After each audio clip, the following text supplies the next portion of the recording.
we are back and ये है the big finale of Norway chess भाई day number 10 और सहज भाई आज पता लगेगा 10 का दम आखिर है कितना बिकॉज भाई we are in the running for first place.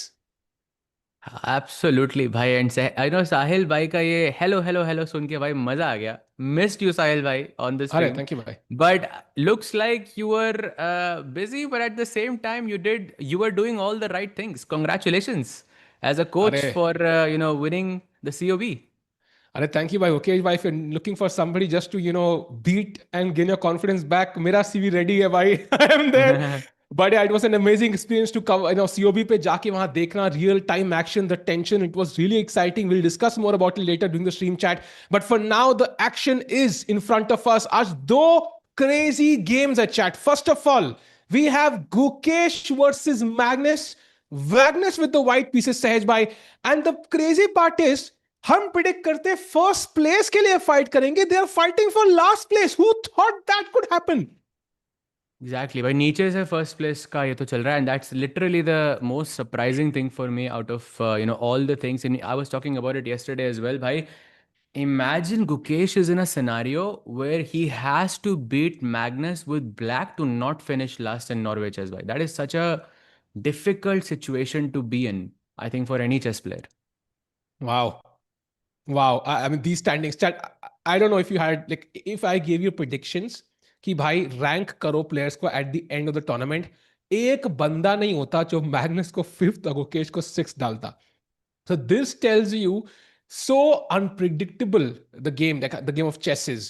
So Aj, these two guys will be fighting for last place. Gukesh needs a win in the classical to dethrone Magnus and put him in last place. Chess, of course, will be cheering for Gukesh. But also, if you go back to the open section standings for a second, bhai, Pragg is fighting for first place. So we have one depressing news, but one amazing news. Exactly, and Pragg is coming off of 3 classical wins back to back. Youngest 2800, the GOAT, and the youngest world champion back to back. भाई I think ये तो एकदम trifecta तो हो गया, but भाई इसको खत्म करना है. मतलब आज अगर विंसेंट काइमर को हरा दिया तो आई थिंक टूर्नामेंट सफल है. Basically Oh, you are it's the best way to I think dominate. And Pragg is, I think, the one guy जिसको मतलब इतना dominate करते हुए I think बहुत rarely we see Pragg in specific, because we know Pragg as this consistent guy जो एक level के नीचे नहीं जाता, but as a breakthrough performance from Pragg is very very refreshing to see for me. agreed. And yo chat, ek bar Pragg OP in the chat for being in second place, just a whisker away from winning Norway chess, which has never been done before. And of course, Magnus की आगे tournament जीतना कितना tough है आपको पता ही है.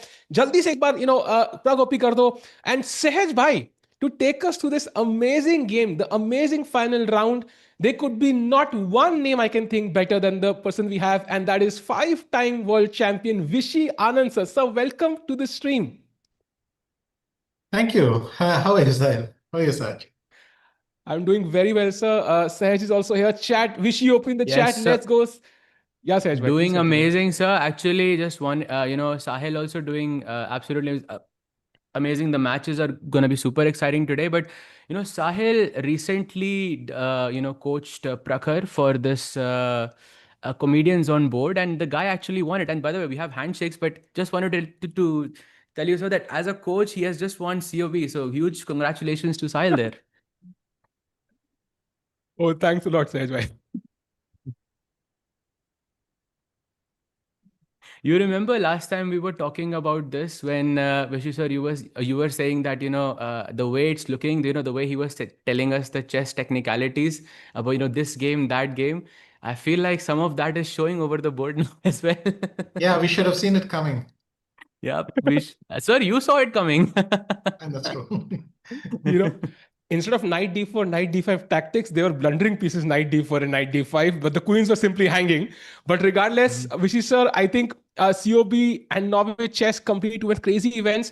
But right now, have you been following Norway chess, sir? How has been your experience? Has it matched the expectations? And of course, the standings that they do tell a picture. And what is that picture in your mind? I think it's been almost even more exciting than last year. I mean, I thought last year was a great event, and this year is not disappointed at all. And it's still a very competitive round. Hmm. So just I think so many interesting moments and the results going back and forth. I mean, Pragg going to the bottom and then coming back almost, well, he's half point off. And in this format, half point is what? It's one Armageddon. Yeah.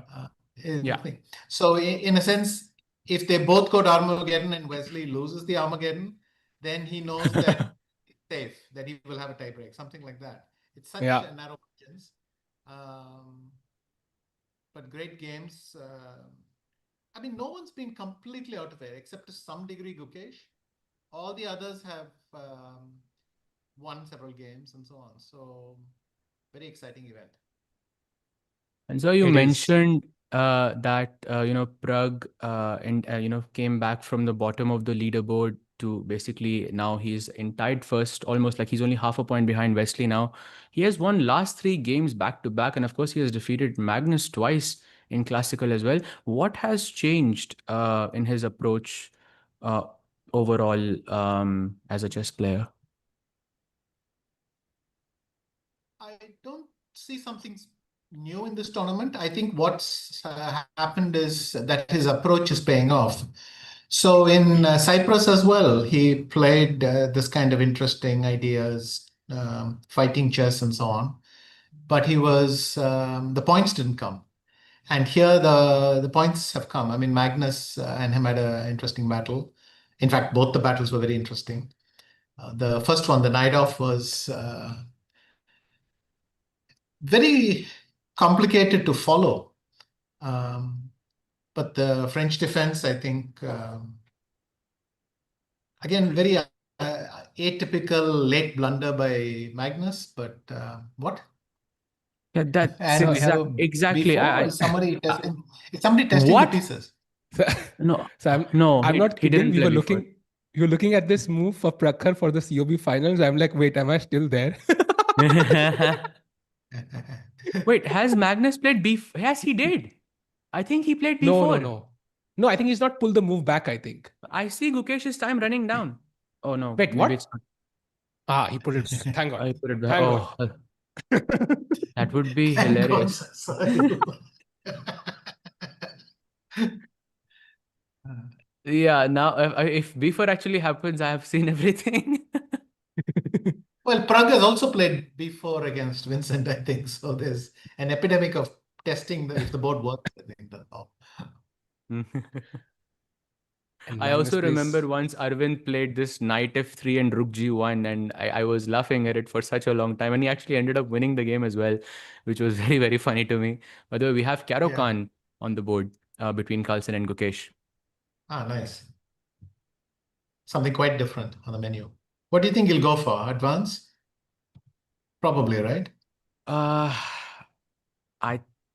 think definitely it could be a surprise, but Gukesh has employed Karo Khan before. I think maybe not in this tournament, but I think overall we have seen Karo Khan from him quite a few times. There was this idea Or do you with think he might even do A5 something somewhere. strange, like E5 here or some something Actually, very I wanted to off-putting? pick your brain on this because he had some comment something along like along the lines of that he's trying to play traditional chess and get people out of preparation very, very quickly.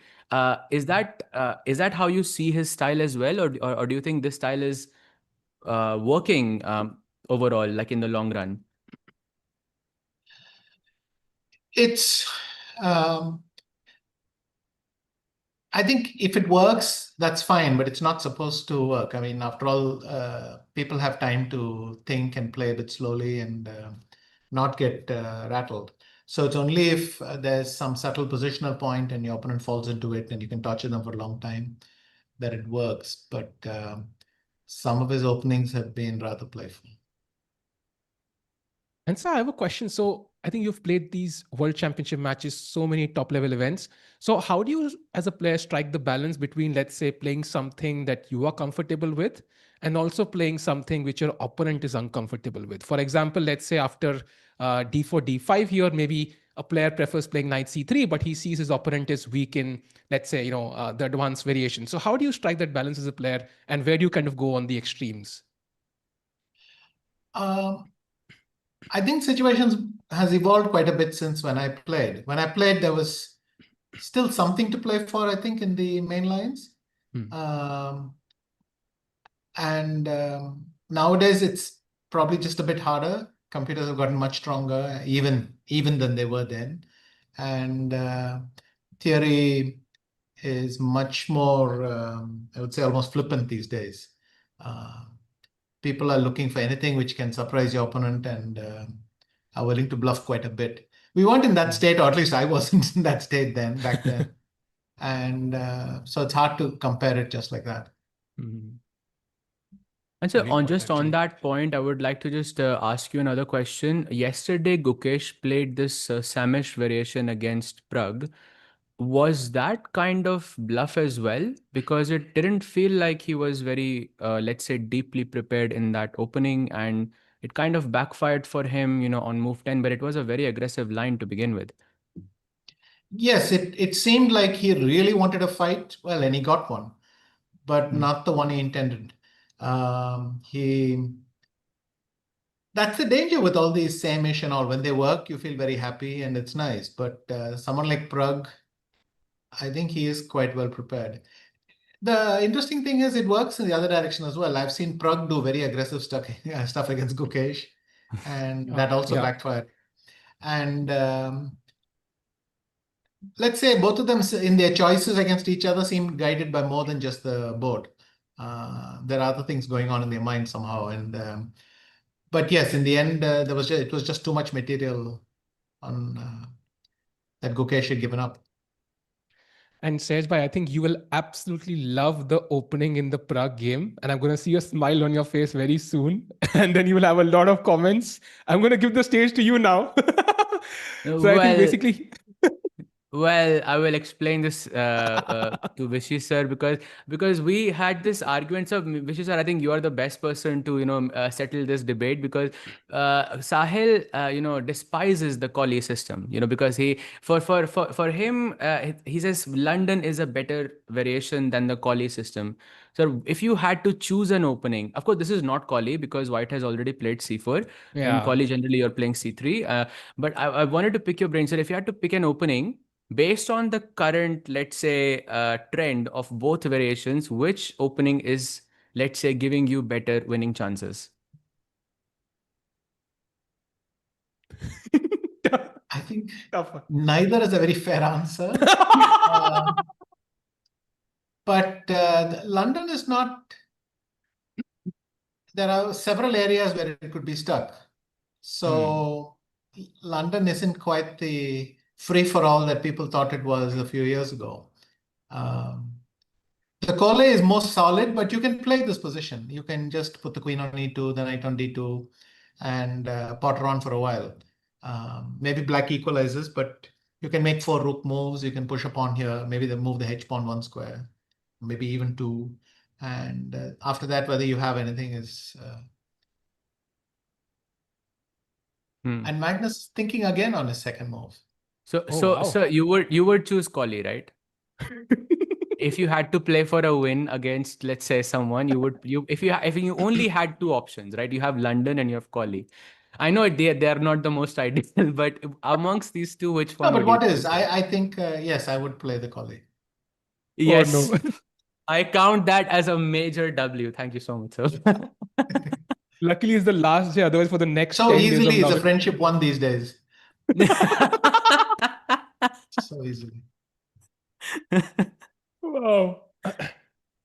By the way, Amazing. Magnus has still not played. So he got up from his chair after playing e4, spent 4 minutes that way, came back, and is now thinking for 4 minutes or 3 minutes. So Caro may be a bit of So a I'm guessing, surprise. wait, he's doing knight f3 and d3 is thinking somewhere in those lines, is there something interesting? I think that's still very playable.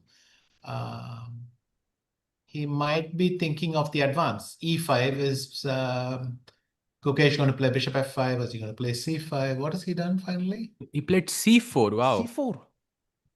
Panov Botvinnik, right? Panov, yeah. Panov, yeah. Kasam. with d5. I've never been very familiar with the. I was actually one of the main reasons I didn't play Caro-Kann was because I really felt uncomfortable here as black. And the best way I think is to play d5 here, sir, or should you go some? Or do you expect something else from Gukesh here? I'm sure the next wave of popularity is C5 here and play the accelerated two tempi down or something, which is a dragon a tempo up. No, I think it's back to a dragon maybe. Playing Anyway, forget accelerated it. dragon with one tempo loss is just I think plus 50 aura right there. Yeah. It But requires. I bit more seriously, I thought D5 is not difficult to play for black, but it's easy to find some small idea for white, and so maybe that's what Gukesh should consider. What could be Magnus's reason for going down this thing. Also, the 7 minutes leaves everyone in suspense. Is it prepared or is it just a whim? So not enough time to get into time trouble, but enough time to leave everyone guessing, I think. So he'll probably say something in the confessional. Yeah. Also, we don't know whether those 7 minutes were spent him thinking or whether he was, doing the confessional instead. So it could be either actually. So it's a very confusing Wasn't he sitting at the board? situation. No. I think He got left up for after 3 he played minutes. e4. Yeah. He got up for like a couple of Oh, so minutes. he came back a bit later. Okay. Yeah. And Yeah, I think let's take a quick look at Pragg as well. Some Yeah. updates have happened there. Interesting ones. I think after e3, black plays bishop e7, knight c3, castle, and takes, and bishop d3. Okay, this is interesting.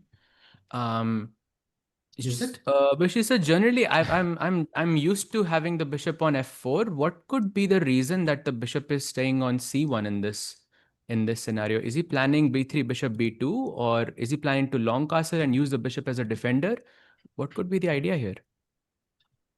That is one clever idea. When you play queen c2, you go bishop d2, and somewhere you toss in a g4. If you go knight bd7, you can play g4 using the fact the bishop can't take it. Maybe you can even play h3 and g4.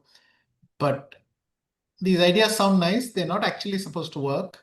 But then again, if Vincent isn't expecting this and has to... But there should be some precise move order which works. I suspect c5 should be fine. I mean, if my bishop was on b4, I would play c5. So why not put it on e7? I think c5 is probably reasonable.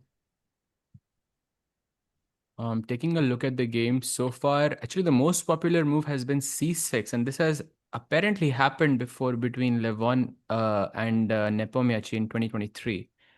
And c6, I'm guessing, was played there. c5 is also a possibility. Looks very logical, actually.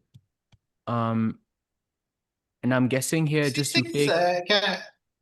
I mean, one idea is just to play bishop d2 and then see what the black does.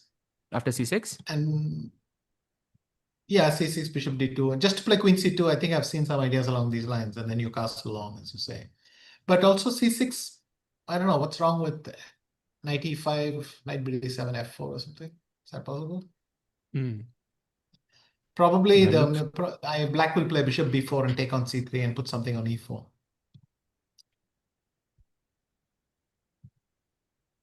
Yeah, 95 f4 looks like a typical way to move forward. Yeah. And I think Pragg is up on the clock. So that's a good sign that he seems to be prepared. And Vincent now is thinking. Must be a surprise for sure for Vincent, I think. Not something he might have expected. We know for sure today Pragg is listening to Vaibhav, because for the last two confessionals, he was saying that Vaibhav was telling him to check one variation and he wasn't checking those variations. It happened against Magnus and it happened yesterday as well against Gukesh. And looking at the time today, looks like it has worked. Yep. Today, Vaibhav didn't tell him to look at something and he looked at it anyway. Yeah. Be a nice change. Maybe we can also look at the women's section, Sej, by once the Divya and Humpy games, and then we jump back to, I think, Magnus, who's... Yeah. This is Zhu Jiner versus Humpy G. We have Carlsen after knight c3, black plays d5, takes, bishop g5, bishop e7, and e3. So very solid positions so far. And which is I just wanted to also pick your brain on it hasn't been the best event for Humpy G in specific, especially when it comes to Armageddon.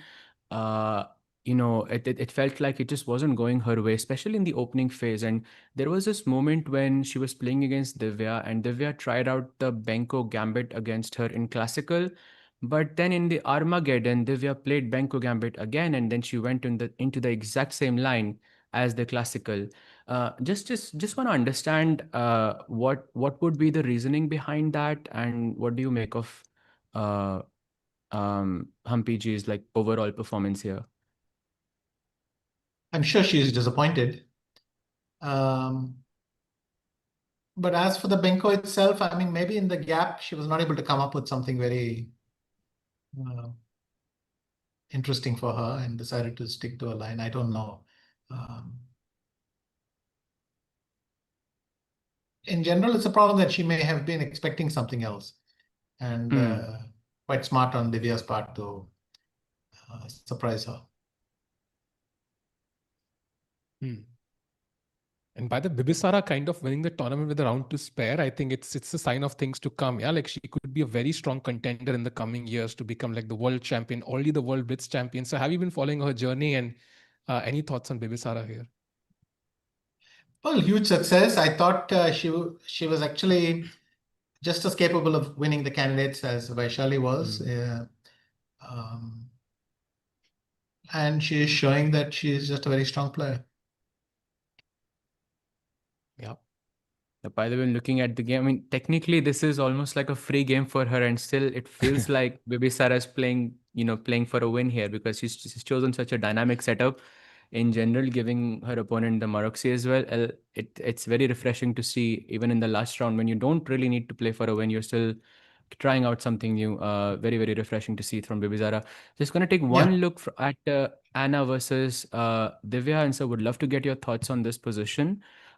We started off with a Sicilian, so it was Alapin, knight f6, e5, knight d5, white plays d4. So far, opening, takes on d4, black plays d6, bishop c4, knight c6, castle, bishop e7, takes, and now knight to c3. Looks like Anna is a little bit more in prep so far, but Divya also only has spent about 12 minutes in this position. Still early days, or what are your thoughts on this position, sir? I found this setup by Black a little bit uncomfortable, let's say. I mean, the queen on d6. I mean, what is Black's plan? Is Black going to play b6 now? Is she going to play something else? Nah. In general, I favor white, but I cannot say why. And I'm not claiming a huge advantage or anything, but it seems just pleasant to play for white. But if you ask me for a specific move, I don't know. At the board, I'd be happy. At least I know what I'm supposed to do. I'll play rook e1. I can play h4 now. It's useful in many ways, because h5 might be a plan, but also bishop g5, knight g5, all these moves can be a part of it. So in general, these kinds of isolanis, I don't know what the best setup is. Maybe a6 and b5 somewhere is a good setup or something like that, but not with the queen on d6. It feels wrong with the queen on d6, that's all.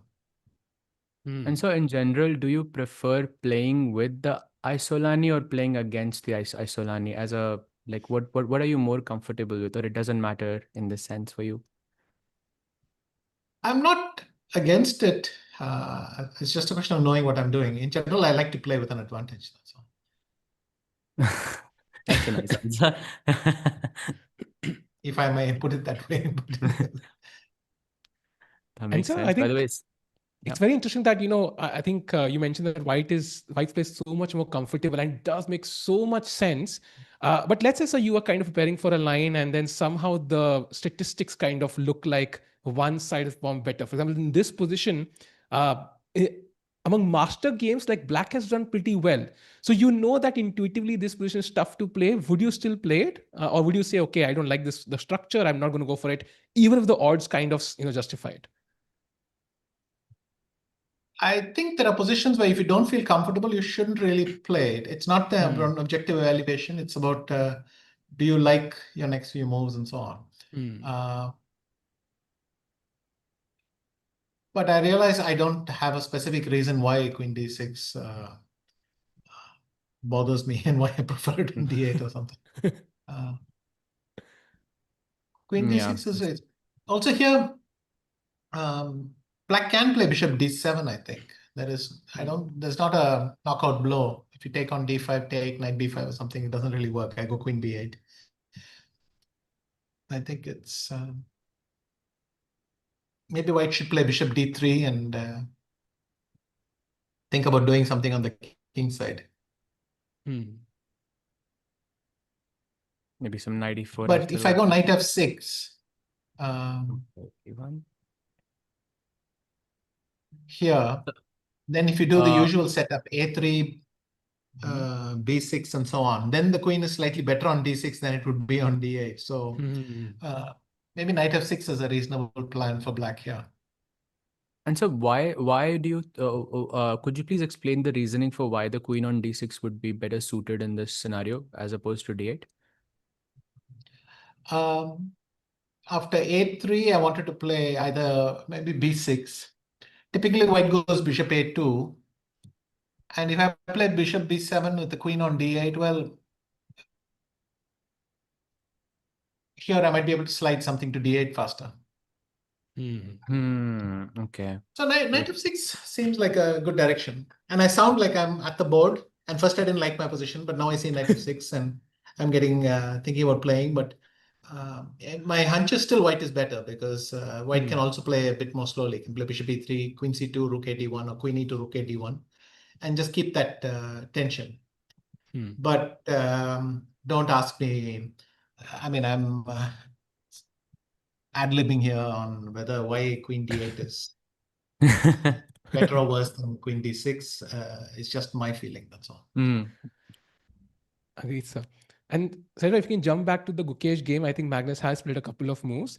And the chat has this question. In fact, a lot of people asking this question somewhere around Gukesh's form. And it's very hard to know the reasons, but your thoughts on Gukesh maybe not performing to his potential in this event? Well, there's no question, but he's been having a tough ride for a while. I think it was nice for him to get that win with Prague. He was quite fortunate to get it. But in general, he's playing very aggressively, and that requires very high level of precision, which he's not bringing to the table. So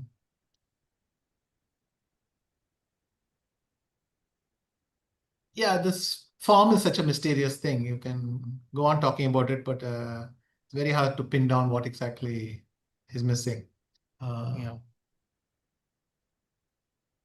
But he's playing very, very aggressively. I mean, unless he was really sure what he was aiming for, I'm not sure why the same-ish and particularly that line was called for. So. So, considering the what has happened, for example, yesterday also you mentioned that he is choosing very aggressive lines, trying to play very aggressively. Is it a good decision to continue doing that, or is it a good decision to rather try to be a bit more solid, maybe gain some momentum, try to make a couple of draws, and then try to make a take risk? What is the right way to approach something like this? Probably it's just your personality. If you like taking risks and you want to do it, then go for it. It's not that what he's doing is a mistake, but the way it turned out is a mistake. I don't think the sacrifice really was justified so early and in that way. And Pragg seemed quite content, and he tackled it fairly easily. So incidentally, Pragg has an interesting game today. I'm not sure what Vincent hopes to accomplish with knight on c6. Wow. I mean, if I play a3, what does Vincent want? There are some plans. He could go b6 and try to play knight a5 and c5 or something. He could play bishop d6 and knight e7. Maybe that's one of his plans. Assuming I'm going to play a3 here. I don't know, maybe even bishop d2 works or h3 works. I was thinking maybe something around knight e4 idea, like rook e8, bishop f8, knight e4, something like this, bishop f5 maybe But afterwards. what does knight c6 contribute to this? It's a very good question. Yeah, that's really my thing, that if I go a3 here, then what is Vincent going to play? Is he going to play bishop d6? And if I go queen c2, I mean, the knight on c6 just seems off. That's a nice statement, sir, because I think 7 moves were played on chess.com from this position, and knight c6 was not one of them. It's never been played before. So quite an interesting choice actually by Vincent. Actually, Yes, it sir, could would also be like Vincent to. saying, let's go out of theory. I'm happy to have an open battle somewhere else. Actually, that's what I wanted to ask you as well, that when people get surprised at this level, is it normal to play a move that looks completely, let's say, it doesn't have to be a good move, it just has to look weird enough for the guy to not have seen it at home. Is that a strategy for such players in critical moments?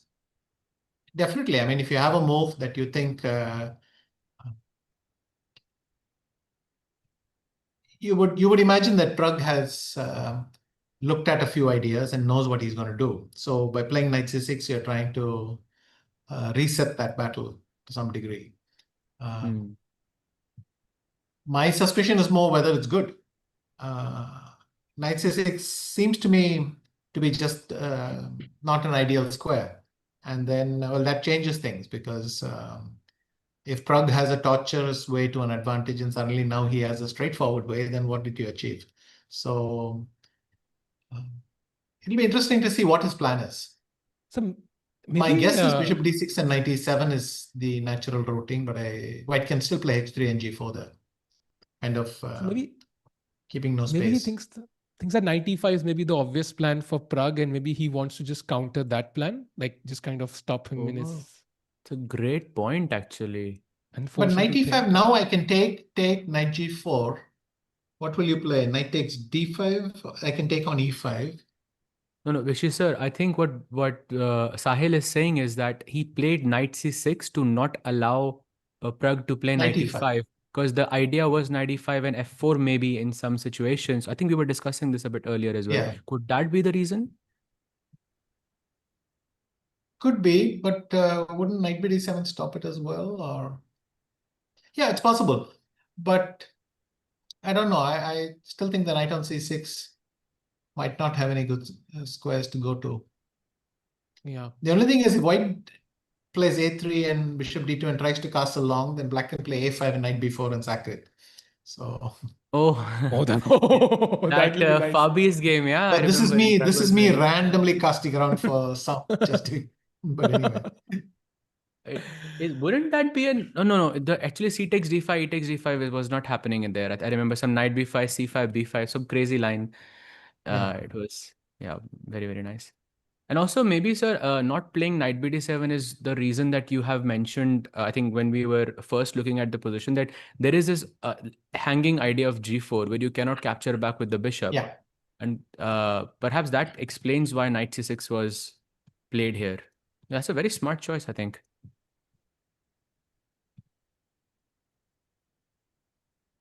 Chess is mystical sometimes. Yeah, we do have some updates on the Magnus versus Gukesh board. Still, I feel this is still preparation. I'm actually very, very out of prep here. Takes knight c3, takes on d5, knight f3, knight c6, and bishop to b5. Funnily enough, after e6 castles, bishop e7, d4 castles, bishop c4, queen d6, we could end up with the same panel. More to the point, here I think it's an interesting question whether Black wants to get his bishop out of the pawn chain or keep it inside. But instead of knight c6, I used to think that you played knight takes c3 here. And if b takes c3, g6, I don't know the theory there nowadays. Maybe h4 and all are good lines, but it seemed to me that instead of knight c6, precisely because of this kind of bishop b5 move, I thought that the idea was to avoid knight c6 too early, but take on c3. And there, assuming d takes c3, it doesn't work. If you take with the b pawn, then I can play some move like queen c7, telling you I'm not going to let you play d4 easily. Though then white can make the point and play d4 and ask you to accept the pawn, and do you believe in that line and so on. So yes, looks very, very poisonous, this pawn. yeah, so the old line used to be knight takes c3, b takes c3, g6. Basically, I'm remembering a game of Karpov. And I think There is a game of Karpov. There is a game from 1994. Okay, that's actually crazy. I was actually gonna say that. Maybe that's the game. Yeah. Was there also a game with Sokolov in what was it, 86? Sokolov It's and Karpov. or you are the year wise, it's 87. 87, Very right. close, 87. But the player is I think you'll know it for sure. It's is my internet gone or? It's not me, Yeah, is it? we can hear you, Oh, okay, I Sahaj. can continue. Okay, sorry, I was not sure because sometimes my internet goes away. But yeah, it's against Mikhail Tal. The game was in 87. Okay. Wow, crazy that you would that you have such memory. In a Well, you in a remember everything position from your randomly. childhood, right? It's just later on you start. No, not really. Not really. Oh my I God, don't think. Firouzja has gone queen f3. That's nuts. Oh, really? At least it used to be Oh, considered nuts. Now oh, everything wow. else. Actually. What? So let's go from here. Bishop c5, knight c3, c6, and so we know one of them is playing for a win for sure. Okay, But so he let's did think for see. 20 minutes. I guess So black's plan should be some b5, a5, and force white to make some pawn move and then take advantage somehow. So b5 is one obvious move. The other is to castle and then ask white what exactly white is doing. If white plays queen g3, I could play d5 maybe. Yeah. queen g3 and d5. Can I go something like because my idea was queen f3. I was thinking is to maybe try and have g4 at some point. So maybe knight e2, h3, g4, something like this is maybe a bit Okay, so slow. castle's knight e2. Now let me play b5. Okay, You go bishop b3, I go b3, a5. yes. A5, okay. A4 maybe? A4, so I play b4. Knight d1. Yes, knight d1. Let me play, I don't know, d6 or d5. You're stopping me from this. Yeah, also knight a6 maybe, so that I play bishop e7 and knight c5 and threaten that bishop a little bit. That looks very interesting, actually, this knight a6, knight c5 idea.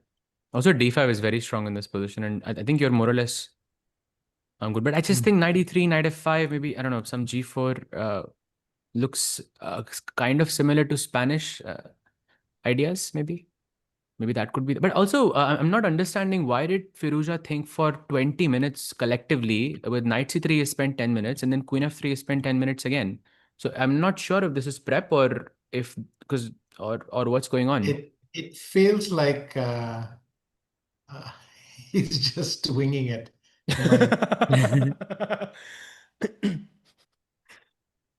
Not totally. It sounds like something he has played in some fast time controls, and he was thinking, shall I try that idea? And then he's playing it. I'm not suggesting he has blundered into it, but it seems like he was casting around for a good idea to throw in, and this player appealed to him. And I think so you're correct, because there's a game by Hikaru from 2023 from this position. And also I think Duda has played this. So I think some games that maybe Firouzja has seen and maybe that inspired him to play this. And now Wesley thinking on his own. Let's see, bishop c5. I'm actually trying to see if this is actually he has played it before. Knight f3 always, actually. Maybe it's from different accounts, but usually he has gone. I think it's the first time Firouzja is playing Queen f3. I don't see a game of his playing this, but it's a very interesting try regardless, and would throw his opponent off for sure. And shall we go back to Pragg because he has played h3, and now it's Vincent's turn. So I'm guessing to stop bishop g4. So sir, your move a3 not on the board. So is knight b4 and c5? I'm guessing this is what you were trying to stop earlier. Is this a legit idea here? It would be very strange, right? Because instead of playing c5 and knight c6, I'm playing knight c6, then moving the knight to play c5, and then going right back to c6. You could claim that you forced me to play a3. But it sounds, I mean, let's do a direct comparison. c5, if I take, you take with the bishop, I go a3, you go knight c6, okay? Yeah. Here, you go knight c6, I go h3, you go knight b4, bishop b1, c5. Assuming you take. 1 second. Knight c6, h3, knight b4, bishop b1, c5. Takes, and a3, right? Yeah, knight c6. And maybe... So if we can compare the positions, this is the position with the bishop on b1, oh sorry, bishop on d3, and here is the bishop on b1. And for some reason, bishop on b1 is stronger. Yes, because I think you want to have castle. So maybe castles are stronger than bishop d3 first.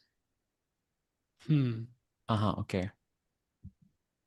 In this position, yeah, castle. So maybe you're keeping a close eye on the d4 break, and I could also not play a3 for a while and castle and ask you where you're putting your pieces and something like that. Right, because there is no. Because I could play knight e2 and then play b3, bishop b2, and it's not clear I need the bishop back on d3. So maybe there white gets his the favorite Isolani setup there, which is to play knight e2. Normally they do it with the bishop on d3 and then go b3, bishop b2 and something like that. Maybe the bishop on b1, also some queen c2, and maybe some tactical ideas in the cards as well. So smart move, h3 overall. And now, so your move, bishop d6, is showing up on my screen as one of the main ones. And another one I see is rook e8. All ideas suggesting that the knight should move, and maybe you should try to maybe play bishop f5 or knight f5 from the e7 square. Yes. Would you say, sir, that how the opening has gone is, let's say, it's good news for Pragg so far? Would you think he's going to be happy with the outcome? I think he's happy because he got the play he wanted. He wanted a position where there'd be some action, and he got it. I think he can be satisfied because you're playing an unusual setup to get some sort of battle. I think mission accomplished. By the way, in the Divya game, I think Anna has put her knight on g5, and if nothing is being done, then I think an attack could be brewing up. We can look at the moves, the updates. Yeah, so we are from here, takes. I think we were on rook e1, and then she does take on c3. Pawn takes c3, and she played b6, and this is where knight g5 is the last move, and bishop takes g5, something like this. So is this a good idea ever in these positions, or is this something that she shouldn't never consider? Because I see that you're removing an attacker from the position, but also you're giving double bishops as a permanent, let's say, initiative. Yes, knight g5. I think especially here, bishop takes g5, bishop takes g5, bishop d7, queen g4 is getting quite unpleasant. Because first of all, I can poke you on the dark squares with things like bishop f4 and queen. But also there's a potential for a rook lift, rook e3 and things. So if you can't take on g5 and you can't play bishop b7 here because does knight e6 win? Oh, wow. Yes. No. Oh, wow, knight you're e6 right. doesn't win because I go knight a5. Oh, but it's actually still winning. There is a tactic in the end which I actually saw, which is knight f5 takes. Oh, you knight take c4, knight a7 or queen d3, yeah? queen d3, and that's a checkmate. Wow. Nice. Okay. So beautiful. Wow. Well, this is nice for white.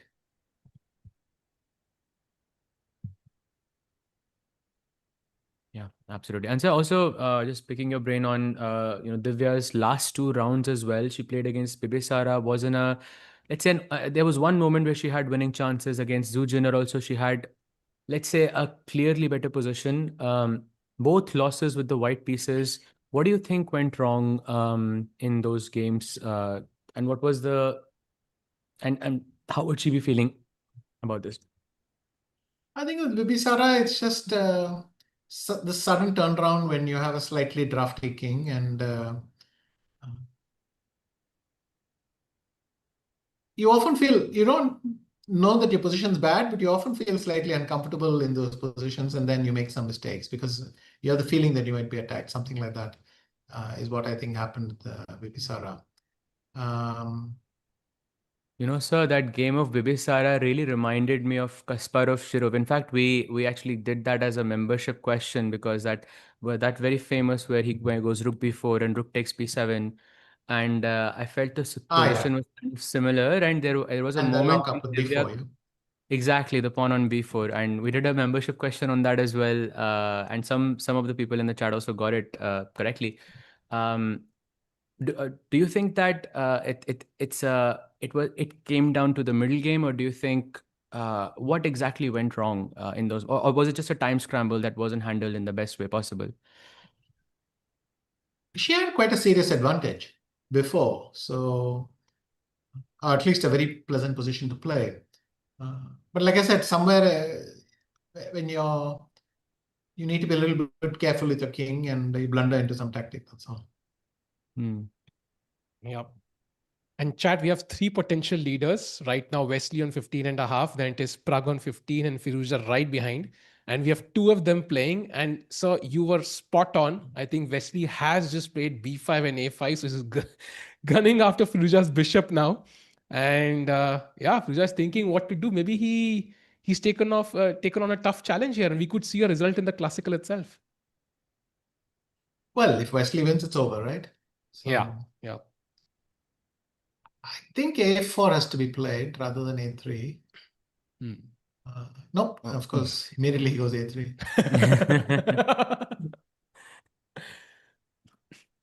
But then I think my plan doesn't change. I go knight a6, and if you go bishop g5, I want to play bishop e7 and bring a knight to c5. I could also play d6 here. Chat, this is another example of the drawback principle, I think, that Vishy sir is saying, because the moment you play a3, the b3 bishop becomes a target. Whether it's a4 or b3, knight a6, knight c5 becomes a very, very nice idea there. Yeah. Okay, Vincent actually went bishop d6. So, oh wow, just to randomly jump here and there. I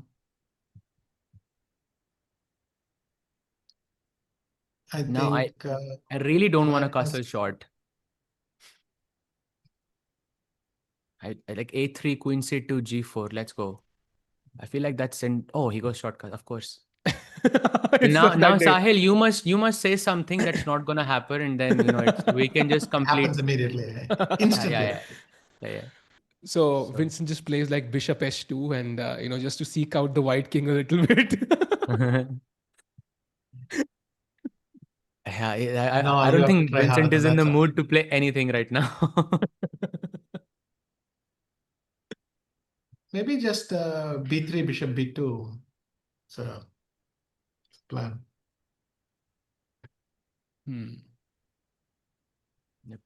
Typical, I think, Pragg. In the beginning, it always feels like there's going to be with these crazy ideas with Pragg, it feels like, there's going to be proper fire on the board, and then he suddenly switches to a completely principled approach. And you realize you have this slight disadvantage in the position that Pragg is going to, just keep pressing on for the next few hours. Yes. So how is he going to press? I mean, is he going to play e4 at some point, or is he going to go for the slow build-up, b3, bishop b2? I like b3, bishop b2, queen e2, knight e5, f4, like this. I mean, I also Wait, but you if mentioned I go that b3, the knight knight e7, you can't. You shouldn't allow bishop f5 probably. So you'll go queen c2 there. Yeah, queen c2 straight. Actually, b3 just looks pleasant. How is Vincent going to solve this? C6 and B3, just bishop B2 and something like even bishop D2 is kind of interesting. It's very strange to see this position without the bishop on F4 and somehow it's still working. Can we play G6 and bishop F5? Like, I've seen this in other structures somehow, just to exchange that bishop off. Great point. Yeah, but they really want to double your pawns. With the knight, I think he wants With to the knight, take we'll with capture after back. knight E7. I think there's always E4 after G6, which I don't like. And another is, I'm not sure if I would do it, but there is G4 as well, like in the card somewhere. Yeah. Okay, Wesley went D6. And Firouzja goes knight G2. Yeah. And now short. For some reason, A4 is not popping up as a move. Is it much better to not commit here and just to have the option of B4, or maybe you also want to play knight C5 and to hit the bishop with the knight instead of playing A4 in the position? Yes, that was my plan originally. That if whenever I could play knight C5, kick your bishop, that I thought like that kick might be worth something. Okay, so Gukesh has gone rook C8. I Oh, wow. don't know exactly what to make of this. Bishop D7, bishop D3, and rook to C8. Typical IQP position. But sir, if you could compare it to let's say a completely typical IQP position, is white having a more favorable position in comparison to the typical position, or is black having more favorable position, or is it the same? I think this bishop on D7 doesn't make sense to me. It needs to find its place. So before you might have done something like bishop F6, knight C7, and bishop C6. I'm not sure how he's going to go about it here. That bishop on D7 looks kind of lost. Other than that, it's nothing special. Yes, it is a typical Isolani, but how exactly is he planning to get that one out? It's a very great point. And in general terms, the bishop, which is, let's say in a typical position, would be sitting on C8, and it's best to kind of develop via A6, B5, bishop B7, or just B6. Is that the idea here? I mean, B6 is a plan, A6, B5 is a plan. Okay. There are a lot of plans. But even when they go bishop F6, knight C7, I think mostly they do it directly and then decide what to do that light squared bishop later. So, and rook C8 played fairly confidently. Did it take a long? Yeah, did it take a long time to play it? 2 minutes. So 2 minutes, yeah. Seems like he has some specific idea in mind. Or he's seen this before, I don't know. In fact, Magnus took 7 minutes to play bishop D3, so he's also kind of feeling his way through a little bit, I think, right now. Yeah, but the thing is, that's the point of white setup, that after rook E1, black cannot play B6 because his knight is under threat. So it draws the bishop to D7 and then drops back to D3. And then I have no idea what's the point of rook C8. Is he threatening knight C B4 now? maybe. But I could Maybe play that's bishop why. D2, then Right now? throw the move back to you, yeah.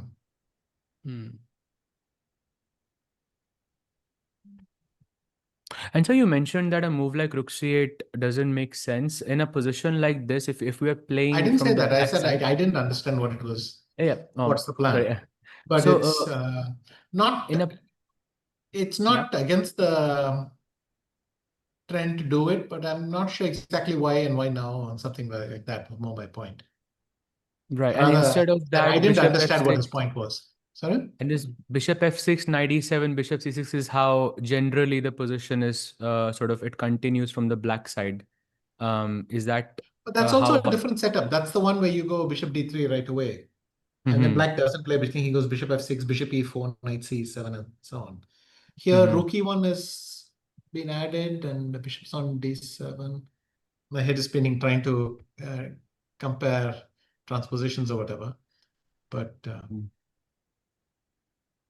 and so chat is asking, can we see you play this year in any event? So if you have any secrets you can reveal, any event that you're playing, because chat is really excited to see you play in some event. Well, thank you. I'm playing in Hong Kong. Oh, that is so cool, sir. That is so nice. Amazing. Last time I Yeah, remember playing in you, Hong Kong, so that's something. yeah, What's that? chat there, you know. Yeah. Yeah. Yes. Amazing. It's also nice to be able to give a straightforward answer, you know, like yes, in what, 10, 12 days, 10 days, yeah. So And so after that,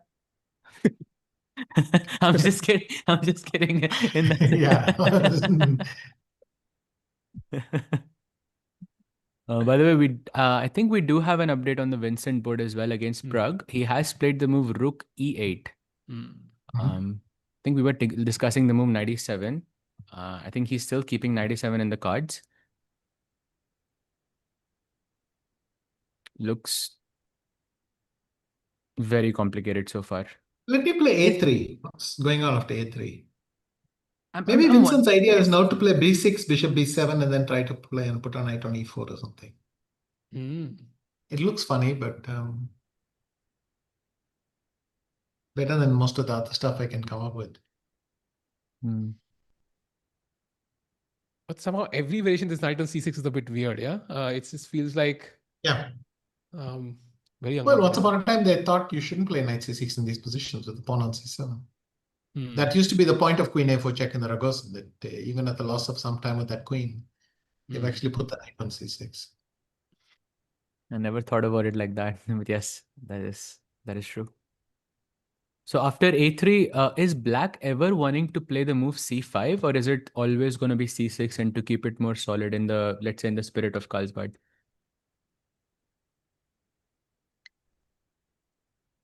I don't know.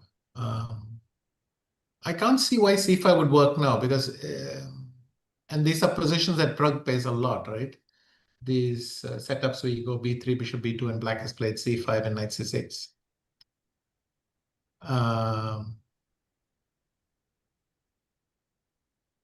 Here it seems to me that Black will be at least one tempo down when getting there. So I think B6 and bishop B7 might make some sense.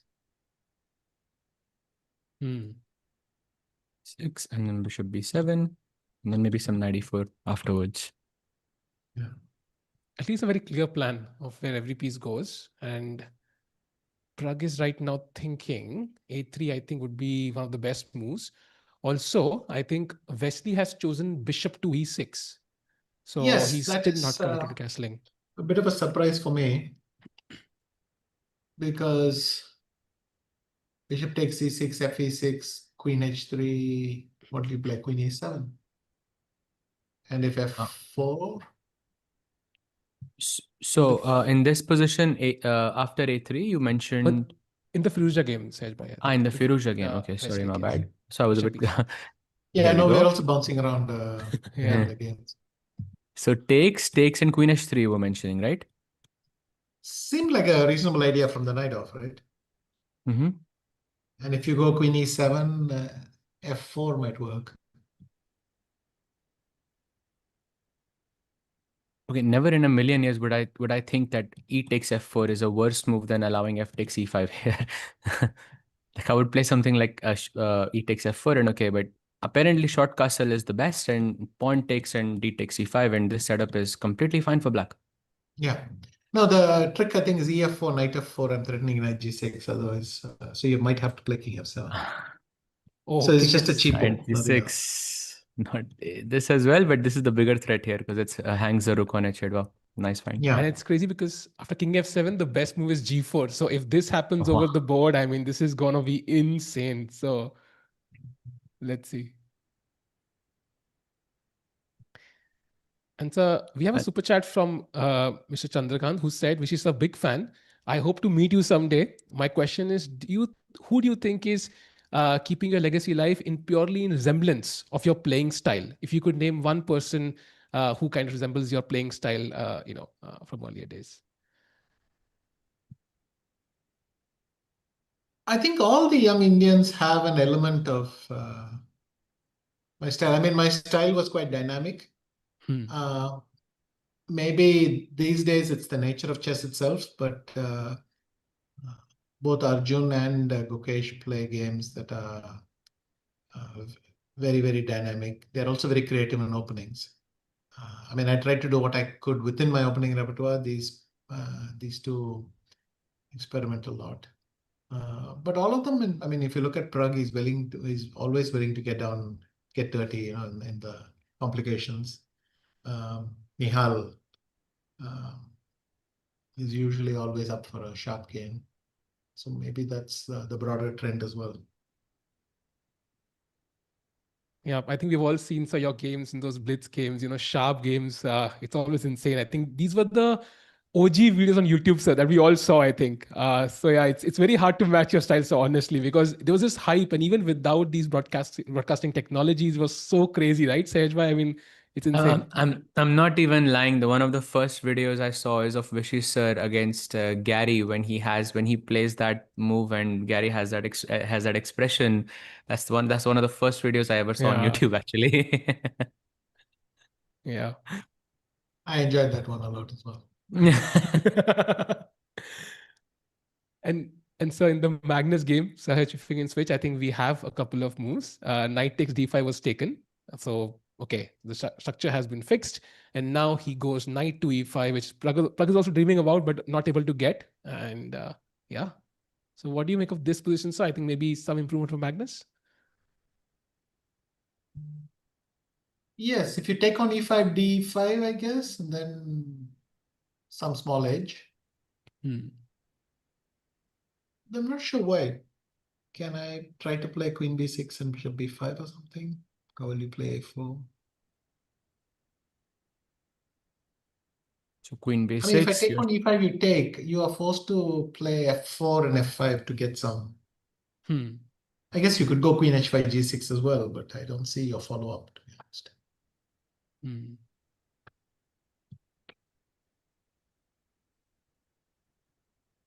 Interesting. Also, the queen on b6 kind of defends all the way to the king side. So right now, Gukesh is thinking Magnus not at the board.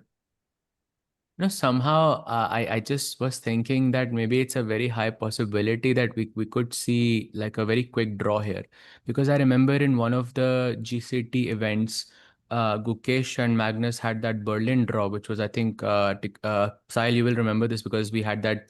Yeah. It was shocking for both of us. So I think I was kind of preparing for that because I thought, okay, the tournament hasn't gone well for either of them in this sense, and of course, generally you just want to get over with it as quickly as possible. But doesn't feel like that anymore. So it feels like the game is pretty much on. Or do you think still there is any likelihood of that? If he wanted a draw, there were probably other ways of getting one. So I don't see why he necessarily would want to finish the tournament like that. Certainly, neither of them is happy at this stage, and probably would be happy to have the tournament over with. But it's so much easier on a win, to close it on a win. So much more pleasant, right? 100%. But anyway, Gukesh went bishop f6. Putting pressure on the knight. And now I think bishop takes c5 is maybe the idea, because you can use the knight. Maybe if you want to go d4 at some point. Looks kind of interesting. But what I really want to do is to play queen d7, bishop f5 somewhere. So it takes on bishop f5, yeah? Nice. So maybe bishop f. Can we play bishop f4? Like, how do we? Not sure about how do you progress. Bishop f4 here. But if I go bishop takes e5, even I thought, because your plan was f4, right? So now you're forced to take with the bishop. Yes. Maybe. Then I think the only problem is knight takes e5. You have rook e5 might be a half option. Yeah. Hmm. Still more Feels or too less, I dull, think. Yeah. Safe, yeah. Yep. And so in terms of Magnus, 4 classical losses, of course, 2 against Pragg as well. And I think one very surprising, for me at least, the loss against Wesley in classical. What do you think has changed in terms of Magnus? Because it felt like and against Wesley specifically, it felt he was positionally outplayed, and which doesn't happen often. So yeah, your thoughts on that, sir? It was a complex position, right? This knight on h4 and black trying to think, but black was slowly unscrambling. And then he ran into this f5 suddenly. So it looked like not so much a question of being outplayed as simply overlooking a key resource or something to that effect. Because after that, I think Wesley was even neglecting a pawn on the other side while he got f5 because it was so fast.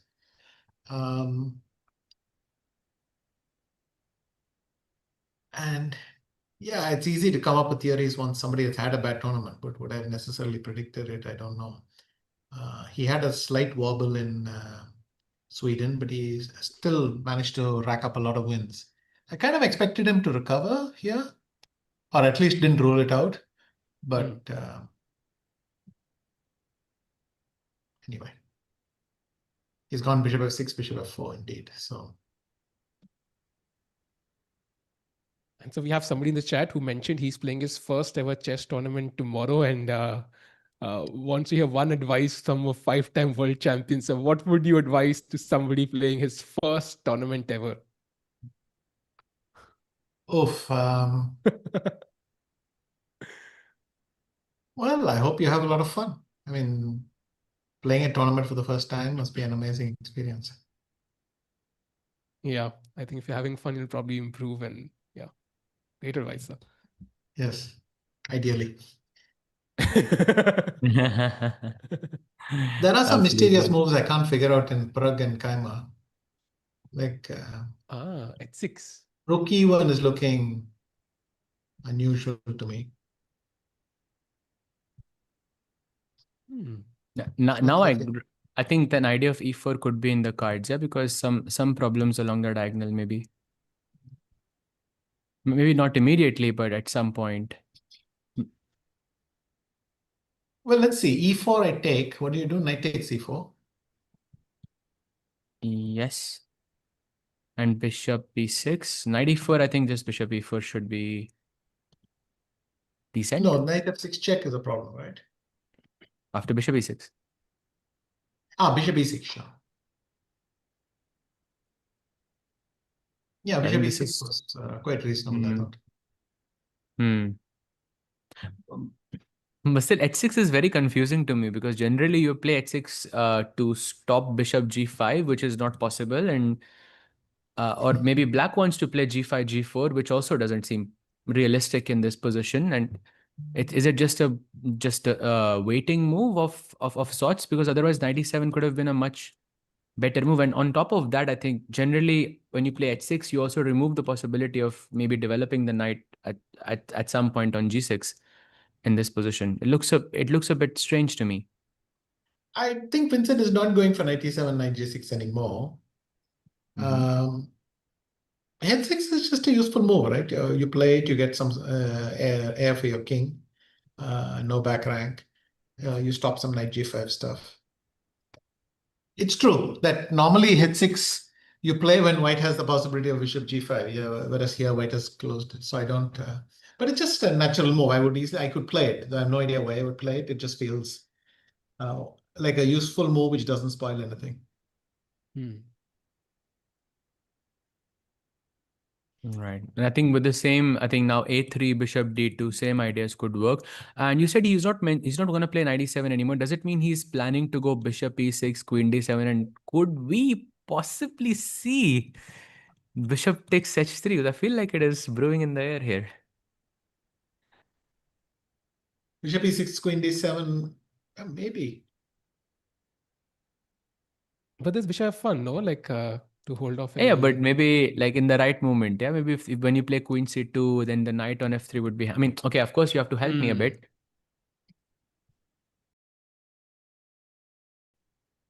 Interesting. And And I think if you want to get away from that, you might have to play e4 to avoid it, because there could be a moment where you can still play bishop f1 and I can still go bishop h3. Because otherwise, let's say a3, black goes bishop e6. You played bishop d2, I think, right? We were playing this, and now queen d7. And I think at some point white has to play queen c2, or to try and maybe play e4 or e4 directly. And the moment you do that, I have bishop takes h3, and that could be dangerous. Yeah, why I would still like to play b3 and bishop b2. At least I know what I'm doing there. In this position, yeah, after h6, but maybe b3. he went a3 because maybe he wanted to shut down bishop b4. Because if he played b3, maybe bishop b4 would interfere with what he wanted. Does play a3. So this is the live board, and now bishop e6 and queen d7. Yeah, just simple. And you're saying now maybe b4 and bishop b2 could also be possible, just to have that knight e5 plan in the future. I don't know if I play a3 so that I can play b4. I'm going to play b4 because damn, I already played a3. I'm a bit confused as to. I mean, b4 is fine, but it also doesn't really. b4 a6 is could go either way in terms of.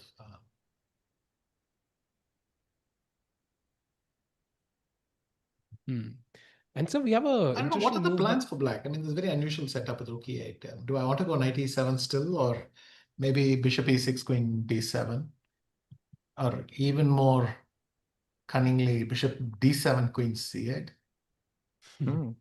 Nice. Really, nice is the word that came up.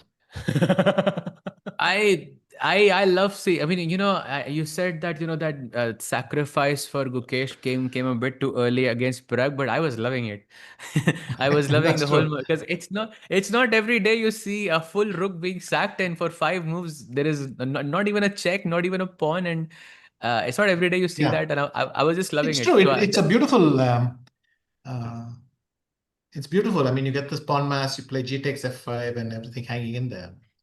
Just seemed very refreshing to see that at this level. I think very rarely we see stuff like that. So I'm rooting for this bishop h3, and I hope it becomes a complete mess.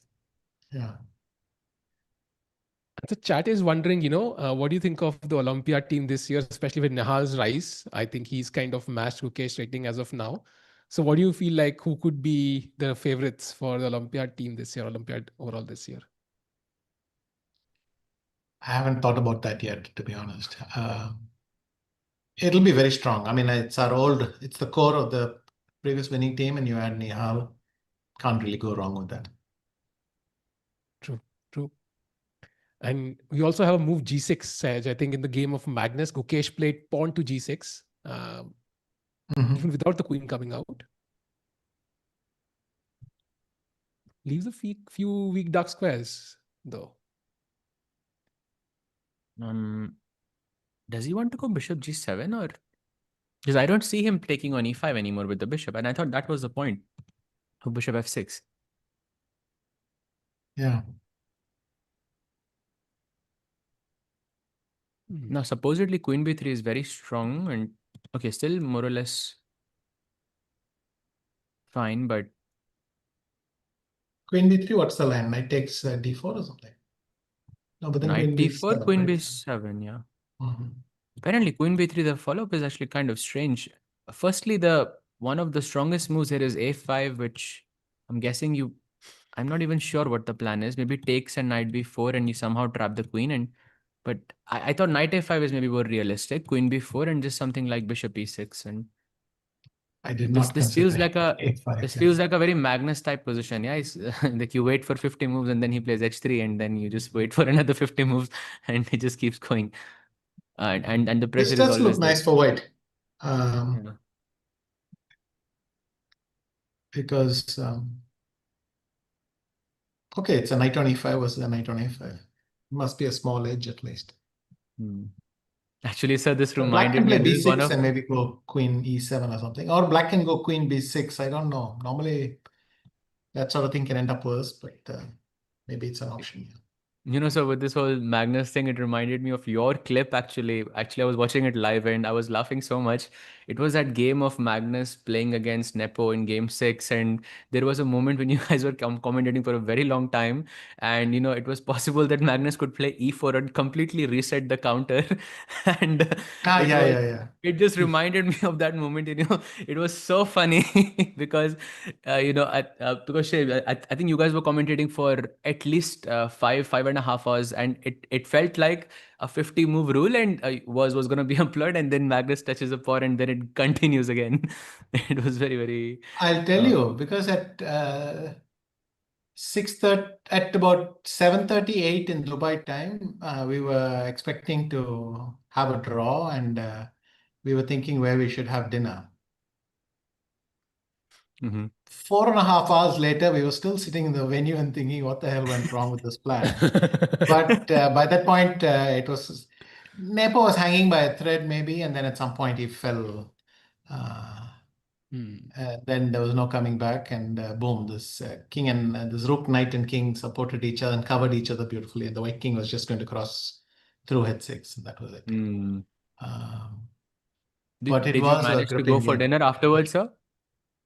Well, by that point, we didn't care about dinner. I mean, we had some small snacks here and there, and we. See, the game was the dinner, I guess, in that sense, because it In a was never sense, but ending. it was like a dinner where the chef was taking a long time for every dish. Like you're telling the waiter, when is it coming? And they're going, in 2 minutes, the chef is just finishing. And I remember you guys were discussing that there has to be some analysis. And actually, so I was also writing these annotations. I wrote the annotations for that game for Chessable. So I was in a similar boat. That's why I was watching like everything there. And I remember so you guys were discussing who's gonna commentate or who's gonna annotate the game. And that was maybe one of the funniest conversations I've seen. Do check it out, chat. It was hilarious in that moment, especially when E4 was played. But yeah, I think I'm gonna go to the live board, G6, and Magnus still thinking here. Talking about small snacks, can't I play queen b3, knight a5, and queen takes d5? That pawn on d5, is it edible? Bishop e6. Maybe queen f3. D4 is hanging, but maybe queen e4 then. Yeah, then. Or maybe bishop c6, I don't know. After queen takes d5, maybe bishop c6. And there is some sort of composition. I'm forced to take on d8, I think. Yeah. So queen d8, rook f d8, and then you lose the pawn on d5. Maybe you get the double bishops, but maybe it's not anything crazy. By the way, he does play queen b3 on the board. Wow. And I think while Gukesh is thinking, we should also switch to the tournament leader, Wesley versus Firouzja, because Alireza has made his intentions clear. He doesn't go g4, but he goes for this knight e2, knight g3, and I'm guessing he wants to put the knight on f5. These are two questions. First of all, this knight on f5, can it be stopped by g6? And secondly, is Firouzja not afraid of bishop b3, cb3, and it looks a bit bad? To me at least, because I'm always taught to capture towards the center, and I like bishop b3, cb3, g6. The only question is bishop g5, because I have h6, so you can maybe play bishop h6 there. And then I go something like queen e7 and maybe even long castle or something. wow. Wow. The queen side doesn't open up as easily as you might think. Okay, so Pragg and Vincent are also doing something fun. Mm-hmm. We have b4 on b4 has happened. Wait. So Tiku, I'm 2-on-2 now. Now you have to, predict something. Yes. Wow. And so your idea now, queen c8 is also possible in the position, and we could see, a repetition with those. After you take, you give a couple of checks on g4 and h3. Could happen actually. I don't see how can you Well, if the unless queen you're is on bishop d1, it's hard to say, because you take twice, I'll go bishop f1 and bishop g2, and I'm a piece up. But if I play, at least it stops queen c2, because you can go bishop h3 takes, and then because the bishop doesn't have time to come back, I get some checks or something. Right. And so basically you go, let's say a6 in this position. This is what you were talking about earlier. Bishop b2, I'm guessing. Black goes queen c7 or, oh, sorry, c8 or d7. I like queen c8 more since you mentioned the move, because I don't like the fact that knight e5 is hanging in the air with a tempo. White plays something like rook c1. I'm guessing this is the only like logical move, because you can't move the queen really. There's bishop h3 hanging. And I'm not sure how you make progress here from Prague's perspective, because if you cannot move the queen, I mean, the other option is to play e4, right? Or maybe just to go play on the queen side. Is that possible, or? I think Black still wants to play queen c8 or queen d7 and bishop f5, swap those bishops. That's where it's at. Black can also do this with the knight on e7, not only with the queen. Because by now a3, b4 has happened. So knight e7, bishop f5 somehow might be a... And that is because that once the knight is sitting on f5, it could have a potential of going to d6, and maybe you can control one of the outposts that were given after a move like b4. Yeah. In this position. Well, he does play a6 on the board. Could white play knight a4, knight c5, for example, just to kind of attack b7, keep that bishop under check? Excuse me? So, for example, knight a4, knight c5 for white, like just to kind of bring the knight to c5, attack Knight b7. a4, wow. Maybe I want to just play b6. Ooh.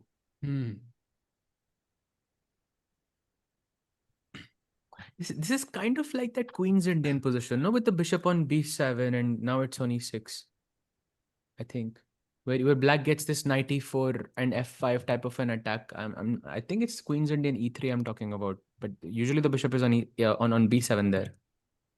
And the knight is on d7, I guess. Because still now I can get back to my plan of knight e7 and bishop f5 or something. Right. Right, that makes sense. Interesting. Because I have this vivid memory. Yeah, go ahead. Go ahead. Maybe we can have the bird's eye view just to understand what's happening in all the games and maybe potentially number of Armageddons we can take a call on. Because it seems like we have some sharp positions, some calm positions, and I can already see the queen on g4 for Anna against Divya. So Vishy sir, maybe you can take us through and on your prediction of the number of Armageddons today. I think Divya is having serious problems. I mentioned rook e3 and so on. It's just very easy to play white's position. Koneru is going to have a long day because it's solid, but white has got the knight on d4 and can annoy black for quite a bit. That looks like a free roll. I think Ju Wenjun is better as well against Bibisara, but though this is a dead rubber, right? Doesn't really matter. And both the men...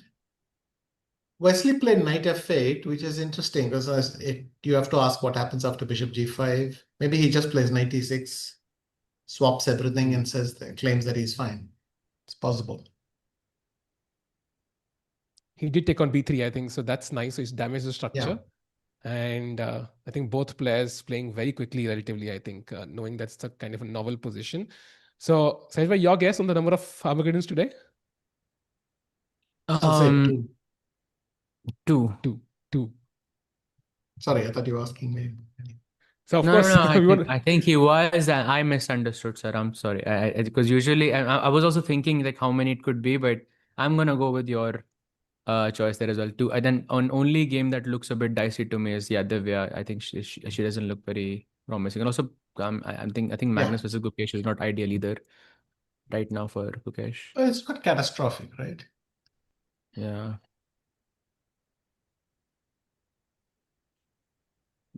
Both of them having like such a good game. Yes, I mean, okay, I know in terms of the bar, the game wasn't like amazing for Gukesh, but I just love the rook sack and and I don't know, it felt very fresh to me. Rook sacks are always pretty, especially when there is nothing. Yeah, you just keep pushing pawns. It's so cool. I mean, Levy's made a career out of it, so clearly. But by the way, Samir, we can dive into Pragg again. I think he's the best bet to potentially win this for us. And both the players playing very, very quickly. So how do you see this game? I think we've discussed this, but uh, do you expect Armageddon here? Or do you think this could be like a classical result? I'd be surprised if the classical game was where it happened. But again, why Black is not... why Black is playing A6 and all, why Black doesn't just play Queen D7 or Queen C8, I don't know. That seemed to me fairly straightforward.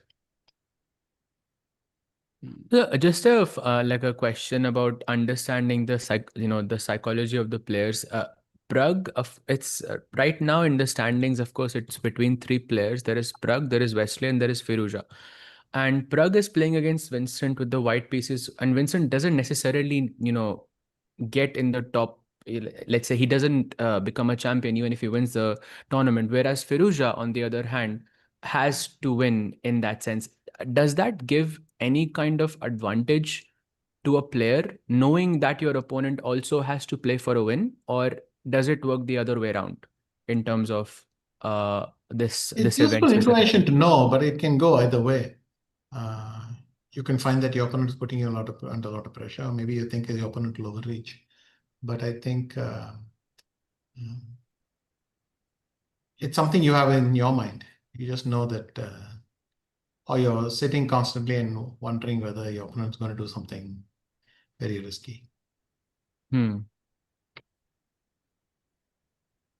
I feel like in Vincent's case, he can just go bishop h3 like at some point, and there could be a repetition like instantly. But I feel like if Firouzja was playing with black here, maybe he would not take bishop h3, because he also needs to play for a win in that sense. That's why my questions kind of popped up in the sense. Yeah, Tikubai, please continue. Yeah, I think just his thoughts on the Chess Cup coming up very soon. I think we have Nodibek playing, Arjun playing, we have Vidit playing actually after a while. So any favorite for you in that lineup? I think Sindarov kind of withdrew from that event. I think I saw his name earlier. So any favorite for you he's for withdrawn, that? okay. Yeah, so any favorite for you for that one? I mean, you're supposed to say Nodibek, but there are other good players there, so it should be quite interesting. I thought Sindarov was playing. That's a bit of a pity. Yeah, it would have been nice to see him in action, but yeah. He's actually there in Norway, but not playing though. Very interesting. Yep. By the way, looks like the game has progressed a bit more for Firouzja versus Wesley, and now the knight is on f5 and knight e6 was played as well. And it looks like Wesley is, at least according to the bar, looks like he's taking over. Not really sure why that is. Also, if I go knight takes g7 here, knight takes g7, bishop g5, you have quite an ugly move, but it's a piece up. You go knight g7 to h5. It's the only way to defend that knight. That's very nice. And if g4, then there is knight f4, I guess, or but there's a rook g8 as well. Knight That's f4. even strong. And knight f4 is I also. mean, maybe h6 so works, but knight f4 is certainly going to be fine. This is like a very, very, very important move in this position to find. Absolutely right. But yeah, so it looks like Wesley could actually win it in classical. Oh, Wesley, yeah, it's a possibility. Oh. Wow, that's going to end the event. Yeah, so Wesley could win Norway Chess outright. Hoping Pragg gets a chance though. I am really hoping he gets a chance to at least maybe win in the classical and win the event. And although his game right now is quite solid, but it'll be interesting to see how this game transpires.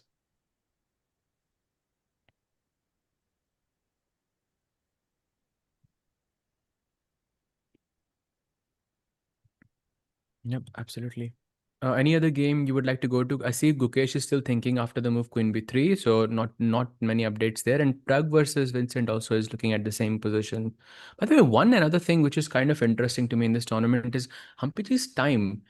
I'm just going to go to that game very quickly because also I felt that in Armageddon's as well, specifically her match against Ju Wenjun yesterday, after 10 moves or so, that the 3-minute timer was just finished. As in she didn't have an advantage anymore. And now I'm looking at the classical time control and there is almost an hour difference between Humpy and Zhu Jiner. So is time also a very big factor here, considering that there is no increment? Yes, I remember last year, um, the death zone was after move 40, when you know you're never going to get enough time to think. And so it's easy to use up your buffers now, but keeping 5-10 minutes makes a huge difference if you can. So I don't know if the players can do that consciously, because nobody's thinking because they're planning some clock thing, right? They're thinking because there's a problem on the board that needs to be solved. But still, now this Magnus game is quite intriguing. I'm curious what Gukesh will play.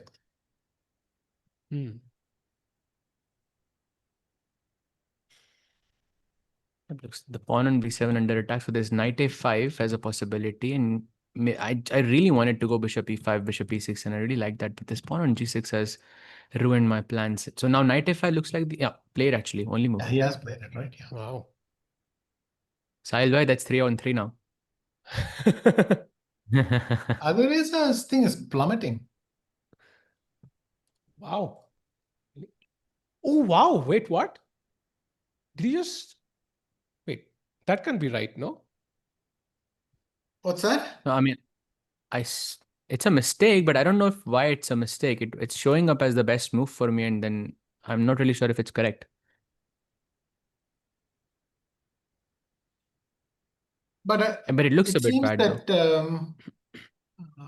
Black will be able to play g6, potentially h5, f5 later, and prepare it. So, but I don't know if immediately. If you go knight d7, I have bishop e3 maybe.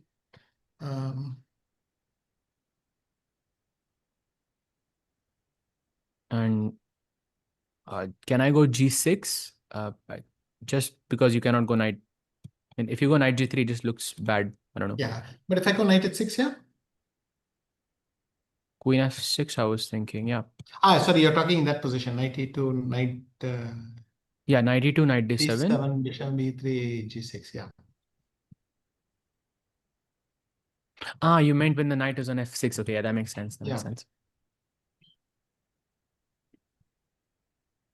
So not technically a mistake, but still very, very. And by the way, I'm not sure why the blue arrow is showing knight d7 in this position, but because the best move is not that. If for me, and the best move is really, really crazy, it's knight g8 actually, back, which Actually, it does h5. Is h5 just a mistake? Because now I can do my trick, right? Knight g7 and bishop g5.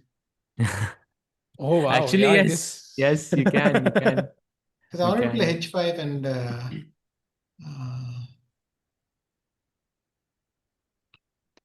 g6 afterwards, but I think you have to move the knight and play g6. But sir, isn't knight g7 anyways working? Because after knight h5, I would have g4. No, that's why I played knight e2 maybe. To not give him knight f4. No, there's a problem, because if after knight h5, g4, I can play...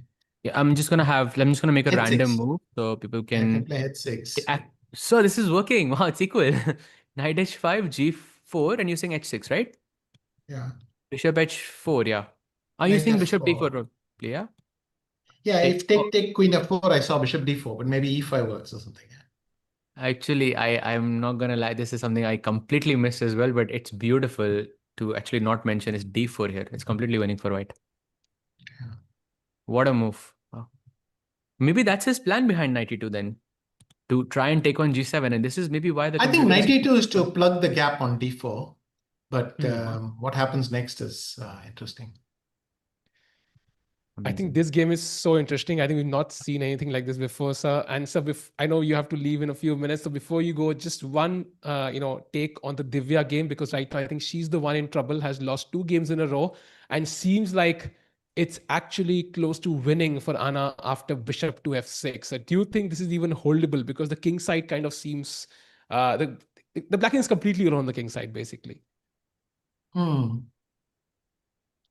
Okay, the problem with bishop f6 now is she has actually prepared queen f8, right? Maybe like a rook lift. Should I play bishop d3? Then I go knight e7. Rook fc8, bishop f6, queen f8. It's not the end of the world. But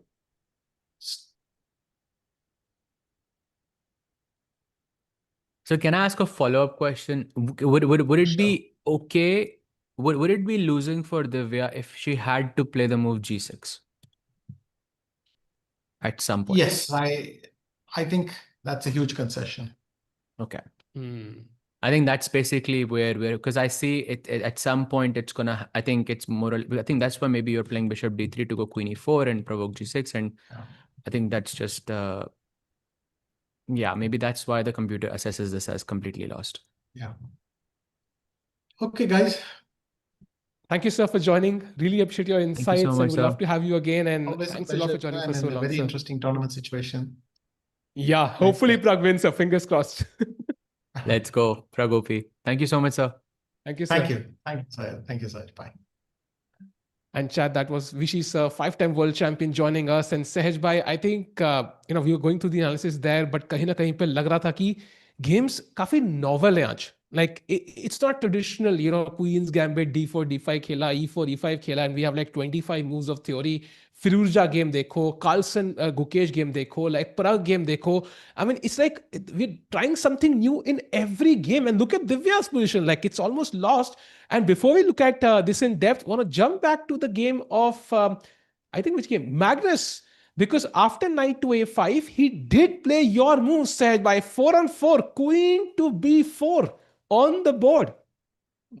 I am not so like confident about Gukesh's chances here. I'm gonna be like very, very frank about this. I feel like it's typical Magnus type ka edge where position is, completely symmetrical. And as Vishy sir pointed out, that the one key difference is white ka knight strong hai, black ka knight weak hai. That screams like Magnus type of advantage. जहाँ पे कुछ counter play नहीं है आपके पास, एक छोटी सी चीज है मेरे पास, which is amazing.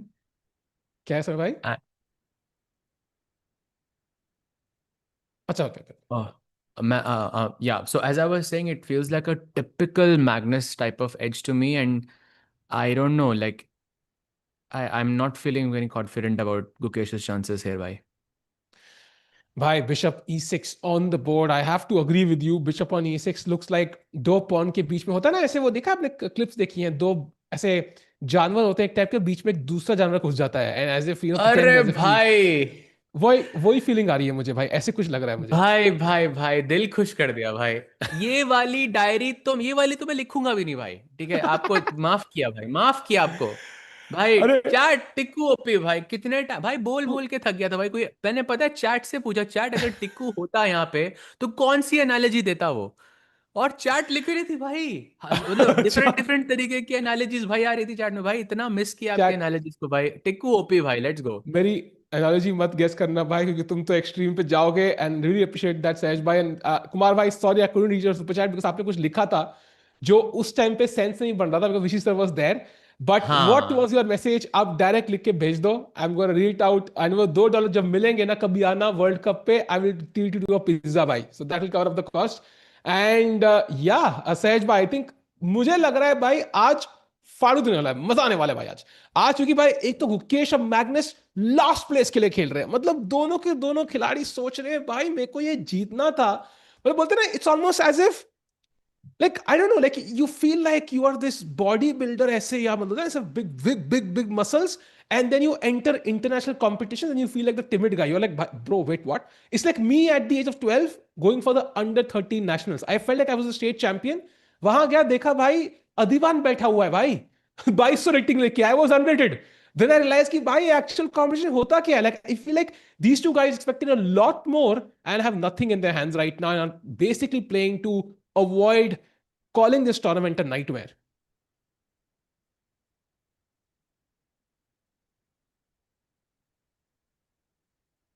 सहज भाई उठ के ही चले गए हैं या तो उनको नोटबुक ला रहे हैं या फिर गाली की किताब. I don't know chat which one it is, but hopefully it's the notebook. And Wesley might win, yes. And if Wesley wins, the tournament is over. Chat भाई, stream like करो, let's get more people in. आखिरी दिन भाई अंतिम दिन है Norway chess का, bye the वे कल रेस्ट डे है, परसों से उस चेस चालू हो रहा है, तो उस करके हम भी आएंगे वहां पे every single day. But meanwhile Norway chess final day, कौन जीतेगा? 3 खिलाड़ी in the running, it is of course Wesley So, Alireza Firouzja and Pragg. Pragg वहां बैटल कर रहे हैं, hopefully he wins, and we are Gukesh versus Magnus. Imagine Gukesh versus Magnus is the side show for today भाई, इतना crazy event रहा है ये भाई एग्जैक्टली क्रेजी, मतलब I don't think I would have had to say these words ever कि भाई Gukesh versus Magnus are gonna be fighting for the last spot literally. Shows goes to show like how competitive it has become, yeah, for everyone. And yeah, looks also Magnus के 4 losses, भाई that's crazy. And Gukesh dropping but like we also know this stat side where Gukesh dropped below Nihal, for example, I think for the first time since he hit the 2700 wow. mark. So that's also like a very very big, I think, point for Indian fans there. Agreed. And you know what? The crazy part is Pragg is finally entering the world top 10. Very close. So he's world number 12 now. If he finishes off in style today, he could be world number 11. So dheere dheere karke chat, we had a moment of depressing moment, to be honest, Sahej bhai, for every Indian chess fan. Jahan pe we went from having 4 players in the top 10, 5 players in the top 11, to literally having 0 Indian players in the top 10. Then Arjun, with his fantastic play, crawled up slightly during that taper segment tournament, and now Pragg is slowly crawling back. So धीरे धीरे करके Indian players form में आ रहे हैं. सहज भाई, important question chat आपसे भी. Arjun coming back in form, Pragg coming back in form, Gukesh कब आएंगे फॉर्म में सहज भाई? That is the big question, because the world championship is less than 6 months away. Yeah, bhai, and also I mean, I really cannot even blame, because I think Gukesh has been doing, I think in terms of openings and in terms of energy, like I think in terms of his style, I think he's doing things way better than he was, I think, 3-4 months ago. Like, I think there is not even a question, like, not even 3-4 months ago, but compare it to Menorca Masters. There's a huge difference in how he's playing. It's way more aggressive, refreshing chess. But as Vishy sir pointed out, कि भाई वो काम, मतलब it's like you have to back it up with some kind of concrete calculation. You have to be super aware. And Gukesh का style ही ऐसा है, कि either it works like all the way, या फिर बिल्कुल भी काम नहीं करता, So he has to find that balance somehow, I believe. And Yeah. hopefully, Olympiad is going to be that event, Tiku bhai, jahan par, he can find that momentum again. And maybe some event before that, who knows, हमें क्या पता. And meanwhile, I'm going to read Kumar भाई super chat. थी कि प्रखर भाई ने गुरु दक्षिणा दी क्या भाई? I don't know, maybe at least कुछ, I don't know भाई. As of now, that's not the reason why I did COB, but to be honest, I think it's always like an epic event. I think third time I've been involved in training Prakhar. First time I think Gary Kasparov ji aa gaye the, and then Acha, acha, acha. Prakhar lost. Second time I think we did win as a team event. I think Susha squad जीती थी, and this is the third time. So it record अच्छा है भाई, 2-on-3. That's not bad actually. 3 times I coached him, 2 times we won. That's amazing actually. That's actually very impressive. Or bhai, like let's just appreciate something for what it is. I don't think Tiku just worked on openings. Like I could tell in that sense, and I really appreciate that, because I think you're teaching in the way that he's becoming a better player. Because in that final moment, by chat, go back and look at that moment where he found that kuch to Rook H3 or Bishop H3 it was, where there was a repetition and it was on completely on the other side of the board. And finding that, I think in this level is very very impressive. वो भी एकदम crunch moments Armageddon में आप ऐसी चाल निकाल रहे हो जो एकदम other side of the board है. So I think you're doing a lot of nice things there. Agreed. And I think thanks for Sajbhai for the kind words. I feel like Prakhar in general has had that childhood training that really helps him a lot. And of course, I think I would say there are a lot of ways we have worked, but I think at the end, it's more about understanding structures than the opening moves. I think that was the difference between Prakhar and others. I think we used to play practice games, which I think maybe other people maybe did not take as much time out for it. And I think Prakhar was basically preparing the entire day. So that's all full kudos to him, really? because it's like, you could say, okay, 2 घंटे preparation कर लिए काफी है. वैसे भी Joel ने queen तो blender करनी है, so might as well prepare for 2 hours. But he will spend the entire day with me there, and prepare with structure. So I think that's all on him. And by the way, Ankush bhai Kerry Superchat के साथ, hands down the best commentary analysis I've seen among major channels. You guys are, अरे thanks a lot for the kind words bhai. The crazy part is Sindaro bhai ये बोले भाई. Sahej Yes, bhai. sir. I'm sorry, I couldn't talk about this earlier, but सिंधारव हमें देखता है भाई. What is this chat? Do you know सिंधारव watches? वही chat में सिंधारव अभी भाई. It's crazy.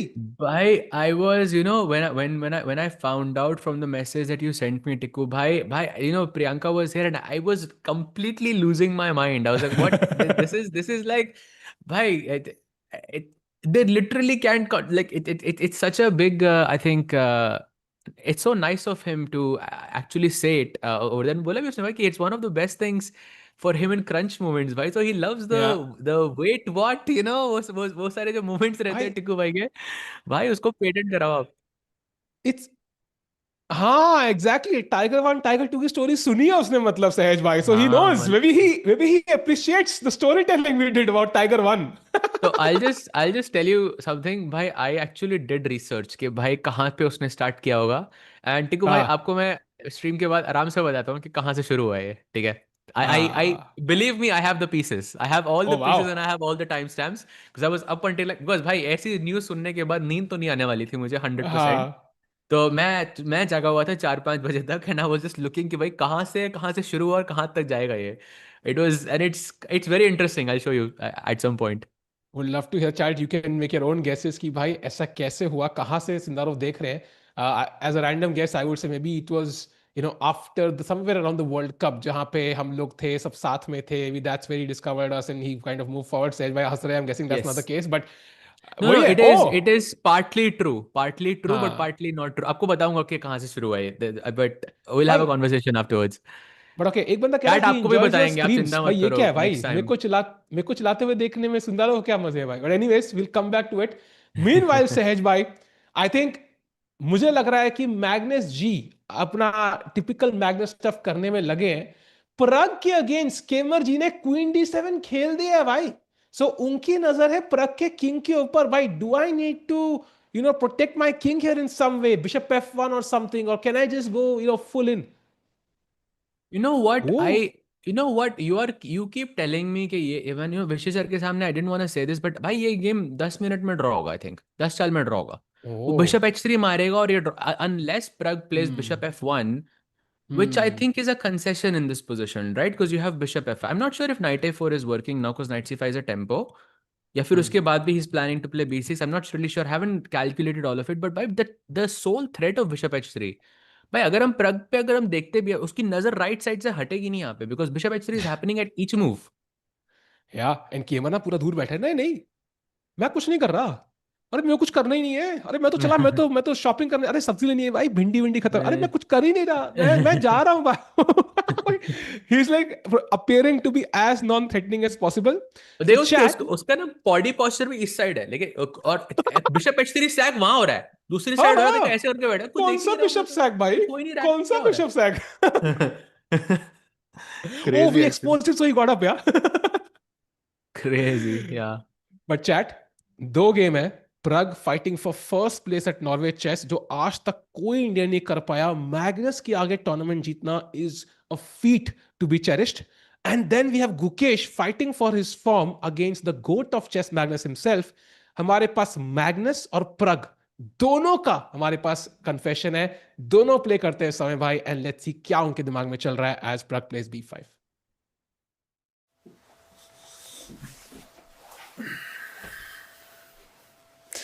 Hello and welcome to another episode of Old Man's Chess. I played this, unless I'm completely mistaken, which, yeah, I might always be. I played this against Jan's mates in what was known as Kurus back in 2009. This is like right before I started working with Gary and like I was kind of preparing on my own. My prep was kind of to be honest. But I remember like looking at this specifically and there were so many ways to equalize for black. But I ended up like winning a nice game. So we're going for the whole this. I mean, I guess he was technically 2.5 years old when this game was played, so he was born, but I doubt he saw it back then at the very least. But I mean, the problems that I'm setting are pretty marginal, I would say.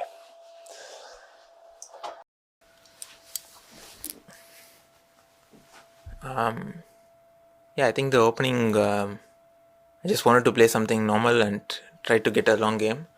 I think what we got is sort of a weird Karlsbad structure with usually the bishop will be on like g5 or f4, but now it's on c1 and also black's knight is on c6, so it's sort of a weird version. But we have all pieces on the board, so it should lead to a lot of fight in the middle game, and I think it's an interesting position. So yeah, there's a lot to play.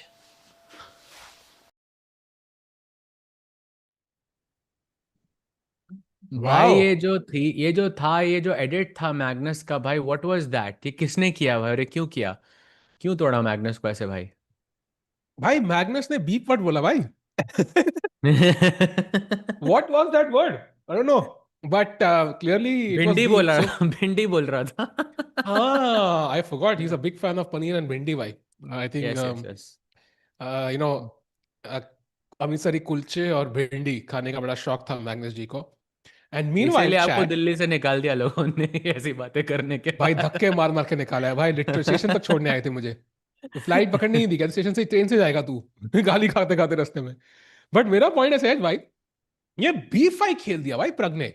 So he's opened up the queen side now, and maybe that makes it a bit more difficult. Like bishop h3 now, like at least white has some counterplay on the queen side. He might do something active. Now the question is, do I take on b5? Because अगर आपने bishop वापस ले लिया f8 पे, then maybe bishop h3 doesn't work anymore. So it might just be a plan to kind of remove that threat completely from Pragg here. Actually, could be, but the question is, do I have to move the bishop? Because I'm really liking I know it kind of feels weird, but I really like the prospects of you capturing here and me capturing back with the pawn. Like somehow it really looks interesting.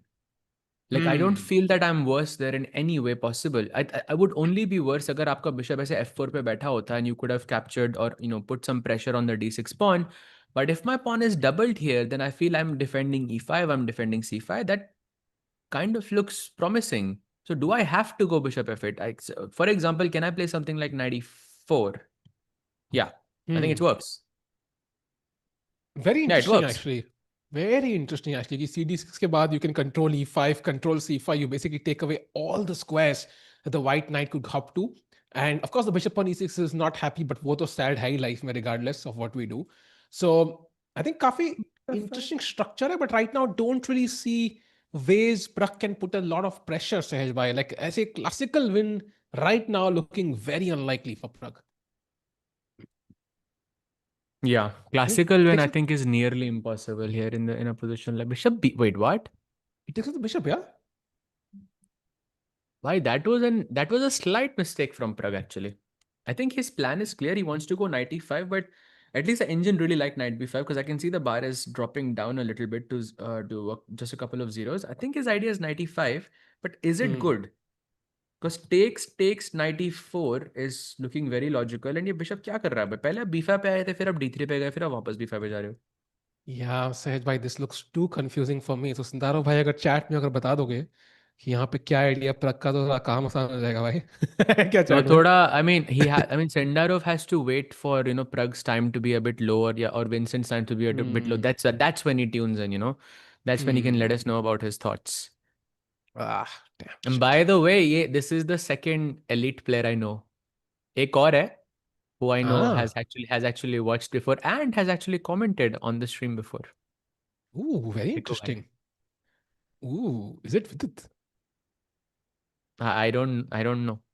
I can't say. You can't If I say, speak, I'm okay. in trouble. I'm just kidding. भाई आराम से भाई, ये statement last time रहा था तो लग गए थे सबके. And meanwhile, chat. Oh, अच्छा. अरे भाई. Not that. Do like the stream. Let's get more people in because this is the day we've been waiting for. It is Prague by Norway chess में he is basically leading the entire event, just half a point behind Wesley So, जो अपना battle fight कर रहे हैं Firouzja के साथ. And it does seem like, you know, that's a tipsy-turvy game as well. Sehaj bhai, all I want is कि Pragg को मौका मिले. Like Wesley was outright classical में ना जीते. बाद में अगर if he doesn't win, he doesn't win, yeah?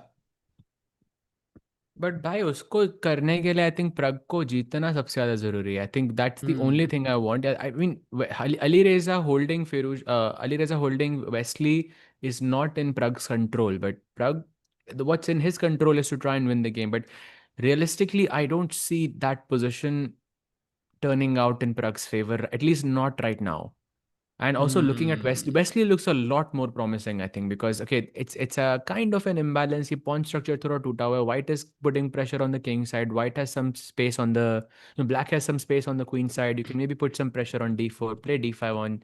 तो यहाँ पे फाइटिंग गेम हो सकता है. एंड ये भाई पॉइंट तो वही है ना, अगर क्योंकि फिरोजा को भी जीतने के लिए खेलना है तो he will take those risks. ना my question is, if Wesley was playing against Vincent here, would he have played queen f3 knowing that he doesn't have to win this game? Very Right? unlikely. Very unlikely. Exactly my point. So Firouzja ने queen f3 खेला क्योंकि फिरोजा को जीतने के लिए खेलना था. And okay, you can also argue that Pragg got that as well from Gukesh, because Gukesh chose a very dynamic line yesterday. But he didn't have to, right? अब white से जब भी खेलते आपको जरूरी नहीं होता कि आप कुछ aggressive he Khelo. Only when the situation demands, in that sense. So I think that's what is working for Wesley currently. And yeah, Vincent is just keeping it very, very solid. By the way, chat, apparently Gukesh has made an inaccuracy. Bishop to e7. वो bishop गया ही f6 पे था 3-4 चाल पहले. He brings it back and now Magnus has this weird, बोलते हैं ना ऐसे हटके move, queen to a4 with the idea of, I think, b4 at the right moment. And Sehaj bhai, take us through on why Gukesh might be under pressure soon if Magnus finds the best move. Like, okay, so firstly, like in terms of positional chess, this makes no sense to me. Because after knight e5, you played bishop f6, right? उसके बाद you played the move g6. g6 क्यों खेला था आपने? क्योंकि bishop आपको g7 पे रखना था, right? Otherwise, this is just a bad structure for you. And dark squares are super weak. And afterwards, it looks like he changed his mind and is going back bishop e7, where the dark squares are going to be a bit of a problem. And this is the one part that doesn't make sense to me. Why you should go bishop e7 here in this position after playing. तो g6 क्यों खेला था फिर? In that sense. Exactly. Yeah. I'm not sure. And Magnus said it in his confession. He must chat be that rattled there. I feel like Gukesh must be he must be rattled from the last 2 games that he has lost back to back against Pragg and then Firouzja as well. उससे पहले Vincent से as well. I mean, it's just been a very, very depressing second half for the world champion, and I don't think he's playing like himself here. I just want to point out, chat, if Gukesh were to lose today, even to Magnus, he's right now world number 23. He will go to world number 27 or 26 actually, and he will just be 2 points ahead of a Dogmas. So if like that is not where you want to be as a world champion, said by I think just 5 months before the world championship. Like we've drawn this comparison, like even Magnus did during the last Norway chess event. Gukesh, how is he faring compared to these youngsters? I mean, as of now, not so well. Yeah, agreed, bhai. I think this is very, very concerning for sure. And he would be like I think he will drop below 272, right? He will be 271. That's also another like एक घंटी तो बजेगी आपके दिमाग में कहीं ना कहीं, क्योंकि something is because in your mind you're gonna get thoughts like, am I gonna drop below 27, or is that a realistic possibility? And okay, like of course that's the most ridiculous question to even discuss, because हमें पता है उसकी क्या strength है. I mean जो भी play 2794 को हो सकता है, we know that that player is of course way beyond 2700 level strength, but that thought that it exists in your head is just a very, very bad thing. And we asked him this question, right? I think somebody asked this during the starting of Norway Chess, the media day. Ki, your fans feel that you've not been playing the best chess. What are your thoughts? He says, I agree with my fans. I think that makes a lot of sense. I've not been at my peak and I've kind of made mistakes. And Sehaj by that thought of falling below 2700 will literally haunt Gukesh in his dreams, because imagine this scenario. He plays, loses this game, goes to 2715. I mean, he is playing a couple of events this year, classical events this year. And just in case he falls below 2700, even temporarily, Sahaj, I mean, I don't know how you recover psychologically from that. It's so hard when your opponent could be almost 100 points above that stage. By Sindarov, by the way, is already world number 4 and Yeah. has gained 25 ranks in the last 12 months. His 2777 and is equal in rating to Northern right now. Exactly. That's so there is a massive difference, I think, right now between the two players. 50 points is a lot, like at that level. It's really a lot. And of course, like Wow. in terms of rating, it feels like he is the clear favorite right now. या अगर अभी match होता तो, but of course उससे पहले olympiad होने वाला है जहाँ पे I think Gukesh is gonna find his form again. Last time he I think got plus 30 or something in the Olympiad. That would kind of put him, within striking distance of Sendarov. So we're hoping for like a miracle in an event like that. But let's see, bhai. Agreed, man. This is not looking great for Gukesh. And right now, will Magnus find queen to a4, which is a very risky move. The queen does not have many squares. So that kind of helps Magnus Sahaj, I feel. He only has 2 options, chat. First of all is queen d2, next is queen a4. If queen b5, there is a6. So that's not really, helping Magnus at all. And the queen is likely going to be trapped. So queen d2, the safe choice, where I think maybe Gukesh is okay. But queen a4, what makes this move so strong, Sahaj bhai? Like, why is Gukesh really under pressure now? A great question. Bhai, I think b4 is the plan, and you can just take the pawn on a7, and there is not enough time for you to settle the position down. So, for example, you play the move a6 to try and defend this. Taki b4 I thought, the pawn is defended. But you have b4, knight c6, knight takes e6, rook c6, and now just unfortunately there is b5 in this position, and you can't take because bishop b5, drops one of the rooks, and if you move the rook away, then I can take on a6, and at least I'm a pawn up in this position. Maybe that's the reason, Tiku bhai, that it's a tactical thing. It's looking very bad. Sahaj bhai, somebody said Magnus is in worse form and still is the world number 1. Bro, Gukesh, by the way, in this event has lost 11 points. A nightmare, of course. But Magnus has lost 21 points. So I can absolutely assure you, like, he's not thinking, okay, Gukesh se to aagi hu. He is not thinking that way. He is absolutely dejected at his performance. Of course, Magnus now has moved on, doesn't play as much Sahaj bhai, but it will not be easy even for him, because for Gukesh, he's had the odd off event, right, before as well. For Magnus, it's a guarantee always that he'll play good chess. So this might even deliver more shock value for somebody like Carlsen, that he's not playing well.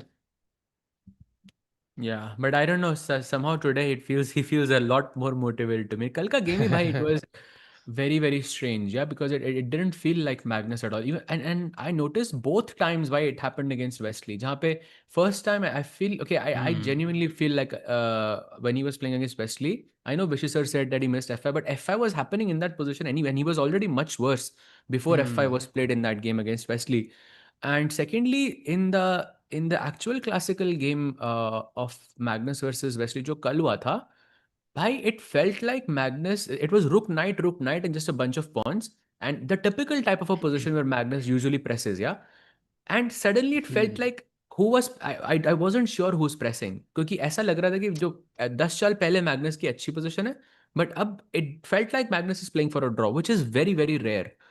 And it happened both times with Wesley, and uske baad he lost in the Armageddon as well against Wesley, despite having, let's say, a favorable color. So he wasn't looking like himself, bhai. Agreed. We saw signs of it in Tape segment, jahan pe against Zhu Jiner, Magnus was worse. But then, of course, he fought back and won that game. Barely survived, to be honest. I think at one point it was very tricky. But to be honest, I think Magnus would still be happy if he can somehow convert this game And but right now, Sahaj bhai, maybe we can switch to the Prague game and see what's happening there, because Magnus ji सोच रहे हैं. And after in talking about weird moves, Sahaj bhai, कि नहीं नहीं वो नहीं error गलत है वो, है, error है भाई वो. So हाँ गलत. क्वीन D7 खेला विंसेंट काइमर ने. क्वीन ने कहा कि मैं D7 पे लाता हूं. एंड नाउ बीफा के बाद उसने कहा नाम बनाना पसंद नहीं आ रहा, queen E7 now. So he pushes the queen to E7. And by that, Vincent has just gone to the confession booth. So उनके thoughts अभी देखने को मिलेंगे सहज भाई. And the first time, I believe, right? He has not. I don't think Wow. he has done a confessional before this, so it would be refreshing to see what Vincent has to say against Pragg. Of course, एक बारी तो भाई सबका करना बनता है, just to understand how what the एक players bar are क्या? thinking. Okay, सहज से पूछेंगे बाद में. Meanwhile, Chad, we're gonna have a Vincent confession, but we also have a नहीं Chad, वो हम्पी का ब्लंडर नहीं, एक बार दिखा दो भाई. Chad will go हाँ. crazy. It's just a transmission error, Chat. वो basically rook takes d4 के बाद on move 21, rook takes d4 was played, and the game is right now still even. It's just a transmission error. So Humpy is roughly even, maybe slightly worse, but not in big trouble at all. So it's time for another confession by the GOAT Magnus Carlsen. Let's see what he has to say.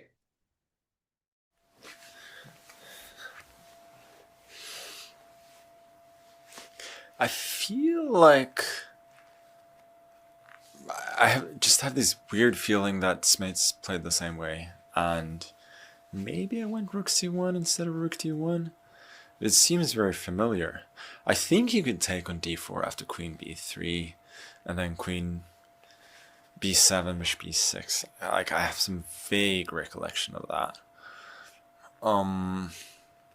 Like, apart from that, I distinctly seem to remember that knight a5 was worse. So I think I'm a little bit better now. We'll see. Saj bhai, if we can go back to the Magnus game for a second, I feel like we are living in this era where we get to hear the thoughts of the greatest human to ever play chess in real time. Sahaj bhai, I mean, you are a grandmaster. You've played this game for your entire life. Even I've kind of played this game for so long. This is invaluable advice कि भाई Magnus के thought process real time में सुनने को मिल रहे हैं हमें. Absolutely, bhai. That is, I think, one of the best things. But bhai, I'm a bit surprised because firstly, Magnus looked a bit sleepy. Like it felt like he didn't, he was he was not fully. Then and also he mentioned something like Queen Knight D4 and Queen B7, and I just want to go to that moment because Magnus was trying to remember something here, but Knight D4 is a big blunder here. I feel Queen B7, Bishop E6, Queen A7, and no. Maybe Knight C2, Bishop C2, Rook C2, and Queen D4, and White is just maybe slightly better, yeah? So basically, 1 GM plus 1 NM plus 1 engine is less than Magnus की memory from 20 years back. But I don't know if this is preparation or not, because I mean, he's been thinking for quite some time, right? Yep. So 12 minutes now. Also, he was mentioning something about the rook being on C1 instead of D1, but at least overall, he does think that he is a bit better. I mean, not a bit. I think he's a lot better now. And Sejbhai, I love this thought process chat. Look at this. Magnus looked at this when Gukesh was 2.5 years old. That's what he said now. Gukesh is now 20. So that means he looked at this position around 18 years back. कई बार लोग सोचते हैं not about chess, life in general, they think, okay, I wasted that time in my life. उसमें मैं क्या time pass कर रहा था. I was trying, whatever I was doing, like wasting my time in some shape or the other. Sometimes it helps you years later, and उस time realize होता है कि हाँ भाई, that time that I put into this thing is now finally giving me results. So by keep working hard, chat, जो भी आपका goal है life में, and maybe 18 years later, it will show results. Yeah, absolutely. भाई हमारे mod जी कहाँ हैं भाई? Mod ji That's a please good question.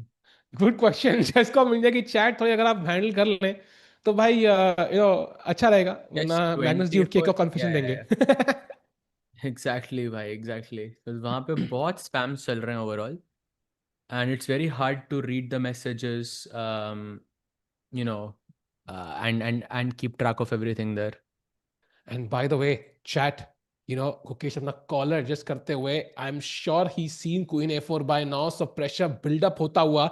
So as Magnus plays, I think he's about to play. But meanwhile, Sahej bhai, look at this. Pragg has put his knight on E5.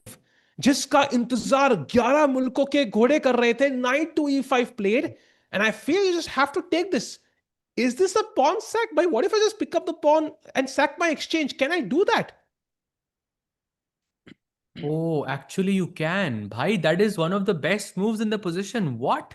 So takes, bishop takes, bishop e8 and rook takes e8 and just take it, Sukha pawn. Oh, sorry, Sukha exchange, but I have exchange, I have some compensation, yeah? I don't know how Nice. easy it is to play this, but it looks very refreshing, bhai. So he has to play bishop d7 otherwise, right? I don't see any other move. So bishop d7 या खेल सकते हैं वो. He can say नहीं मुन्ना, मेरे को नहीं करना exchange sacrifice, or he can just take on e5. So two options. A critical decision, Sahaj bhai, for Vincent Keymer here. Is he gonna give up material? Oh, उसके खेलने से पहले we have his confession. Let's hear his thoughts. जल्दी से.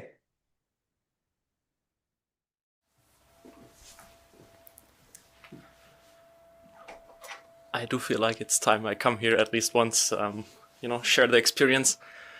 The game today is, I guess, kind of what we expected. Pragg was interested in a big fight. He got that. I do think we have a very complicated position as of now. I do believe I'm still fine, although I missed a few things along the way. But if my calculation right now is correct, things are still, quite interesting, but should be fine for me. Concerning the other games, Alireza is doing some fancy business, basically playing some sort of reversed Italian, which I guess also means that he is in a very fighting mood. So, of course, I'm mostly focused on my own game, but it's also interesting to see how the fight for first place evolves here. Wow. So have you ever done some fancy business, Sahaj bhai? Fancy, bye. थोड़ा dangerous हो रहा है भाई. नहीं मतलब But बोला भाई ना fancy business. fancy तो भाई I think Vincent हो रहा है. समय भाई, are you speaking to me or या फिर समय भाई? No, that's me. Camera.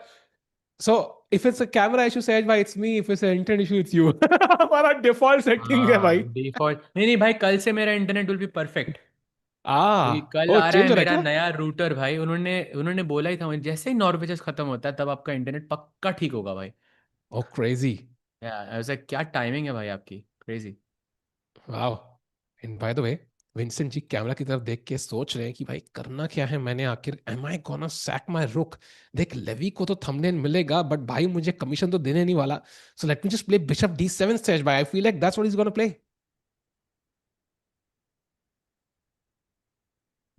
Bishop, knight takes e5, d takes e5, bishop takes e5 is where we are.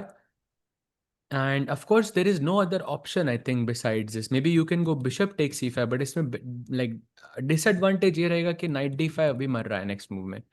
So I think by just pure process of elimination, you have to sacrifice on e5. Like or कुछ, Wow. if you do anything else, then you lose a pawn, right, on c6. Oh man, I don't know. I mean, bishop d7, I still want to stick to because I feel like Pragg को advantage मिलेगा.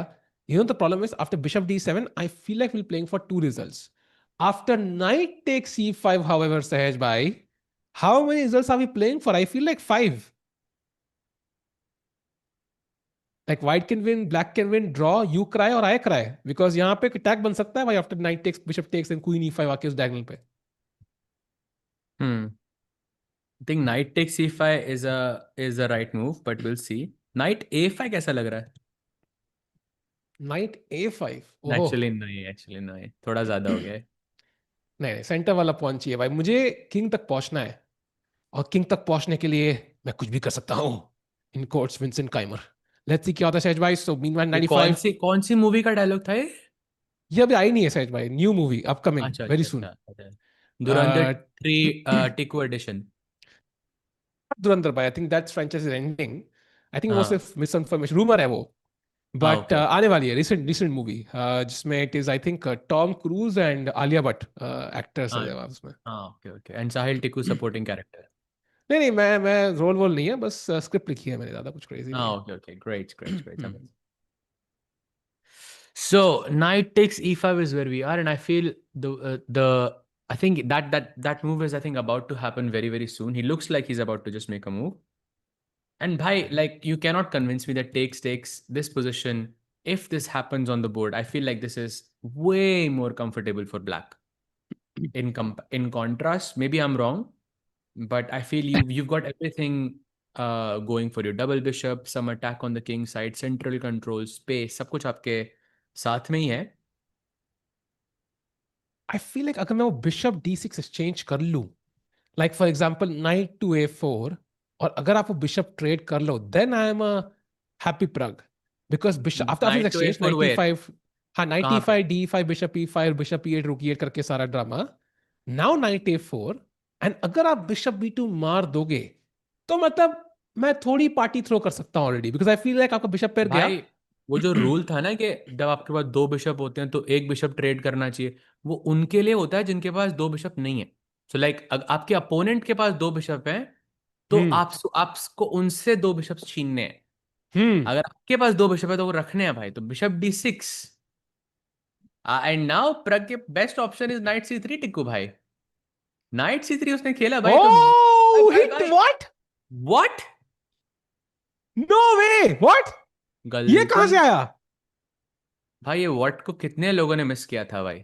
Genuinely बताना. I know, भाई पर मैं try कर रहा था chat, but ये टिक्कू का जो व्हाट है ना, I like it's irreplaceable, I feel. this is not even like I didn't see that pawn was hanging. That was just complete shock. मैं उस pawn को देखा भी नहीं कि pawn hanging भाई है, मर रहा था क्या? देखा भी नहीं भाई, genuinely. And genuine reaction. I the most genuine reaction, I think. भाई take us through कि विंसन ने ये बिशप जिसकी हम इतनी तारीफें कर रहे थे, इस पे गजलें लिखे जा रही थी कि इरशाद उस बिशप का जो D6 पे बैठ जाए, वो कैसे दे दिया विंसेंट काइमर ने? भाई bishop A3, rook A3, and takes, I'm guessing. Although मारना rook A3 forced नहीं है आपको for some reason. You have to go bishop C6 first. क्योंकि pawn से मारने के बाद knight takes C6 is there, and that would attack the queen. So you want to go rook takes A1, queen takes A1, pawn takes C6, knight takes C6, queen D6. अब सब force है. मैं बहुत थोड़ा फटाफट खेल रहा हूँ. Night goes to E5, and भाई ये पोजीशन अब C5 के बाद कैसे भाई, what are you joking me? No no ways. क्या कहते हैं, दो वीकनेसेस चाहिए, दो वीकनेस के लिए दो पीस भी होने चाहिए. यहाँ पे तो पीस ही नहीं बचे हैं. वीकनेस होगी भी तो कहाँ से खड़ी होगी भाई? दे दिया आपको D5 का पॉन, फिर क्या? वो भी फिर भी रुक एंडिंग ही होगी 4 vs 3, and that's a dead draw. I feel this match is ending in a draw, bhai. And then Vincent, with his last move, made it very clear that he doesn't want, to have that 3 result wala game. He's happy to play solid because he knows Pragg is the one who has to play, more aggressively. सहज भाई, I have some थोड़ा drama. What if हम थोड़ा twist कर दें, मतलब कहानी, after bishop E3 हम रुक से मारते हैं उसको अगर, and then take on C6. I don't know how, क्या कुछ हो रहा है, कुछ मसाला पक रहा है वहां पे, क्या मैगी बन रही है भाई क्या? मसाला तो है. मसाला देखो देखो, एक साइड लिया तो मैंने कहा भाई वो okay, something is there. But hmm takes queen D6 के बाद आपको बिशप A3 मारना पड़ेगा ना भाई. आपको सैक नहीं कर रहे हो कि बिशप है बहुत घटिया यहाँ पे, F4 पे होना चाहिए था. पर वो क्यों है तो तू घटिया? प्रिपरेशन थी खैर. बट बिशप A3 के बाद there is queen takes A3 और queen takes, apparently queen takes C6 is also equal. I mean, yeah, Pragg will try to push, and but there is no visible, yeah, there is a pawn on C7 which is a weakness, but okay, it's not really a weakness. Hmm I don't think there is any kind of venom left here in this so position. अगर प्रग draw करता है और argument जीतता है, मान लेते हैं भाई, मतलब थोड़ा हम थोड़े से बायस्ड है, so Pragg goes to 15 + 1.5 16.5. So Wesley को या तो क्लासिकल में हारना है, but then Firouzja gets 3 points and crosses Pragg. So the ideal is they draw the classical and Wesley loses the Armageddon Sahaj bhai, and then Pragg catches up, right? That's the only scenario now if Pragg is not winning.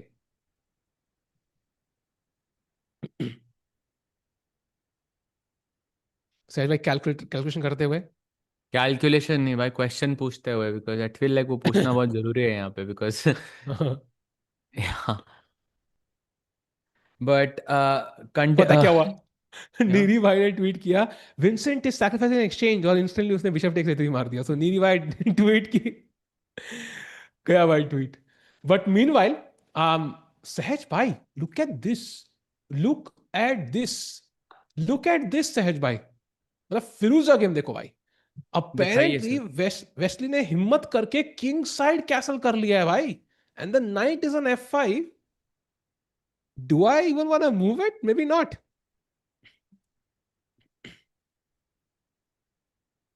What do you do then? Do you allow GF5 or what? I'm thinking like H4 or Queen G4. Yeah, like I'm going in that territory. कि भाई Queen G4, H4, H5, Bishop H6. That's just Black King को मतलब संन्यास लेने के लिए मजबूर कर देते हैं. मैं भी H5 खेल सकता हूँ ना, लेकिन और नाइट F6 में भी even. But I don't know, knight F6 से D7 पे गया था मैं, तो I am not really sure. But I think it's anything. I think थोड़ा मुश्किल लग रहा है भाई for this to turn out in Pragg's favor. Like I don't see Wesley losing this, and I think the reality is, if even if Wesley draws this and वो Arma में हार जाता है, then also I think he will win the championship, right? Because Yes. Firouzja is only gonna be getting 1.5 points, and Wesley is gonna get 1 point, and then it would still mean that he is half a point ahead of Firouzja. And I think against Pragg as well, like if he just draws, and he would just be half a point ahead of him as well. So looks very tough by. Maybe Looks very Pragg tough. could draw against, Vincent and then beat him in the Arma. Yes. That could give him a chance. That's the only way And now. Wesley को भी लेकिन Arma हारना, Wesley एक भी Arma हारा है अभी तक? I don't think हारा है भाई. अच्छा, प्रग के साथ ही हारा था वो in the first तो round. भाई लेट्स गो भाई. उम्मीद है. And Vincent by the way arma में हारने के लिए जाने जाते हैं. Like he doesn't play arma well, so वहां पर अगर ड्रॉ करते हैं सो उनके आर्मा जीतने के चांसेस काफी high. And today all 3 games are kind of important. Exactly chat, just setting up the stakes. 3 player है trying to grab the first rank. Wesley 15.5 point पे, प्रग 15 पॉइंट पे, और फिरोजा 14.5 पे. तो 3 घोड़े इस रेस में लड़ रहे हैं, एंड कोई भी फर्स्ट आ सकता है. But surprisingly, no Magnus in the running, no Gukesh in the running. Yeah, bhai, that is indeed very, very surprising. It looks like it's gonna be Wesley's tournament overall.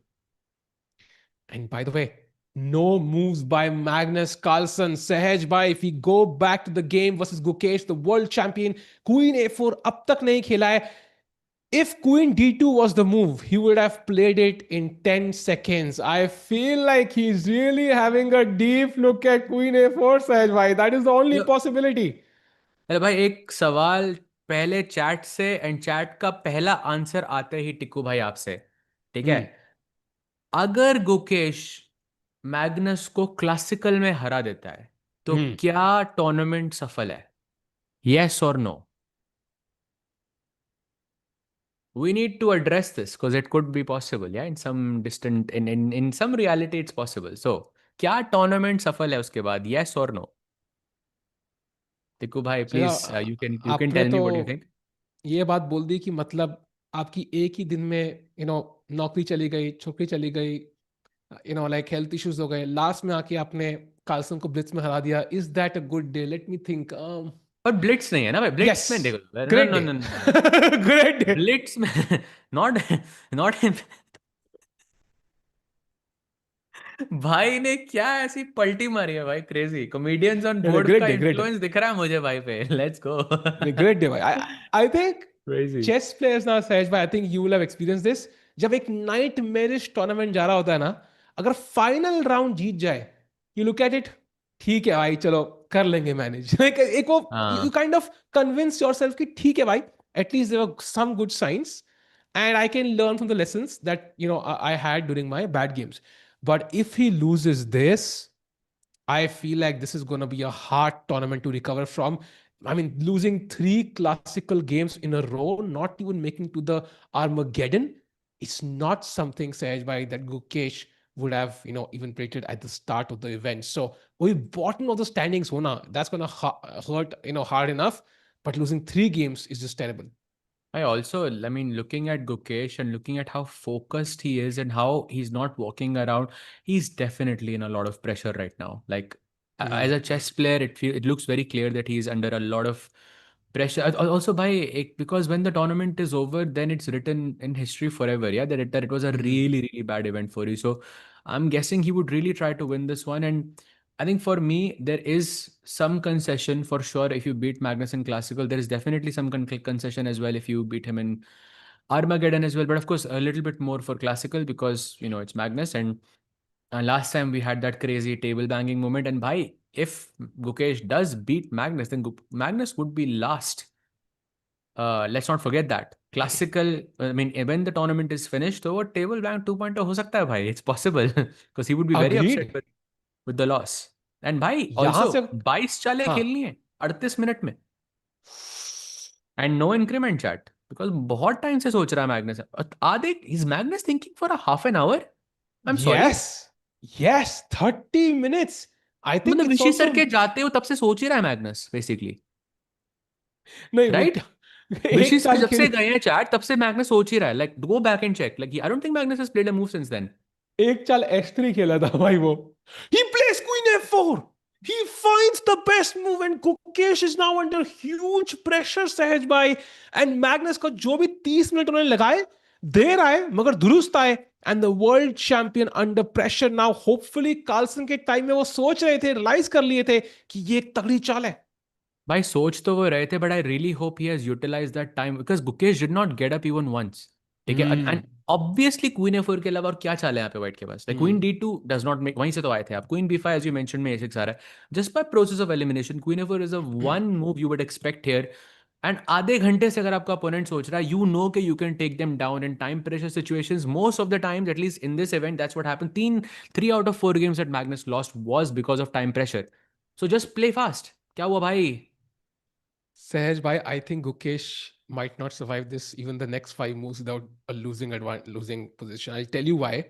The move we looked at was a6, right? The best move in the position. And we discussed ki b4 ke baad knight c6 takes, rook takes and b5, right? Jahan pe wo agar maroge to bishop b5 aa raha hai. This is already looks way bad. Like you don't want to enter this position. You know what the second best move for black is, chat? Take a guess. What is the second best move for Gukesh apart from a6? You will realize how difficult this position is. Do you see it? I haven't seen it. मेरे उसमें एक ही line आती है हमेशा, तो I haven't seen it. But I'm gonna guess that it's rook 8. I wish अरे it was rook यार, 8, I was Sahaj so bhai. close. तो I क्या wish थी? it was rook 8. Chat ने guess आपने क्या बोला Sahaj bhai? Rook 8 बोला था मैंने. rook 8. नहीं. Like this would... Chat has guessed it. It is bishop f6 back. भाई कितनी बार खेलोगे एक ही चाल? भाई, are you अभी तो kidding वापस me? गए थे. It's exactly what I was thinking. Why would you play g6 and put the bishop back to e7? Like this makes no sense, like strategically speaking. Like, why play g? मेरा question है कि out of all of this, how is g6 relevant? Yeah. In this position, why g6? Like pawn g7 पे होता king ज़्यादा safe है, dark squares under control. In fact, you have to keep an eye out for bishop g6, knight g6 type के ideas because rook e6 भी मर रहा है. So I'm just not sure why g6. I feel like Gukesh is switching plans constantly. Ek plan dekha, then second plan dekha, then third plan, then back to first plan. Look at him. Can we go full screen for a moment? I mean, you can see how tensed Gukesh is right now. Magnus on the left, chilling, rubbing his eyes, likely coming back from another confession. He has a slight, not a smile, but like a pleasant, expression on his face. Gukesh on the right, completely tense, Sahaj bhai. I mean, he must be thinking, bhai, chal kya raha hai? इतनी simple position थी, इतनी complicate हो गई है, and suddenly I am about to lose a pawn unless I find an incredible resource. This is very, very tough for anybody. Forget like a Gukesh who's not in form. Yeah, I think agreed. Very much agreed. This could Sahaj bhai. this could turn out really badly, I think, for Gukesh. But also, by a6 is not a difficult move. Again, if he's thinking for almost half an hour, right? Ek move, fatafat, like just play because you know Magnus का जो only weakness अभी दिख रहा है. ये मतलब that is time pressure. Just target that. That's it. That's the only thing you have to target. But नहीं तो आप when Gukesh was sitting there for half an hour, but what else was he looking at besides Queen F4? There can't be anything else. And if you've invested half an hour into a position, then I think that's more than enough time, right, Tiku bhai? We have done this Agreed. many times कि भाई 20 minutes से ज़्यादा जब भी आप सोचते हो तो you're mostly recycling your own thoughts. Yeah, I think 2 points. First of all, when you know the position is bad, I think the single resource you can focus on is clock sometimes. And knowing Magnus has genuinely blundered. He blundered mate in 6 versus Pragg Sahaj Bhai. So he's made mistakes when he's had less time on the clock. We saw it in earlier rounds as well. So at least I think he must have used that time, but I would hope Gukesh plays in the next couple of minutes. He's prepared with his move and forces the clock pressure at least on Magnus. Even the great crumble when they have no time on the clock, Sahaj Bhai at Norway chess. So at least Gukesh practically, and remember that game against Pragg that he won, he was way ahead on the clock. Exactly. Actually, that's a great point. I think in the end, I think जिसके पास ज़्यादा time रहता है ना towards the end, that's the player. Because Vishesh sir, who has played Norway chess before as well many times, he also said कि move 40 के बाद एक वो death zone सा आ जाता है. So it's important to do. He does not play it. He plays Queen B6, and that's a mistake. Wow. That's actually a very significant mistake. Bishop B5, now you can see from the blue arrow, poses some really big problems. And the problem is, I'm guessing कि कहीं ना कहीं पे Knight D7 या Bishop D7 type की चालें will be super dangerous. भाई Queen trap ही ना हो जाए B6 पे यार. Why we have a super chat from G मैं for JE main tips for aspirants, yeah. अच्छा मैंने G मैं सुना. My Delhi guy was just like kind of speaking there, but thank you so much for the super chat, bhai. You said Guki is world number 25, and it's not only one event: FIDE World Cup, Swiss, Grand Swiss, Prague Masters, Vike. He's struggling. Deserves. Do you think he deserves the board one spot? Sahaj, big fan from Maharashtra. Thank you so much, bhai, for the super chat. And I think it's a fair question as a fan. It's a fair question as a player. It's a fair question as a coach as well. But I think एक वो कहावत है, form is temporary, class is permanent. And I think the fact that Gukesh has not played well in the last 10 months or 1 year, you can say is bad form. But we still have to believe in the fact that he is a much better player simply because of his achievements from 2023, 2024, 2022. Because what he did was completely unthinkable. And we have to trust that last 2 years, last 2 Olympiads, that he has sort of represented, not just represented, he led the Indian team on board one and got that a very important match against Wei, जहाँ पे हमने China को हराया था 2.5, 1.5. He was the catalyst for that. So I think he's a very important, piece when it comes to the entire Olympiad team. And I also think if you change the board order now, him being the world champion, it's just gonna make the situation way worse for Gukesh. Oh my God, Sahaj bhai, I am really sorry to cut you off. Chat, अपनी seat belt बांध रहे हो क्या? Seat belt बांध लो, because the advantage for Magnus is hidden behind such a crazy variation. Chat, trust me, we'll go to Pragg's game, but look at this variation. It's gonna blow your freaking mind. Sahaj bhai, Bishop B5 board पे आ जाए एक बार. Now, rook e8, rook bachana hai, rook f8, this bishop h6 also, so rook e8 only move. And now Magnus can play this very sneaky move, bishop to d2, attacking the knight on a5. And only move for Gukesh to continue the game is knight to c6. You take with the bishop, pawn takes, and bishop a5. Bhai, rook. So the only move for Gukesh to play on the game is queen to a6. You pin that bishop, and chat, question to you. अपनी chat के धुरंधर, अपनी chat के Carlsen. White to play, find the best move for Max Edgeby. And the variation just goes on. It's not over. Chat, white to play, find the best move. I saw. Chat, Gotham chess को याद करो ×2, basically. That's and what now it is. Sahaj, maybe that's what Magnus was thinking for 30 minutes. Maybe he has seen all of this. भाई देखा होता तो अब तक खेल देता ना. अभी फिर 4 मिनट से क्यों सोच रहा है फिर से? Verify कर रहा है भाई. Yes, chat, you are correct. It is knight f7. If bishop Magnus takes won't find this. No, I think it's very hard to play this. उसके बाद भी rook e1, King f7, rook e7, king. You can't take because there's bishop b4 check, so you have to go king g8 and then queen b4. And okay, it's a very Wow. nice line, but ridiculously difficult, bhai. And actually, he doesn't play it. He goes knight d7 straight away. And Wow. now it's why your stables are double bishop versus knight wala edge. Wow. And yeah, looking equalish. But that pressure was crazy. Wow. So chat, thank God Magnus didn't find it very tough, as Sahajbhai pointed out, but would have been a crazy variation. We can now switch to the Prague game, Sahajbhai. And before we look at the updates on the moves, we have his confession, his thoughts. Let's check them out.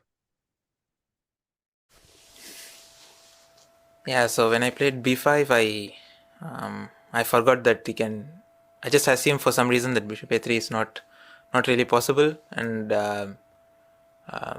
yeah, I realized once I played bishop into b5 that you can just take bishop a3. I was really hoping for this knight e5, and these positions, they are like double-edged, but yeah, bishop a3 is quite solid, but still I think I can push, so we'll see. Wow. So Prague, I think, sticking to the chess, let's put it that way. And we have Magnus in front of us. We switch to Prague in just about 30 seconds.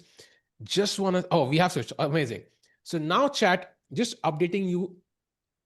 I think board Magnus will have, let's have Magnus then. I think we'll go to Prague in just about a minute once we have Sahajbhai back. And Sahaj, chat, knight d7 played. Gukesh, of course, has to pick up that knight. That's the only move in the position. He has captured it already. And queen d7 has been played. And now, of course, you want to kick the queen back with one of the rooks to d8. And the game just rook c d8 is, by the way, the only move, rook c d8.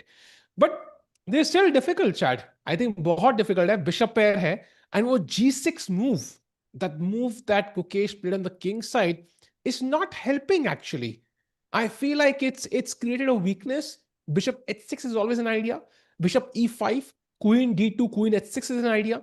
And it feels like Magnus Carlsen practically has great chances. Yes, chat, we'll have the moves on the board very soon. But bishop d7, queen d7. Yeah, queen d7 played. And now you were saying? Slightly bit of a Magnus, yeah, typical. हाँ, सिर्फ अब slightly better इसलिए क्योंकि center में pawn है. अगर ये pawn हटा दो तो bishops will become way more powerful because bishops को open center and open position, and of course they want the pawns to be as separated as possible. So that would be the thing. And I think, okay, 33 minutes for Magnus तो थोड़ा dangerous territory, but अगर queen straight हो जाते हैं तो I think maybe you know, I think Gukesh can hold probably.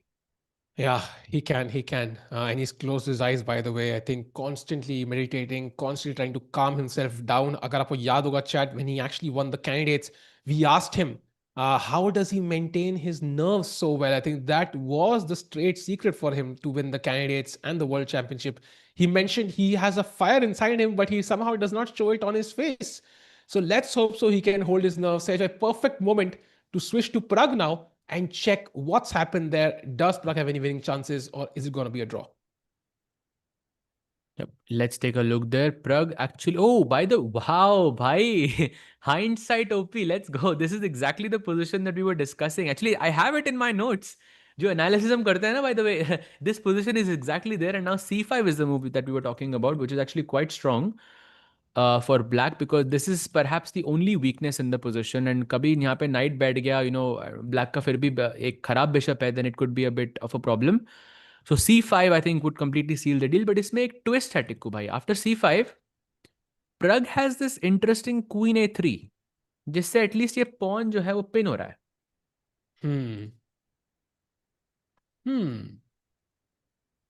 I mean, it's like the last ditch effort, yeah? That at least I'm not going to utilize instantly.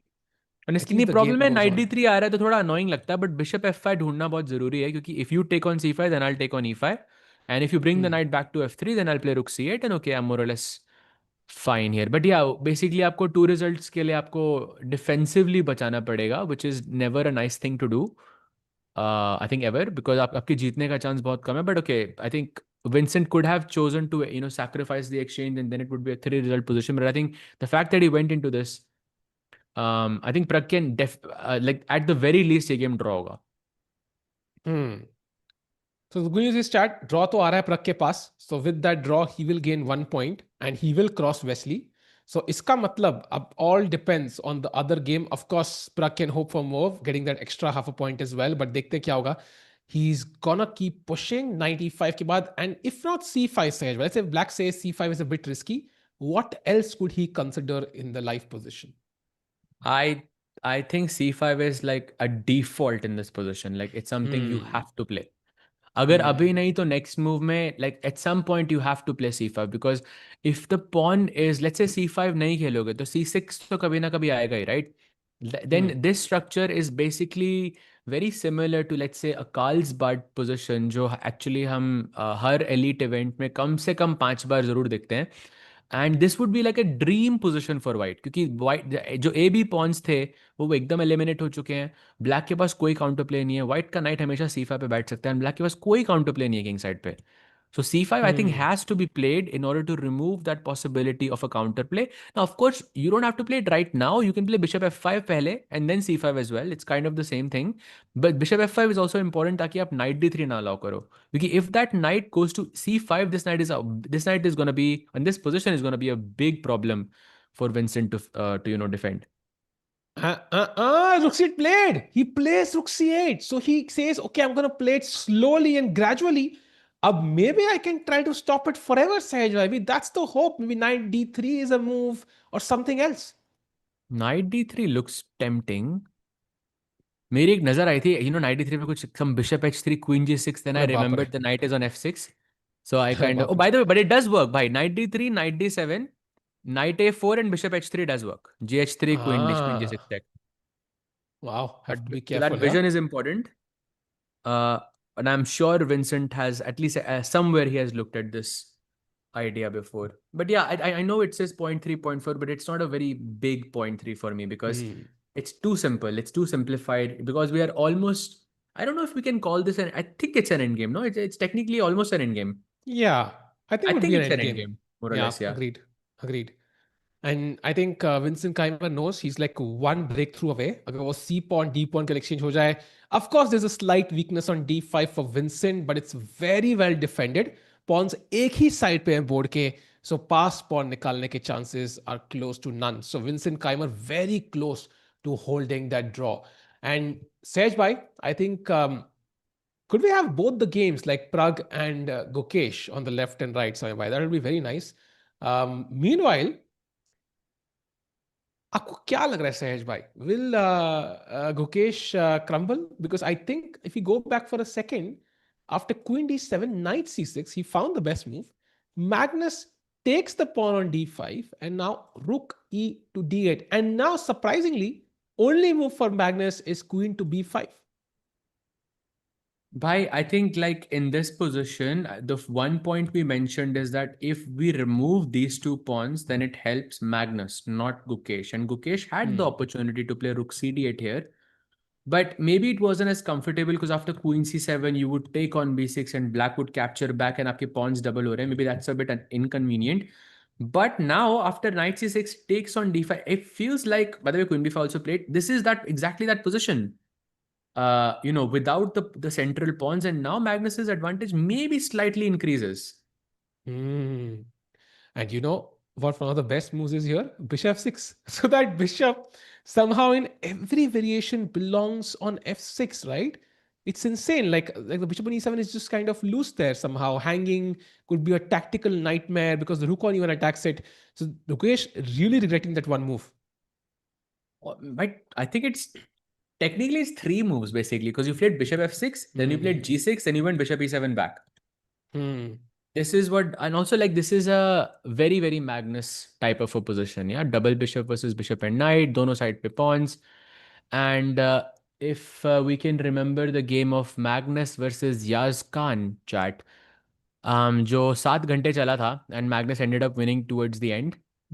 I mean, at least the nature of the game, how it progressed and how it looked, the fact that Yaz was holding from, for a very, very long time. It was also bishop versus knight, and it was also an end game where pawns were on both sides of the board, and Magnus kept pressing, until the moment, because I think this is Magnus's best skill. Yeah, ये करने के लिए उसको calculation, maybe calculation या time management. These are the things where you have to play a lot of matches to keep yourself match fit. But ये जो strategic understanding वाली बातें होती हैं, I feel those are something that a player always carries with them. And I feel this is the type of position where Magnus is just going to be super comfortable. Because यहाँ पे कुछ आपको calculate थोड़ी नहीं करना. I think Magnus can just play off of intuition here more or less, no? Or do you think this is like Agreed. complete draw? What is your take here, Sahil bhai? Do you Agreed. I think think this or no? maybe this is the last moment where he possibly has to be a bit more calculative, like just to make sure he has the best way to put pressure, because there are multiple ways, right? I see bishop h6, I see other ideas as well. With the last one, but I do agree with you. I think ऐसी position Magnus by default चाले खेलता है. He could play bullet chess from here and still win this. So जो time disadvantage है, that might not get Gukesh the same relief. It would get him, in some much more complicated position. So meanwhile, Sahaj bhai, as he thinks, you will not believe, chat. You will absolutely not believe what's happening in the two of the leaders' games. That is Firouzja Wesley, which is very important if Pragg has to win the tournament. Queen G3 के बाद Wesley has only one move. Rakesh bhai just told us on WhatsApp, King to H8. Otherwise, Firouzja could be completely taking over this game. And chat, want to take a guess why King H8 is the only move in this position? Think of Garry Kasparov. Garry Kasparov ने बहुत एक famous quote कहा था इस move के बारे में कि अगर आप मुझे वहां पर ये move दे देते हो तो position is completely, I'm gonna win each time. What? That is the move. Chat. Oh, crazy. Yeah. And yes, exactly. Knight f5 check is the point. That's why you played Queen G3, and that's why King H8 is the only move, ताकि pawn जो है G6 का ये pinned ना रहे. And Wesley still survives. But by the way, bhai, like you might say that Wesley is worse, but look at Firouzja's time, bhai. 32 minutes to play 21 chale. I am not so sure if that is simple. And Wesley in epic form, by the way, finds King to H8. So वो कह रहे हैं भाई मैं तो form में हूँ, मुझे हराना बड़ा मुश्किल है इस टूर्नामेंट में. Defeated Magnus, by the way, man, with the black pieces in classical. Very hard. I think Firouzja ready for his move. Plays King to H1. Freeze his F pawn, Sahaj bhai. I think अगली चाल हमें पता है वो pre-move करने वाले हैं, pawn to F4. Bhai, even if you go pawn takes b4, still f4 is the best move. That is how crazy it is. But okay, some attacking prospects from Firouzja. But भाई यहाँ पर result किसी का भी आ गया और Pragg का draw हुआ, that means that player wins. Pragg has to win अगर यहाँ पे result आता है तो. He takes on so fast. Wesley is playing. Yeah. Now let's see if he goes pawn takes b4 or if he goes f4. Because if he goes f4, the match is on. The game is on. Yeah, the game is on indeed. Regardless, जो भी हो यहाँ पे एक fiery game देखने को मिलेगी. Sahaj bhai, let's jump back to the Pragg game because we have a confession from Vincent Keymer. So clearly he's enjoying the confessional booth now. Last day पे आए, देर आए दुरुस्त आए. Let's see what he has to say.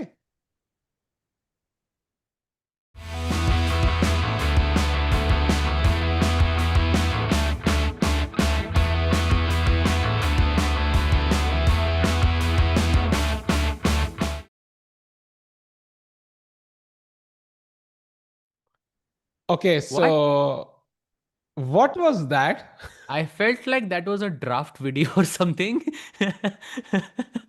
Not so sure what that was, but Vincent को miss किया भाई. Vincent था नहीं उधर. But still, it was refreshing to see that. Wow. So clearly, I mean, Vincent आज loves 1 April है cycling. क्या chat? आज 1 April था क्या?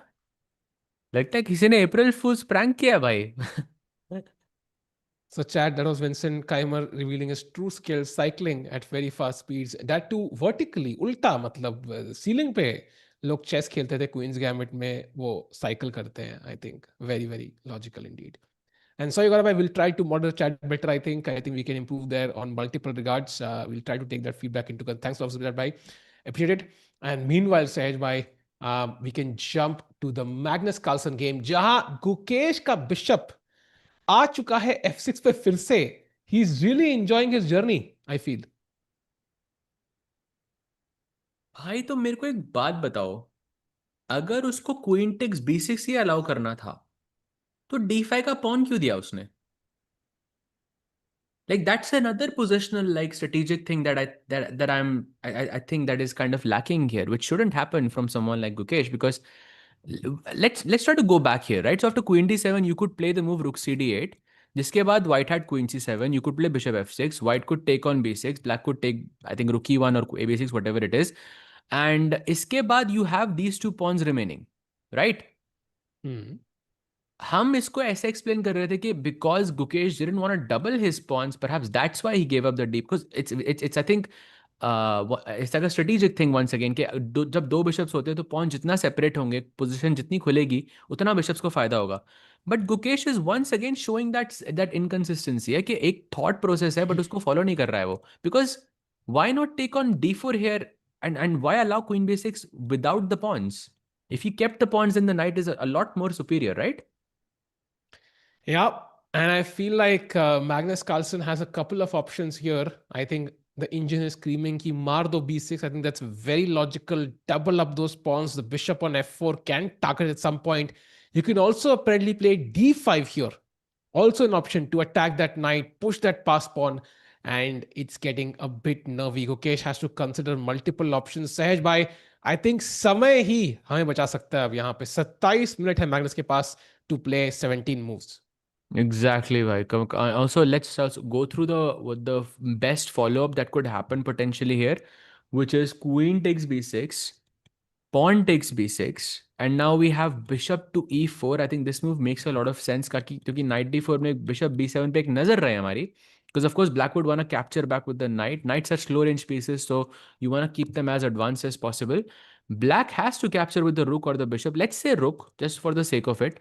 Rook takes d4, bishop takes d4, and ये pawn पे है threat.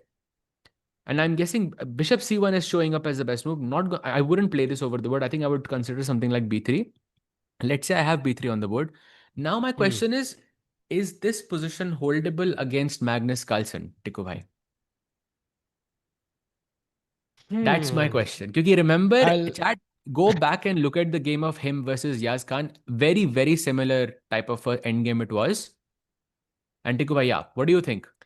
I'll get back to in 2 business days, Sahaj bhai. अभी थोड़ा weekend आने लगा ना.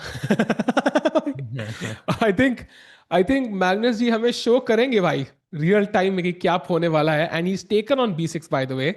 So pawns double हो चुके हैं. Right now, chat, look at the board in front of you. White has 6 pawns, black has 5. And it's black who has the double pawn as well. So, but d4 वापस मिल रहा है. Next move is bishop takes or knight takes d4. So what can Magnus do, say? Because ये चाल important है, right? So एक चाल दे देंगे. He will take on d4 with the bishop, attack b2, at least equalize the pawns, and he can at least hope that pawn on b6 is now very well defended. So pressuring f2 as well, some counterplay. So what can Magnus do in this crucial move that can put Gukesh under pressure? I mean, after bishop e4, I think it's bishop e4 is the move, I think, because it stops black from playing knight d4, and उसके बाद सब capture करने के बाद bishop c1 आना है essentially, and I think pressure already built हो रहा है because you have double bishops and pawns are on both sides of the board. I mean, I'm sure both of these players have studied such positions very, very deeply, and I'm sure they know what are the nuances, like कैसे आपको बचाना है, कैसे आपको press press करना है इस position में. But I'm not sure whether the time helps Gukesh in this scenario or not. That's the important thing. Agreed. And Sahil Tikku is one of the players of all time. Indeed, brother. Absolutely agree, Pratik Bhai. I say Pratik Bhai is one of the chatters of all time. I think we are in the same boat, Bhai. And meanwhile, Gukesh looking fierce. यहाँ पे थोड़ा सा ऐसे heavy breathing कर रहे थे. Magnus relaxes in his chair.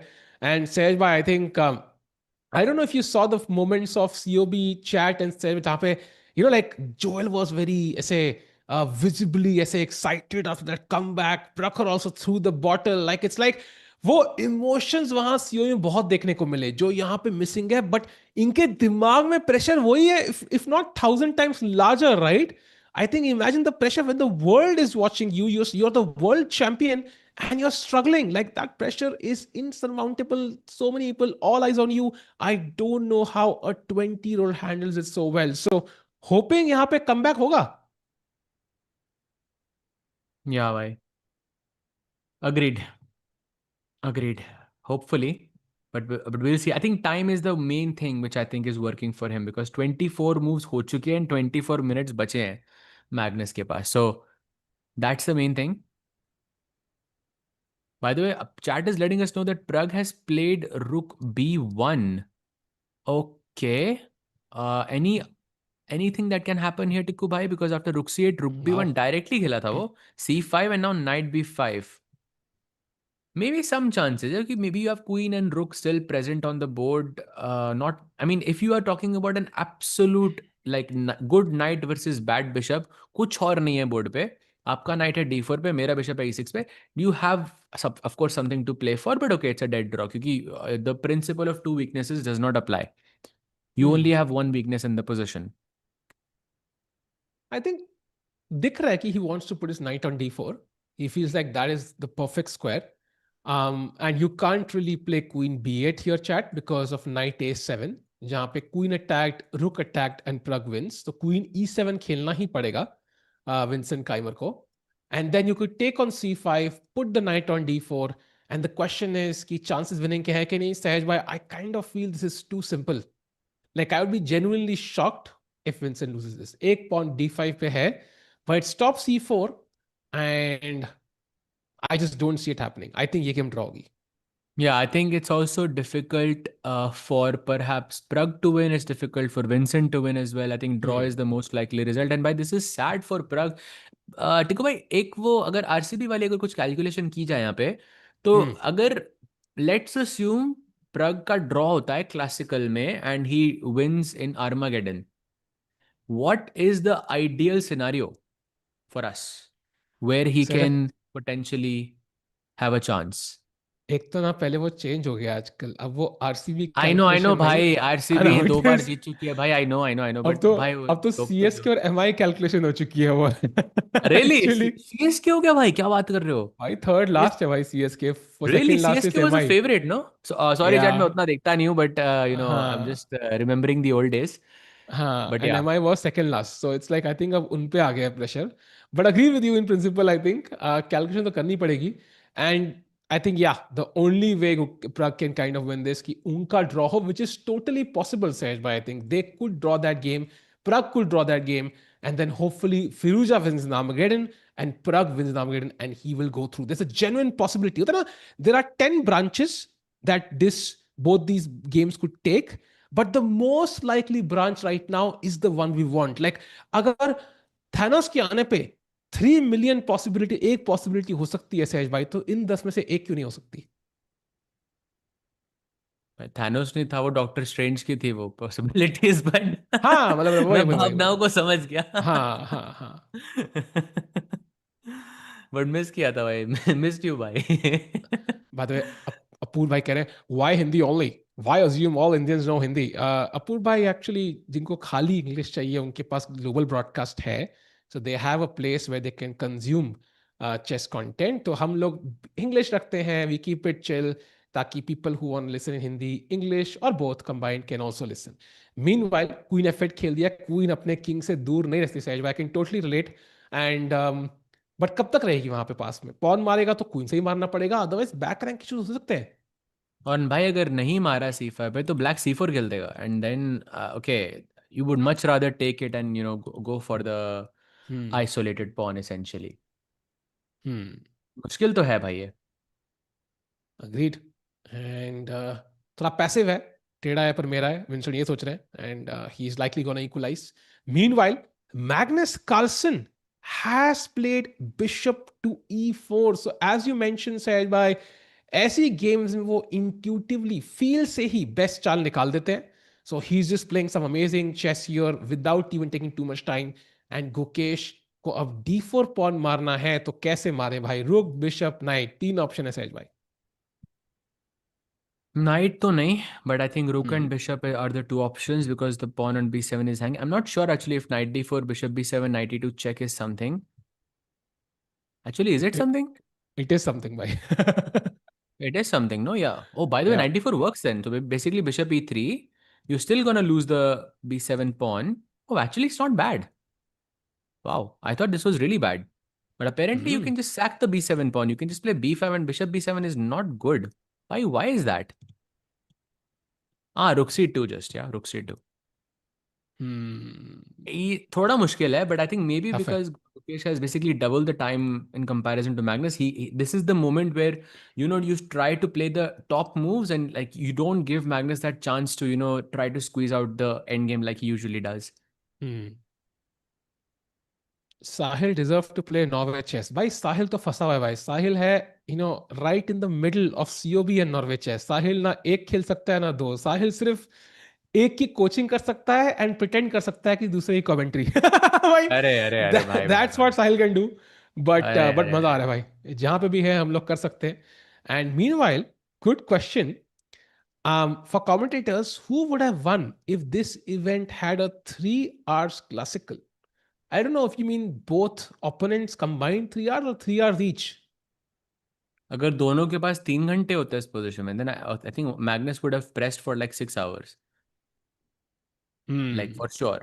We have seen this before. But again, chat, if you don't believe me, go look at the game. अभी हुआ था Tepe Segemen में last round against Yaz Khan, Bishop versus Knight, very similar end game, and he played for like some 6 hours before you know, Yaz Khan made a blunder in literally 5 minutes before the game finished. Agreed. And like A5 खेलना था उनको, and he would have drawn, and he literally cried. Says, भाई याद है chat? Yagis Khan literally cried on the board in front of Magnus. Like that's how much it meant to him. And he's, by the way, 2713. So already 14 साल की उम्र में he's in the top 25, top 28 in the world. Sahil laughs like when someone tries to start a car. By the way, I don't even know driving. So this is my attempt at trying to attempt, you know, how my car would drive, Sahaj bhai. Meanwhile, रुके सोच रहे हैं भाई. Yeah, 45 minutes, long time. भाई एक नजर दिव्या के game पे मार के आए क्या? Because I see actually it's not going very well for her, but it feels like a really good game by Anna Muzychuk, to be honest. Like भाई in दिव्या this की was the शक्ल position.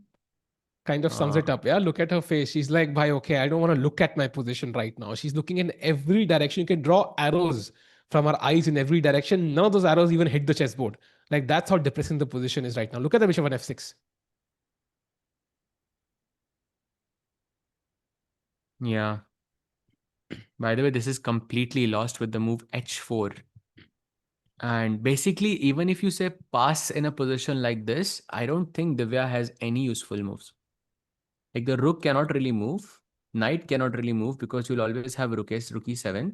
Bishop has no squares. Rook is defending the bishop. Queen is kind of trapped. अगर मैंने पास बोला, आप क्या कर रहे हो भाई? A4 for example. Oh, she plays H. Wow, she plays H4. Wow. ये गेम तो नहीं जा रहा भाई यार में. I feel like Divya's yeah, I think Anna's gonna take this one. By the way, going to Pragg because he has taken the pawn on c5 and Vincent responds with bishop f5, asking some questions to the rook, and of course he wants to take on c5 in the next move. Very interesting. Not sure what that changes. Instead of just directly, you know, taking on c5. Like maybe he wants a rook trade, like he's tempting Pragg to play rook c1, taki rook c5 maar paye, and he can just trade the rooks as well. Maybe that's the plan here.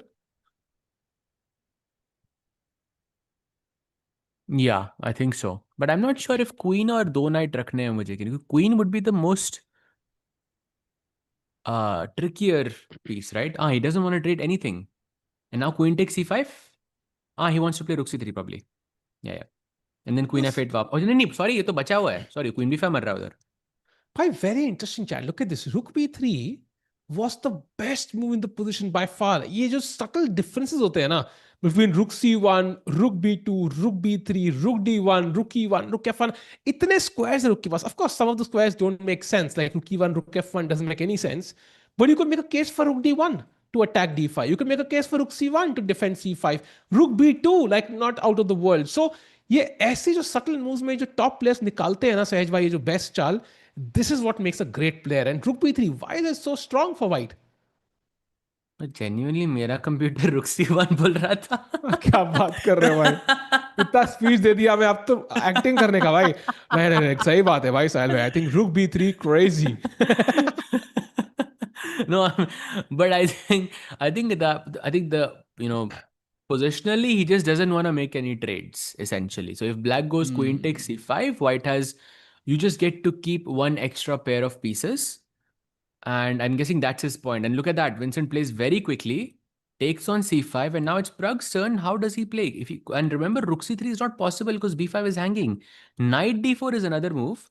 Jiske baad, I mean, I can play queen c1 check, which should be equal at the very least. And there is another very juicy move here, which is knight d7. ये होगी नहीं 100 साल में नहीं होगी ये move because it looks so ridiculous because firstly knight d7 bishop d7 looks nothing short of depressing for black but knight f5 के बाद एक queen c1 check देनी है and okay you're playing like 4 versus 3 kind of a position जहाँ पे rooks रहेंगे and okay black should be able to hold this but yeah आपको थोड़ा suffer करना पड़ेगा English वाला. Yeah, I think Vincent is going to make it much simpler. By the way, knight d4 played. Idea black ka hai queen to c1, and he can do it right now. That is the question. Will Vincent Keymer trade queens? That was his, idea all along of playing that move bishop f5 ki rook ko b file se main hataun aur fir rook queen c1 exchange हो जाए queens और मैं घर जा सकूं भाई. So draw के chances बढ़ते हुए सहज भाई यहाँ पे. एंड मीनवाइल गुकेश ने डिसाइड कर लिया है मुझे d4 किससे मारना है. बिशप को उसने कहा बिशप भाई तू बहुत चल दिया ऑलरेडी, तू और मत चल, तू रेस्ट कर, तेरा वैसे ही बेस्ट स्क्वायर f6 ही है लग रहा है मुझे. नाइट खोलते तो भाई b7 नहीं होता, तो उन्होंने रुक से मार दिया भाई. Logical and now rook takes d4 bishop takes d4 would be the critical moment for Maggie because bishop c1 निकालना है वहां पे. And we can argue Tikku Bhai ke case moves like b3 are like super simpler in comparison because you're pushing your pieces forward instead of going back. And let's not forget 15 chale for the goat in just 18 minutes. भाई last time भी time pressure की वजह से ही हारा था वो Gukesh के against if you remember. Yeah, true. And उस टाइम पे किंग वॉक करी थी मैग्नस कार्लसन ने, but I think that and में ना यहाँ पे भी किंग वॉक होगी. किंग वॉक तो होगी ना भाई. बट मे बी यहाँ पे लाइक कार्लसन चेकमेट तो उसका king is much safer. I think the white king could be on b5 and may be it's still okay. But I get your point. I think 17 minute है, 15 move खेलने हैं, and it's sometimes you can miss something. It does happen even for the best. So Carlsen thinking right now. Chat, question to you. The first prediction for today. Do you think इस game का result draw होगा, Magnus जीतेगा या गुकेश जीतेगा? सहज भाई गुकेश जीतने से ऑलमोस्ट 0 लग रहे हैं, but yeah, it is worth asking. And now bishop d4 only. What?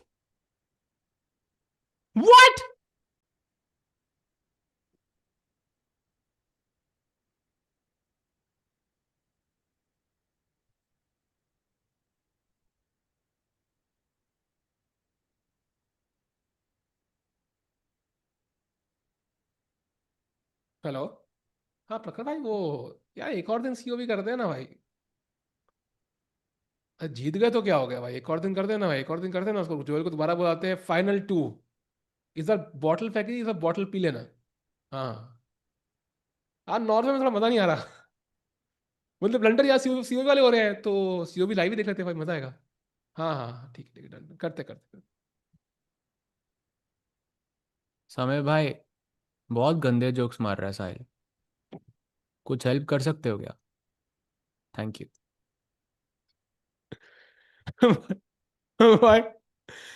भाई वेट, help me understand. ठीक है, help me understand. Why knight d4?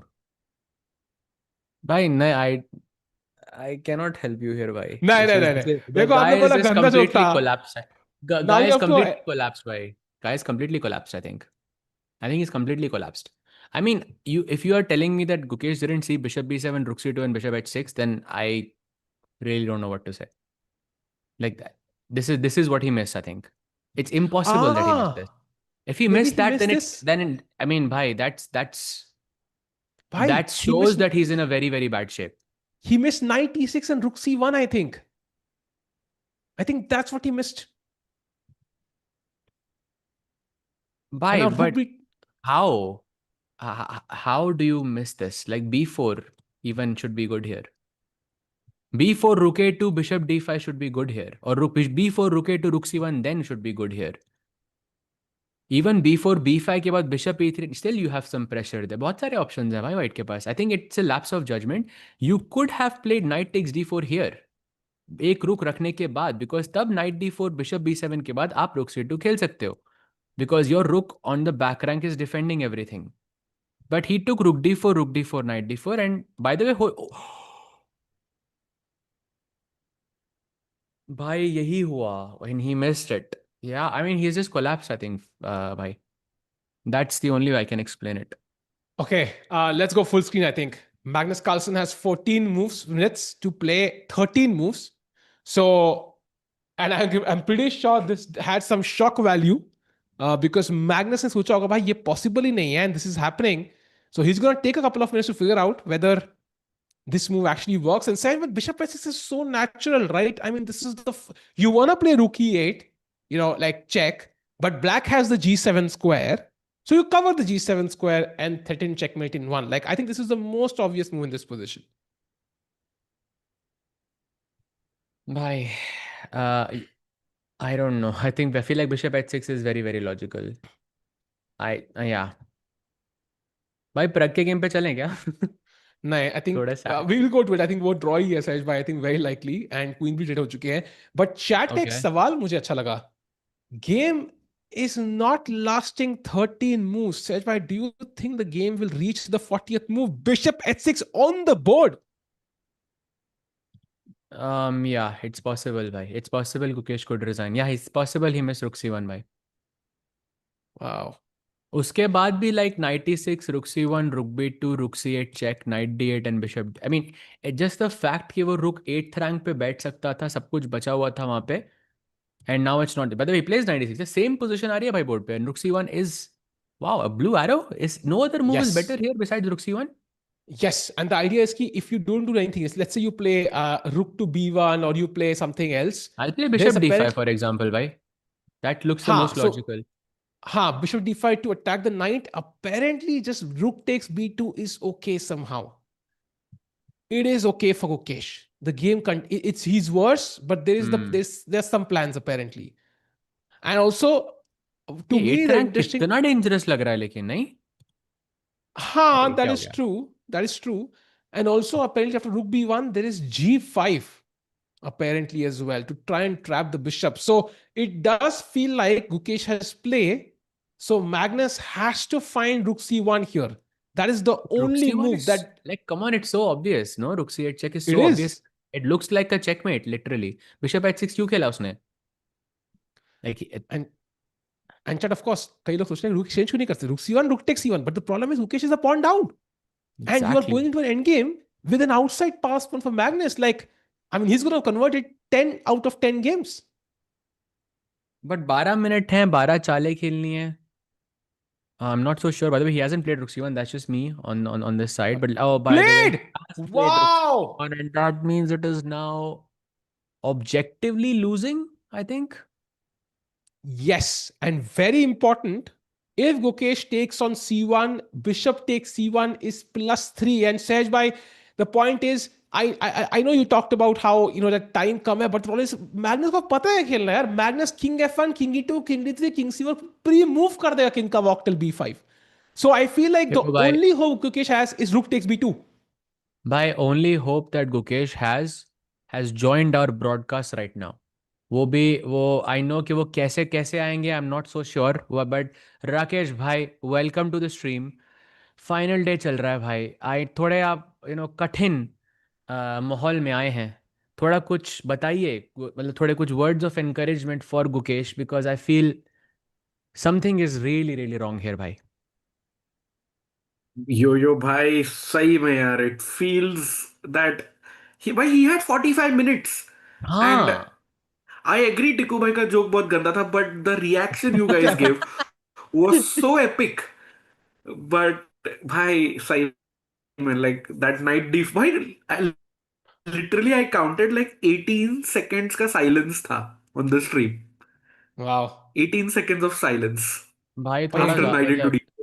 18 seconds of Carlsen ने move निकालने में नहीं लिए भाई. That's the problem. So I feel like this is going south for Gukesh. And look at him right now. He's like half with his eyes closed. He knows ki bhai, he has to play rook takes b2, allow Carlsen's rook on the back rank Sahaj bhai when the king is on g8.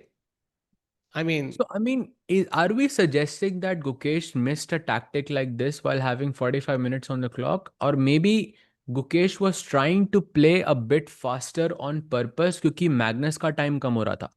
Maybe that's why he missed it. Yeah, that's one way to explain it.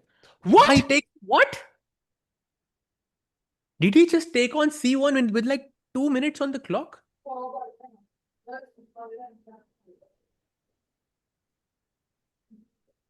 भाई, अरे भाई घर लेके जाओगे क्या ये 45 minutes?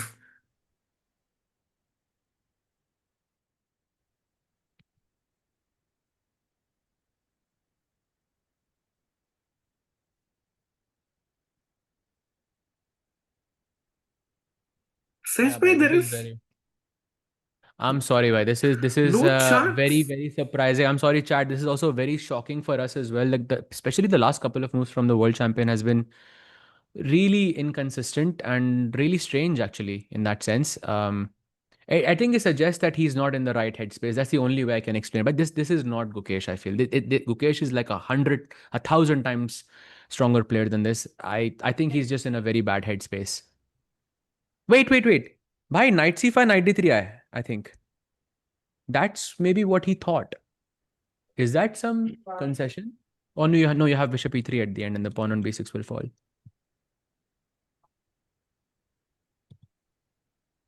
No, this is lost. Completely lost. He plays knight c5.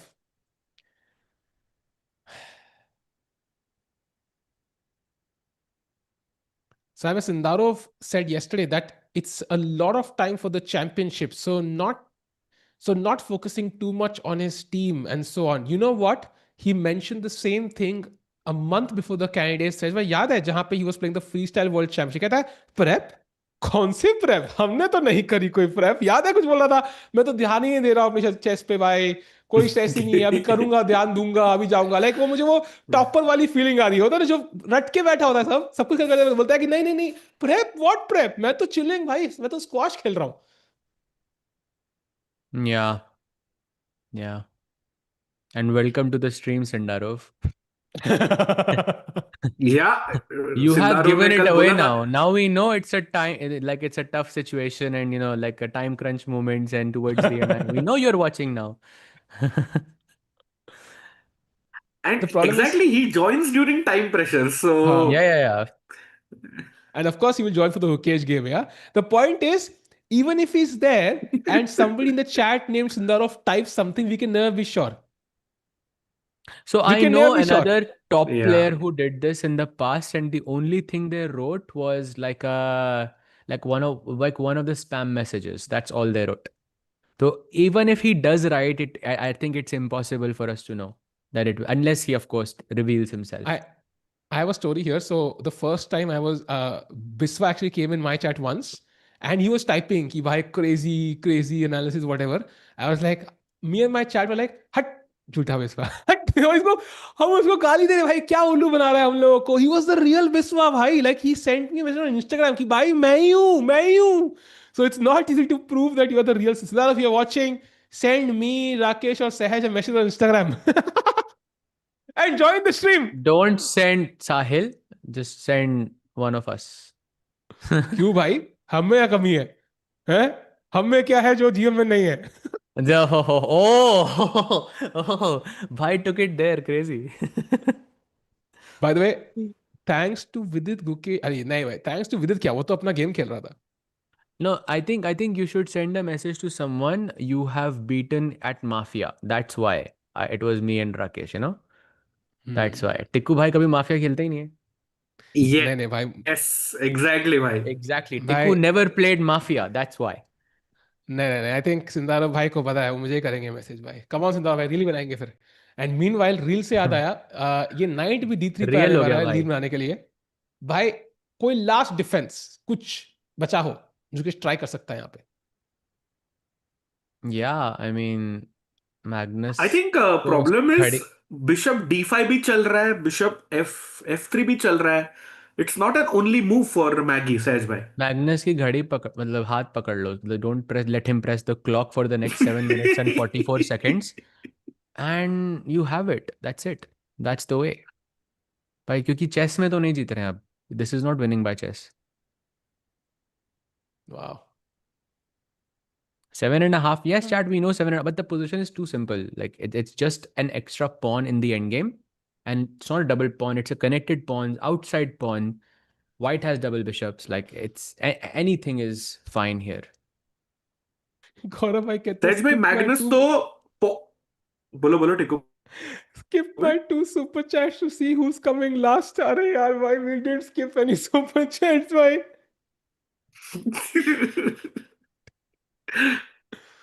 But सहज भाई, अगर एक ब्लैक का पॉन होता A7 पे, फिर भी मैग्नस पुश करता है ये पोजीशन में, हाँ, and for शायद जीत sure. जाता. अभी तो पॉन भी Pawn, नहीं है.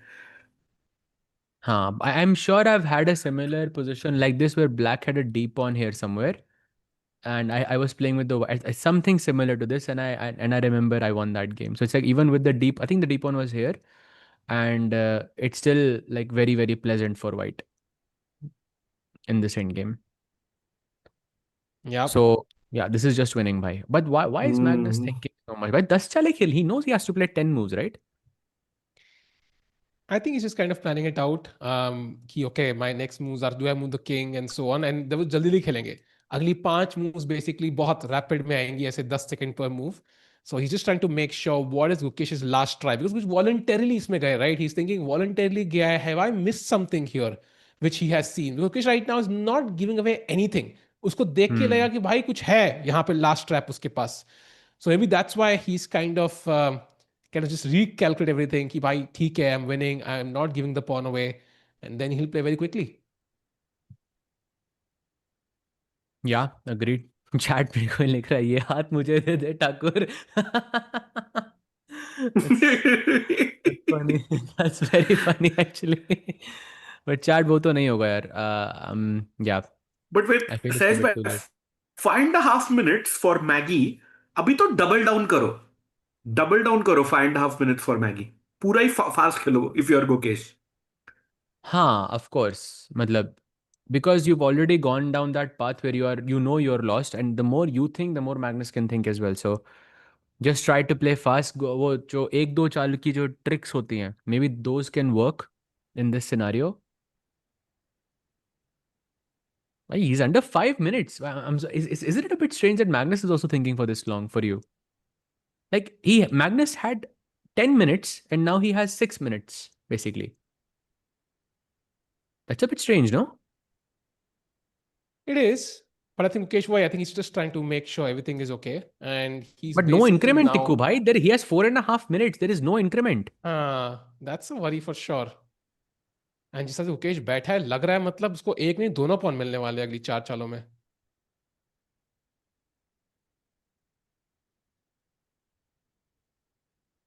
Still no moves.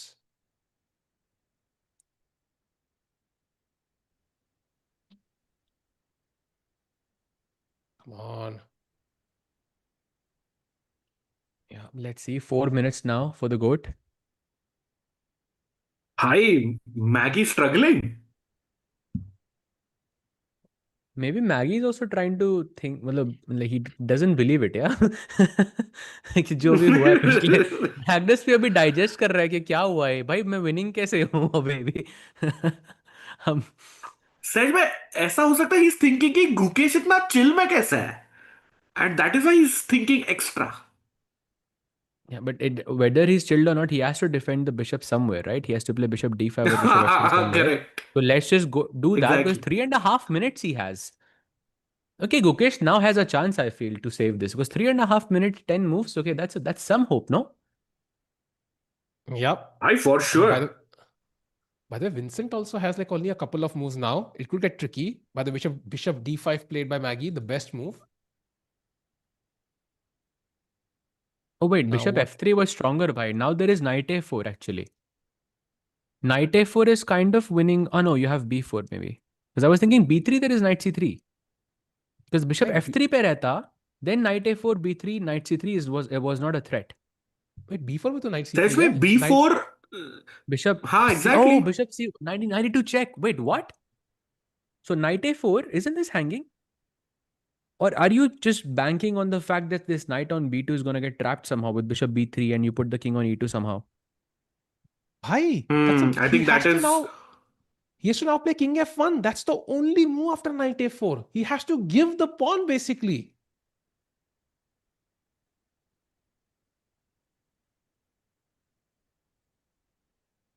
Wait, is that even Sahaj possible bhai, you to were just give the right. pawn? You were right. Gukesh has a chance now.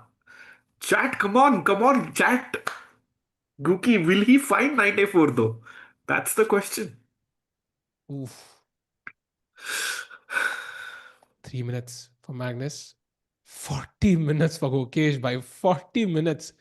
उसमें से 30 लेके एक pawn मुझे दे दो. Finds knight f4 by the way. Great move. Let's go. Now king Let's F1 only go. move. अरे well played. बाप ए रे. यार. मैग्नस एक फॉल्स होप देता है लाइक इतना सोच के एक छोटा सा फॉल्स होप दिया एंड देन इमीडिएटली तोड़ दिया उसको. Wow. And problem ये ना भाई, Magnus goat तो है ही, but he's also the goat of end games. Yeah. So this is like bread and butter for Maggie. Yeah. And if you go bishop takes b2, bishop takes, knight takes and king e2, and basically bishop b3 traps the knight, so you have to go knight a4. And उसके बाद मेरे king को रास्ता मिल जाता है to go to b6 and आपका king is like a bit far away. अगर आएगा भी पास तो f7 will continuously be hanging. Typical example of chat of why the bishop is superior to the knight. And chat. And why? If your king is active, you are almost a piece up, Sahaj bhai. Yeah, exactly. So knight takes b2 pe king e2, and if you go bishop b2 then bishop takes and then king e2. So I think Magnus's next couple of moves are pretty straightforward, but he still has to make 8 moves without increments and he only has 3 minutes left on the clock. And we should change the board, but Firouzja Wesley right now is dead equal and we want a draw there ताकि Pragg के chances बने रहे. And Pragg is still trying to push just a little bit and Vincent has to find a couple of only moves there. So still some chances for Pragg. So it's not over chat just yet. So yeah, Gukesh of course struggling, but Pragg के लिए things still looking a bit bright. भाई Yeah, Pragg तो जीत only रहा है. he can prove. You think he's going to win this, yeah? Yeah, you heard it first here, chat. Pragg जीत रहा है. Tough, bhai, tough. But Pragg has more time on the But I clock think though, so that's a very good thing. Yeah, but perfect timing है. So we'll see this game finish and then we can jump to Pragg's game, chat. Yeah, perfect. But abhi lekin Gukesh abhi he has 38 minutes though. So he can now take his time.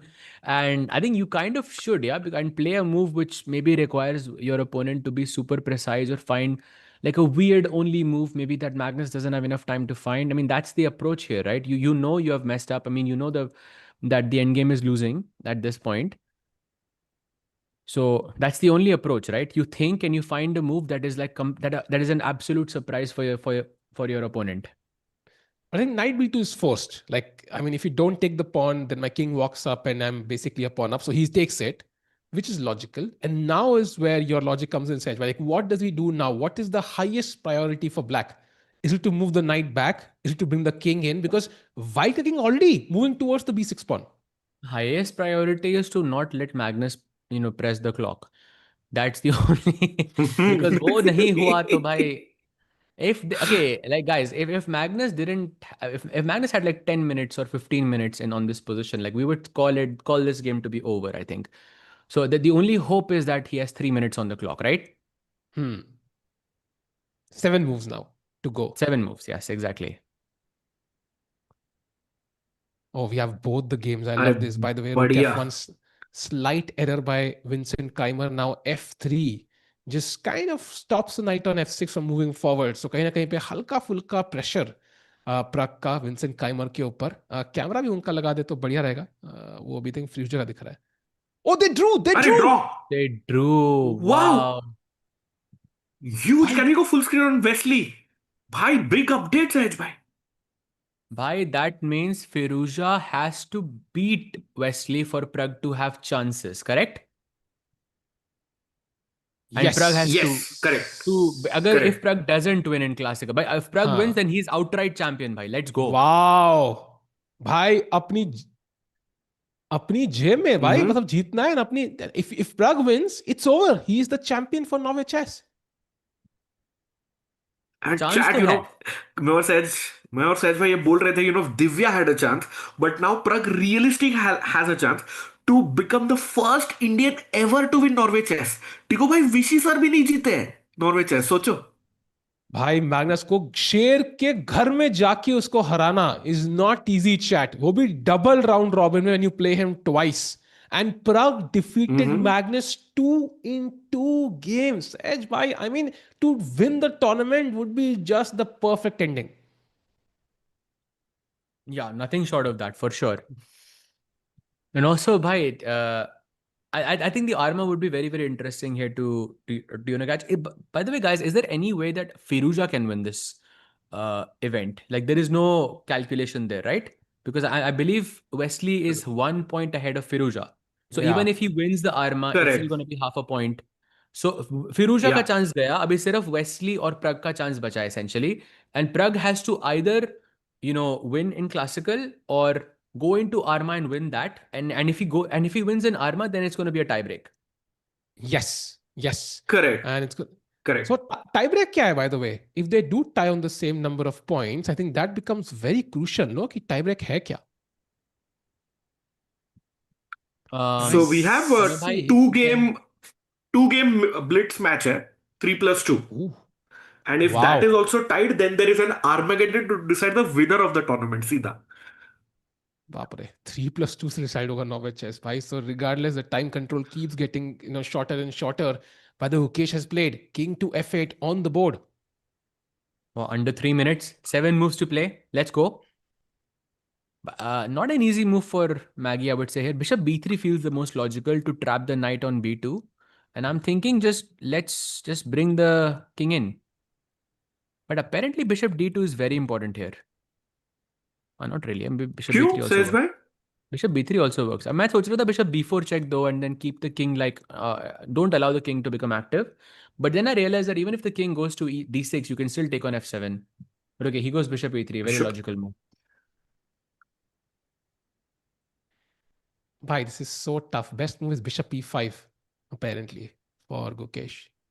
I'm not really sure what that means. This is almost हैं? impossible pawn they to दो? defend. हाँ, ये क्या है भाई? What is bishop e5? The other move is king e7. How do you not play b5 in this position is my question. Because I know there's bishop c5 check and bishop c6 check, but still b5 or maybe knight a4 also looks logical. Like, because knight c3 check का idea. Maybe that's more plausible. Yeah, idea is भाई time pass move करो सहज भाई, करो कुछ भी, h5 h6 भी खेलो, h5 sorry. Pass करो move. If Maggie captures bishop b6, now you go knight a4 and knight c3 check आ रहा है, मतलब opposite color bishops के chances highest. Bishop a5 only move. Right. But he has to sell it, right? Like if he plays h5, if he plays h5 here, then Magnus knows there is a trap. But if you play king e7, okay, maybe I'm activating my king. You know, that could work. But he has to sell that bishop takes b6 is a trap here. Played, king e7, let's go. He plays it, let's go. That is the move. That is a very, very good decision there. Is the goat gonna take on b6 now? Bhai, Pragg is winning! Are you kidding me? Pragg is winning by force. Big Let's blunder go. by Vincent Keymer. Rook c8 check, knight f3, and it is game over. He is about to win Norway chess. Oh my god. Let's go And full knight screen on g5 सहज भाई. Vincent ने मेरी सुन ली. He played h5. The move meant for Gukesh. Amazing, my amazing. I think I'll switch the board as well because we can go to Pragg versus Vincent. Then that's actually, I think, just a blunder because even knight takes e6 is there, no? Why not knight takes e6? You win a pawn side, but what is the best move? जहां से Vincent can basically design +3 क्यों दिखा रहा है? What is the sequence of move? Wow, rook b8. I mean, Ooh, king h7, knight ef3 to have there's checkmate ideas. But apparently there is knight ef3. Okay, not knight d. Okay, that's hard. Yeah, that's tough to play knight df3 here. If knight e4 now, then f5 is there. Bishop d7 and rook f8. Okay. But with 20 minutes, you got Yeah, to but believe 20 Pragg minutes finds is this. possible. Yeah, but 20 minutes it is possible. Wow. Chat. Can we Dad, have do you the think he standings? finds this? Yes or no?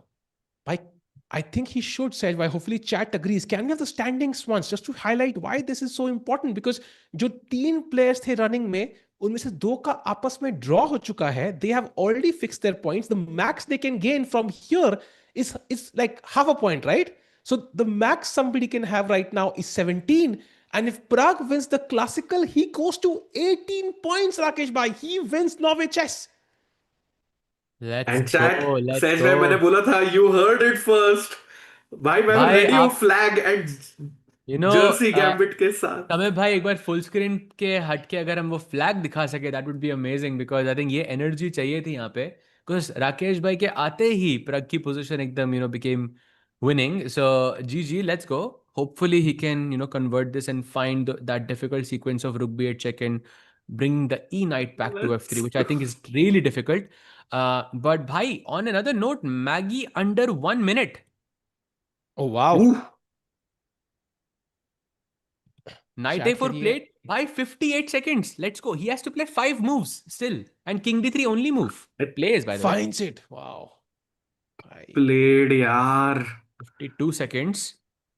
Bhai. I mean, if Javokir is watching, do you think Magnus can win this like that? I would love to get your thoughts here, bhai. Bhai, I think Gukesh needs a nice trap here. He needs a trap in the next 4 moves. I think that is the only way. एक trap which maybe Magnus has not seen. अगर 4 चालों में कुछ नहीं हुआ, I think 10-second increment is enough for Magnus to build up that time lead gradually. Correct. भाई ये 5 चाल में किंग भी पहुंच जाएगा b6 पॉन पे, so it's going to get decided. Maybe we can go full screen टिकू भाई on Maggie board क्योंकि 5 Yeah. moves, नहीं 4 moves for 40 seconds. Let's go full screen. Yeah, let's do it. Let's do it because now bishop b3, what, 35 seconds. He has to play 4 moves. He goes for the bishop. Bishop b3. अरे Knight c5 यार. by king c4, king b5 is very, very important. If you go knight c3, then the pawn on b6 hangs. But okay, now it is simple, I think. Because camera No, hill no, रहा है no. भाई, table banging हुई तो camera अपने आप ही हिलने लगा भाई. To As kind long of as there is a stimulate. knight, it's not simple. As long as there is a knight, it's not simple. भाई साहब. Because remember, even if I put my knight on d7, for example, if you take bishop b6, knight b6, king b6 would be the same opposite colored bishop endgame.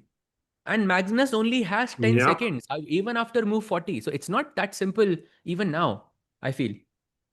Oof. 3 moves, 30 seconds, 10 seconds per move for Magnus Carlsen. सोच रहे हैं गुकेश के पास 30 minute है भाई 30 second के बदले. Look at the time difference. But that one pawn changes everything. भाई never would have thought that Guki will have 100x the amount, 100x the time of Magnus.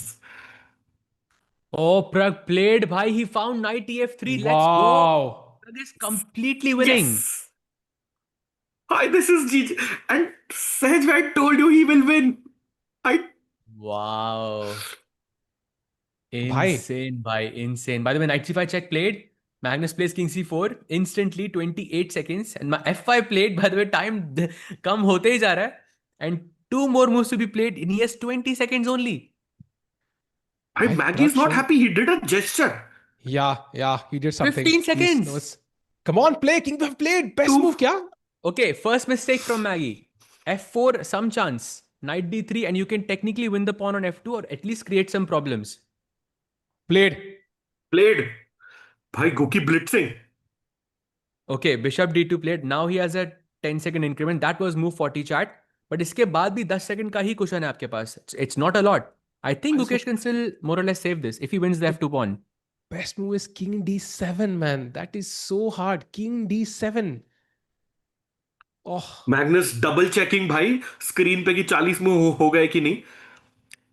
भाई king d7 is tough टिकू भाई, leaving the pawn. And they have reached 40 moves. So Magnus is gonna get 10 seconds now. Chat 10 second increment मिलेगा हर चाल में. That doesn't really end the game because he still has to play with those 10 seconds. But at least वो थोड़ा time उनको जरूर मिल रहा है. But Gukesh के पास 30 minute. I think maybe this is the time we can also have both the boards because वहां प्रग भी जीत रहे हैं. अब तो time मिलेगा थोड़ा मैगी को. भाई टाइम तो मिलेगा बट वो 10 सेकंड का ही टाइम है. एक बार व्हाट्सएप का मैसेज देख लेना. I think that's very very important. भाई भाई I am telling you, my gut feeling is saying this. भाई आई एम 100%, भाई आई एम भाई टेलिंग यू, 20 भाई सेकंड है, इट्स तो पॉसिबल. सहज भाई, क्या वो प्रिडिक्शन यस. चैट से शेयर करोगे? नहीं. भाई, I am telling Absolutely you, not. I am नहीं the होने वाला vessel. भाई. That I am the vessel. मैं ओके, आप जो कहेंगे हम उसकी बात करेंगे. बट प्लीज भाई, I am telling you it's so possible. chat, what do you think happens in the Magnus Gukesh game? What will be the end result? Win for Carlsen, win for Gukesh, or a draw? Come on, chat. Final prediction for this game. Let's go.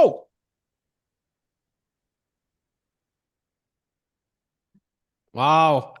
Let's go, chat. We have 10K watching on Chesscom India alone. Another 7.5K on Chess24 India. 20K people watching. It is the fine finale of Norway Chess. Said by Rakesh Bhai. 3 leaders in the running. 2 draw कर चुके हैं. Fight हो रही है first place के लिए, last place के लिए, एंड दोनों ही एक्साइटिंग है.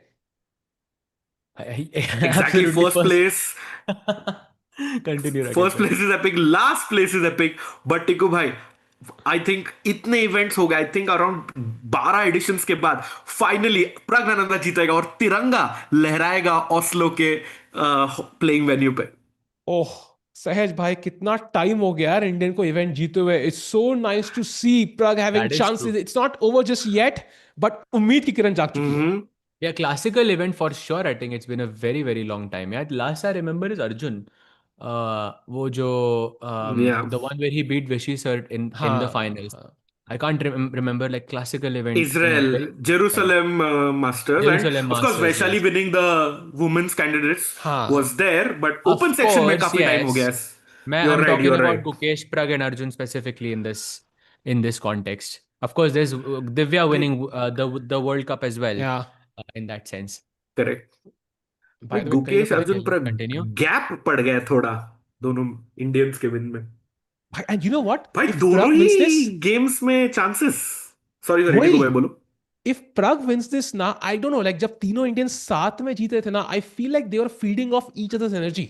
अगर यहाँ Pragg जीत जाए ना, Arjun is potentially going to win the next one जो भी उससे सारा है. There's gonna maybe like Gukesh wins something, like it might inspire all the Indians कि भाई हम कर सकते हैं फिर से.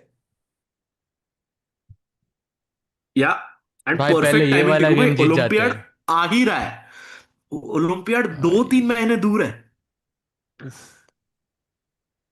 You see Gukesh right now taking his time and figuring out कि भाई how complicated is that position, and Magnus is ready with the move. Magnus has to be just ultra ready with each move. Basically chess.com का game होता है ना, तो अभी आप king उठा के आप B6 पे ऐसे हवर करके रखते हैं ताकि आप टाइम ना लूज करो basically, because he only has 10 seconds. Agreed. It's getting very, very spicy for a chess game, to be honest, Rakesh bhai. And now on the right side, Vincent Keymer wondering, भाई ये game तो मैंने draw declare कर दी थी मन में आधा घंटा पहले. यहाँ पे how am I struggling? Knight G5 आ रहा है. There's mating idea of rook H8, and at least, at the very least, I can pick up the pawn on E6 now. 94 played. What? F5 only move for Pragg. He has to play pawn to F5. Bhai, this is what we saw. F5, bishop Yeah. D7 and rook F8 to attack the golden pawn. See, you cannot win Norway chess without making your opponent move the golden pawn. That's the advice there, chat. See, it always shows in one way or another. Come on. Let's go, Pragg. F5. Attack that bishop. Oof. Come on, Prague. But Sej, at their level, this should be elementary with 15 minutes, right? Yeah, it should be for sure, yes. By the way, no moves yet. But yeah, it should be for sure. Bhai, what is today's day? Because Firouzja Wesley draw kiye. Look at the other results. Magnus with white beating Gukesh. Pragg with white beating Vincent. Zhu with white beating Humpy. Ju with white beating Bibisara. And Anna with white beating Divya. भाई आज मतलब क्या white लोग क्या मतलब कुछ खा के आए थे? क्या सीन है? सारे व्हाइट लोग जीत रहे भाई. I think one thing is clear, that Wesley is a very solid player. When all the players with the black pieces lose, Wesley is the only one holding the fort. He finds it. F5 on the board. +4 almost evaluation for Pragg now. Rook F8. Your move has to happen on the board now for Pragg to win this. Rook F8, final move. Then Key move. Friday भी है ना, तो black Friday है शायद ये black pieces के लिए आज। ओह भाई वो तो अच्छी चीज होती है ना, लेकिन हाँ, सेल होता है chess.com पे like 50% of membership, so Oh, crazy. That's a crazy plug, सच में bhai. Let's any go. Other move except rook f eight, मतलब any other move Oh that's no, winning? King D7, 18 seconds for the goat, bhai. Let's go there. I'm really curious to see what's gonna happen here, because I really don't think this is easy for Magnus. And you could see, like, bhai, I told you.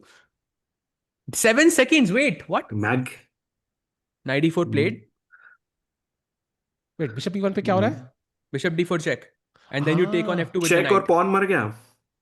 but what if I just push my a pawn? It should be winning, no? It should be That's a winning, no? slight error again, knight F2. Okay, Okay. maybe hardly makes a difference here. Ah, I think Maggie is man. going all in with his a pawn. Yeah. Why? We could see like a bishop versus bishop or something. Bishop versus knight. I don't know. भाई एक बार full screen जाते हैं ना Magnus के उसमें please, एक बार जाते हैं ना भाई, but trust something is happening, I am telling you something is gonna happen here. Oh, he this is finds the not easy best भाई, move. Something is finds the happening here. finds the best move फिलहाल के लिए, but वहां पे दो ही चाल थी Maggi के पास, by the way, to have a winning position. Bishop d5 was one of them, and now या Rakesh bhai, a pawn all the way to hmm, a8, yeah. भाई भाई नाइट राजधानी D3. एक्सप्रेस जैसा। Amazing. Can I give a check maybe and then play bishop E3, for example? Because Ooh, I think I mean, I I also want to guess. ask a question to you, whether you want to put the king on B7 and focus on the pawn, or you want to put the king to B5, where you want to be more closer to your pieces, because that will give me some chances of defending with the king. If you go king B7, that king is a little bit too far away. Hmm. At least that poses some Hmm. practical problems. Like maybe there could be knight D3, knight C5 check of, some ideas like that. Wow. Agreed. सच में I love that you are asking Magnus a question, decide कर भाई king कहाँ जा रहा है, so Gukesh has to keep probing in a way. Hmm. 100. Oh wow. नहीं भाई वो बेस्ट मूव थी. हाँ वो तो नहीं, वो तो हो चुका. Now Rook F8 निकालना है Pragg को on the right chat. Pragg needs to find Rook F8 and he will be the winner of Norway Chess. Left में Norway Chess के लास्ट जगह विनर फाइट कर रहे हैं against Gukesh.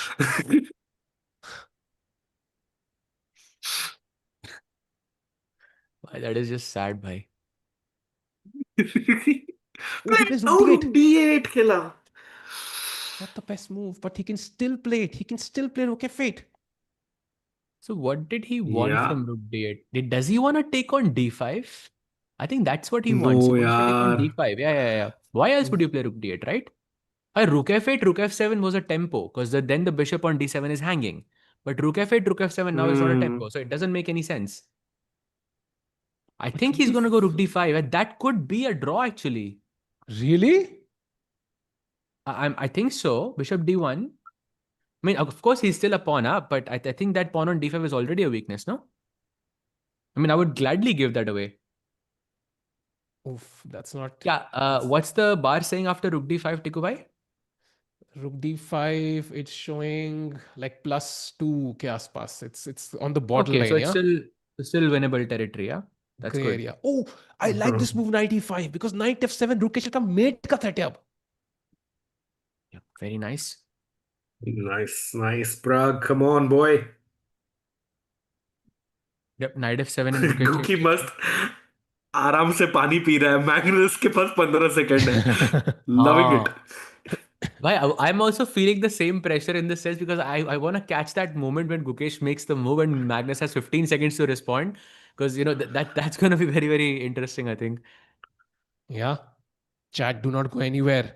दोनों गेम्स में क्रूशियल मोमेंट्स. कार्लसन का time देखो, मिनट नहीं सेकंड्स है.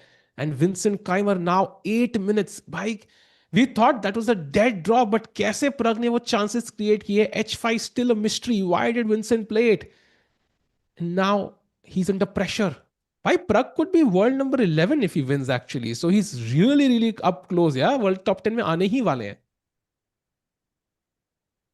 Yeah, but also, Tiku bhai, no Indian winner yet in Norway chess. I think that's a Yeah. bigger breaking news here.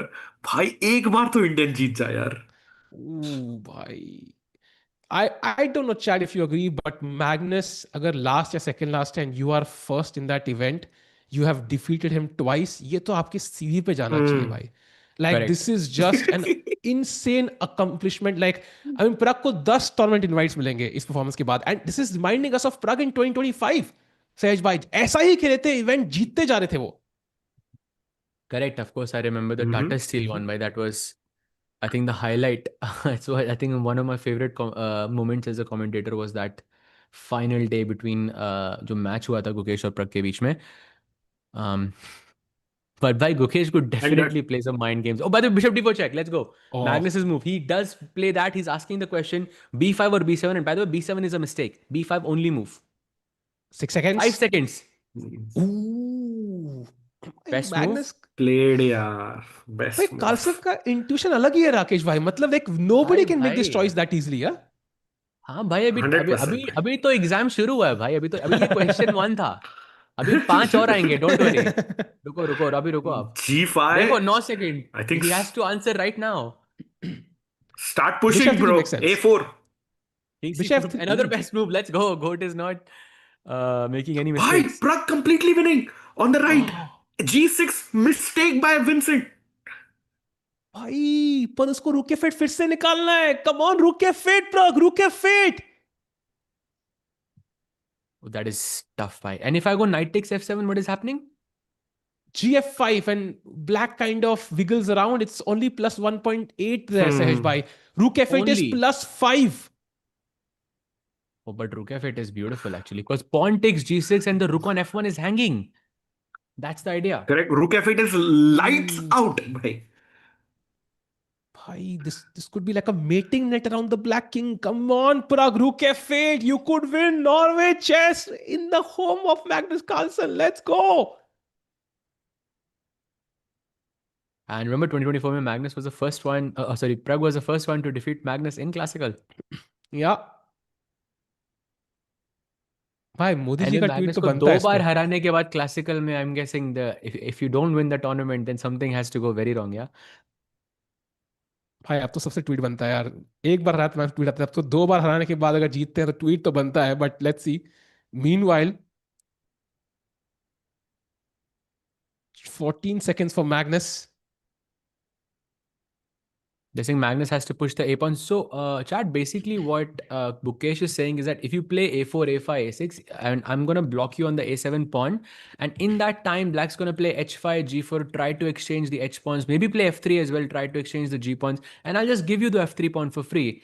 And that would be Gukesh getting closer to equality if the position is not already equal. So this is his strategy there. So he actually cannot allow this. In fact, Magnus has to find bishop f3 to stop black from playing a move like h5. And you know, Sahej Rakesh bhai, अगर गलती से भी गुकेश ये game draw करते हैं ना, or even if he comes very close, I feel like that rook c1 decision to trade rooks was Gukesh's understanding, like being enough कि भाई यहाँ पे इतना आसान नहीं है. Like we were all surprised, right? जब rook c1 मारा था. So if he can somehow create chances and hold a draw or come very close to a draw, then it might be his great understanding of the game कि भाई यहाँ actually chance है मेरे पास. नहीं भाई, I disagree with that completely. Really? Bhai. Completely disagree. Really? Bhai, rook Because I don't c1 think it was only move worth it. tha. Yeah. But rook c1 is, I think, a tactical miss, like in that sense. And after that, I think, yes, Magnus has less time, but it's still a tactical miss, rook c1. No, I mean after rook c1, rook takes c1 instead of rook takes b2. No, Rook c8 mate that was thi na. because he was trying to act. That's because he was trying to play it off like he had already looked at it. And if he had calculated rook b2, then rook c8 knight d8 was actually saving him. So if he had calculated that line, he would have played rook takes b2 and not switched his mind at the last second. That's why I think it wasn't his plan. I think I still feel like I think Gukesh की understanding crazy थी. But let's see. Meanwhile, king c4 के बाद bishop on d4 is now attacked. So हमने उसको एक choice दी कि b5 की b7. अब bishop के पास choice है भाई. तूने कहाँ जाना है? g7 पे, a7 पे, e3 पे. So now black has the same choice, unfortunately. Come on. किधर चले bishop chat? Come on, किधर चले? भाई अभी ना शायद सहज भाई, to your point, rook f8 आ सकता है because rook into f7 is a check. Like it's like a tempo, like the attack on the d7 bishop. So Ooh, rook शायद f8 is on the good. हाँ तो मुझे लग रहा है कि Pragg might play rook f8 on the right side. Chat. No, I will second that. Yeah, I think very likely because if you, even if you defend the f7 pawn somehow, let's say knight d6 or Bhai is then about this to pawn takes play. g6. Yes, let's go Play. Let's on the board. go! Yes. Bhai, Yes. it's plus 5.3. Completely winning now. Wow. Why Vincent could actually resign in this position, yeah, because f7 or g6, both of them are hanging, and the rook on f1 is also hanging. And What about oh yes, भाई gf5 के बाद तो rook f7 है और knight into pawn भी मर जाएगा. exactly, and then there would be a discovered check from the knight, which would take the rook on f1, or you would get a pawn Correct. checkmate. Bhai, Rakesh, bhai, you see it, right? King g5, but there's h4 checkmate. Oh, So Yeah, gf5, rook exactly. f7, king h6, Wow. knight f5, king g5, h4 is a checkmate. That's very nice actually. भाई Magnus भी वही calculate कर रहा है. If you can see, tilt करके देख रहा है कि is Pragg winning this.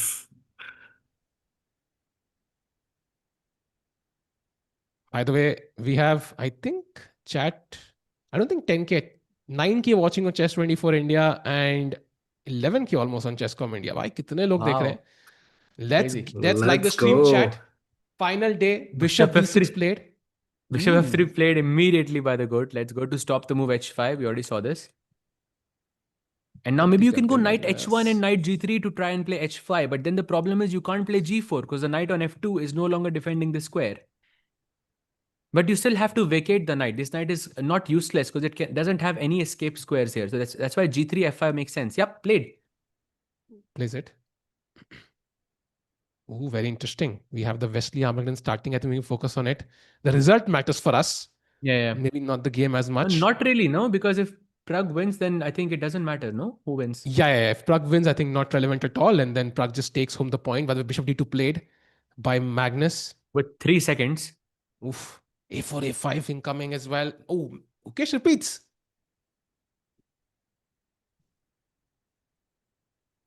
By 5 second, just second. Pulls it, plays A4. भाई, this is looking interesting. Camera पहले हिल चुका है, क्या और कुछ हिलेगा? Let's see. भाई he बहुत brings अच्छे the knight chances हैं. by 96 by Vincent Keymer. That was another, okay, maybe not a big mistake, but doesn't really help it. He can take on G6. Now we check. You can't take that back because rook hanging hai. Exactly. And if knight takes f7, what happens? That's winning, no? That should also Knight- be winning, I'm guessing. No, Bishop knight on f7 A4. has to be winning, bhai. Knight f7 ke baad, if you Yeah. go knight takes, if you go, for example, knight f7, then there's rook f7, fg6 should be winning. And if you go king g7, there is knight e6 check. Wow, the second knight hops in. भाई Bishop on A4 यहाँ पे sight seeing कर रहा है. अकेला piece है A2C files में, by the way. A2C वाले कोई पीस ही नहीं है.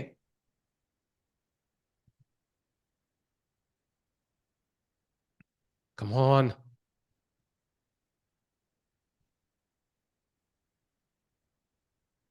Chat game on the left. Magnus pushing his pawn. Game on the right.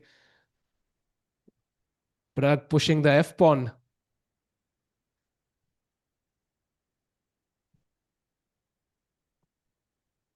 Oh, king c7 Rakesh played. bhai- Let's go. भाई राकेश कहाँ गायब हो गए? Exactly. I'm not sure, bhai. But तभी उनसे पूछ रहा हूँ. A5, by the way, play bishop f2. Only move. Okay, bishop a7 also works. Not bishop e3 though. I'm guessing bishop e3, king d3 would just be a loss. Bishop f2 is very good. I don't like bishop a7 because I want to put my king there. Yeah, nice move. 18 seconds. But Pragg has taken the pawn on G6. King G7 played. Up 96 check is one of the best moves. You can pick up the rook on F1 then. Rook A8 attacking the bishop is also winning.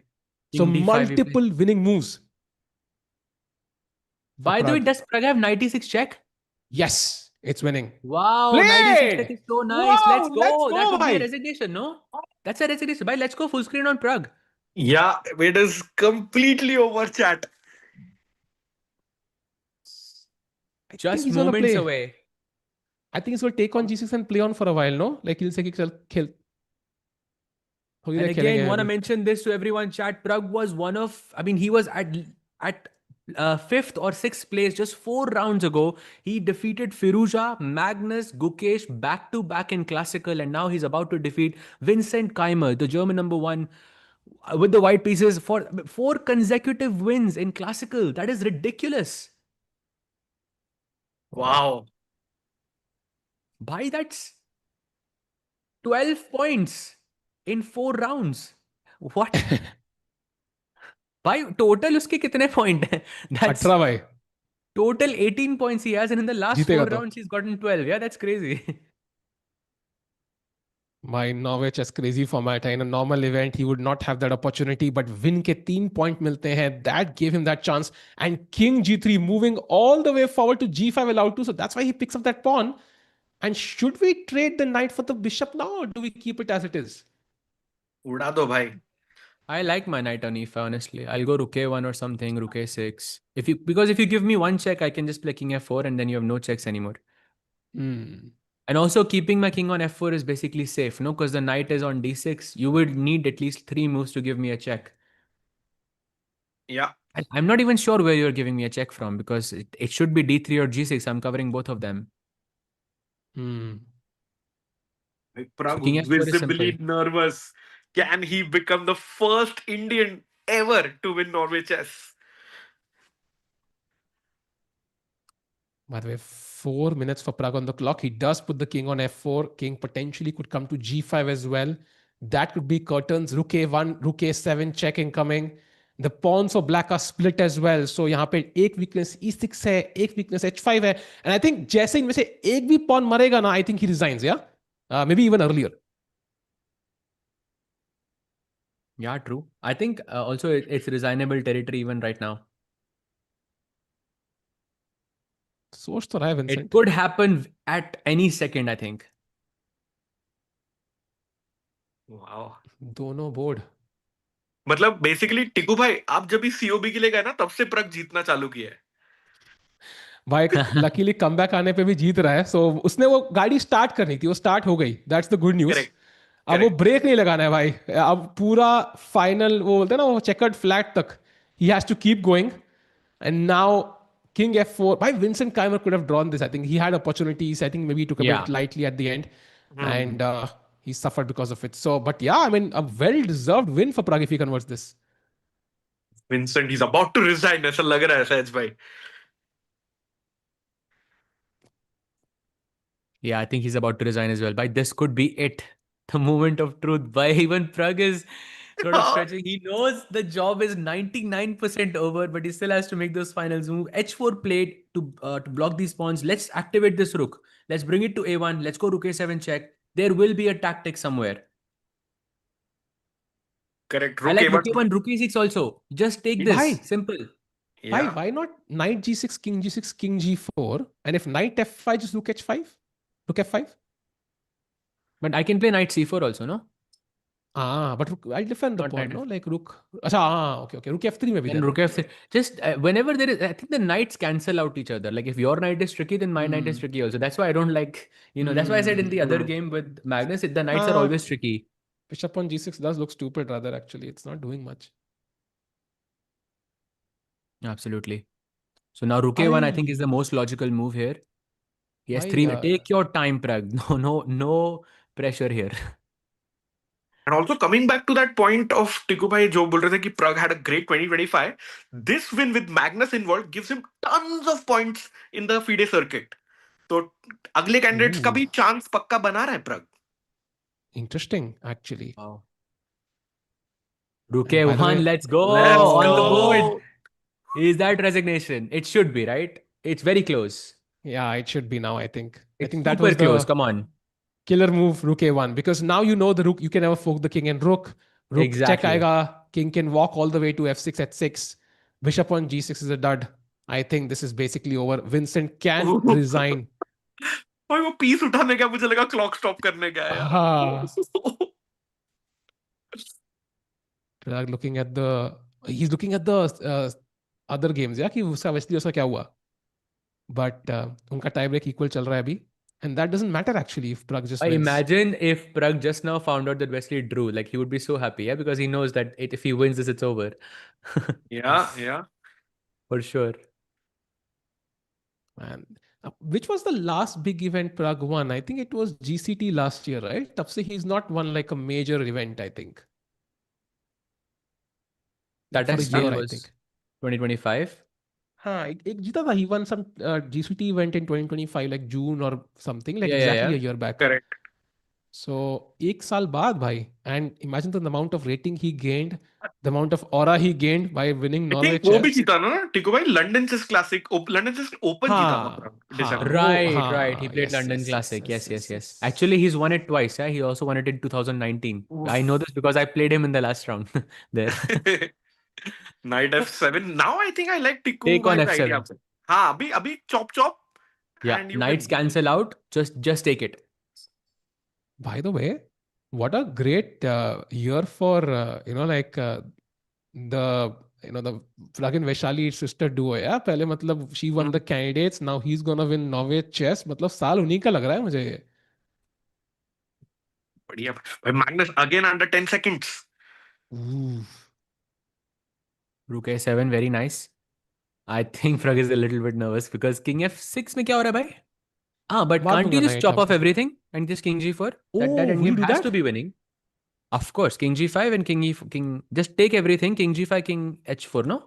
E5, King H4, D4. You're just in time. Yeah, no Yeah, issues. D4 Yeah, takes, yeah, King yeah, G4, and yeah. you are in the box. Okay, but I think we are able to do the calculation without the emotions because it's not our game. But I feel in the game you'll check this thing maybe like 5 times, 10 times just to be 100% sure. Of course, भाई, of Agreed. course. Oh, Knight Ah, he G3 doesn't doesn't do do it. it. He's Wow. nervous, I think. Maybe he's repeating. Sahaj bhai. Oh wow, he wants the E6 pawn. This is the most Pragg way to win, yeah? Like, no chance whatsoever. No calculation needed whatsoever, right? The most Pragg way to win. Let's go. And bishop f5, knight e5 back, and bishop g6 picks up the e6 pawn. Wow. And Nice, he man. resigns! Yeah! Let's go! Praggnanandhaa Rameshbabu has won Norway chess, the first Indian to ever do so. Look at the relief on him, brother. What a tournament! 4 wins in a row in the classical section, defeated the GOAT of chess twice. And Firouzja and Gukesh, the world champion and German #1, Vincent Keymer. Bhai, but Gukesh ki puri team ko bhai. He defeated Gukesh and his second as well. In classical back to back. Bhai, what a performance. Goated performance. It's never easy to win in classical 4 games in a row in such an event. I mean, I'm not even sure if it's been done before, but what a performance by Pragg. Outright champion, no tie breaks needed. Absolutely love it. I absolutely Wow. love it. And chat Pragg OP rukna nahi chahiye in the chat because what a performance. 4 wins in a row. Becomes the first Indian to win. And bhai, salute to Praggnanandhaa. Yeah, it's a crazy moment for Indian chess actually. Pehli baar aaj tak history mein Norway chess and Indian has won. And of course, let's go to Gukesh's board Sahaj bhai because he's still facing one guy from Norway who's not stopping. एक pawn रह गया है यार, वो F4 और G2 exchange कर दो, मेरी उम्मीद बढ़ जाएगी थोड़ी सी. But नहीं हो रहा ना भाई क्योंकि knight e3 check, king e4, knight g2 allows king f3 and one of the pieces is gonna go. Wait a second, do I not have bishop h4? You have bishop d4 check. Oh shit.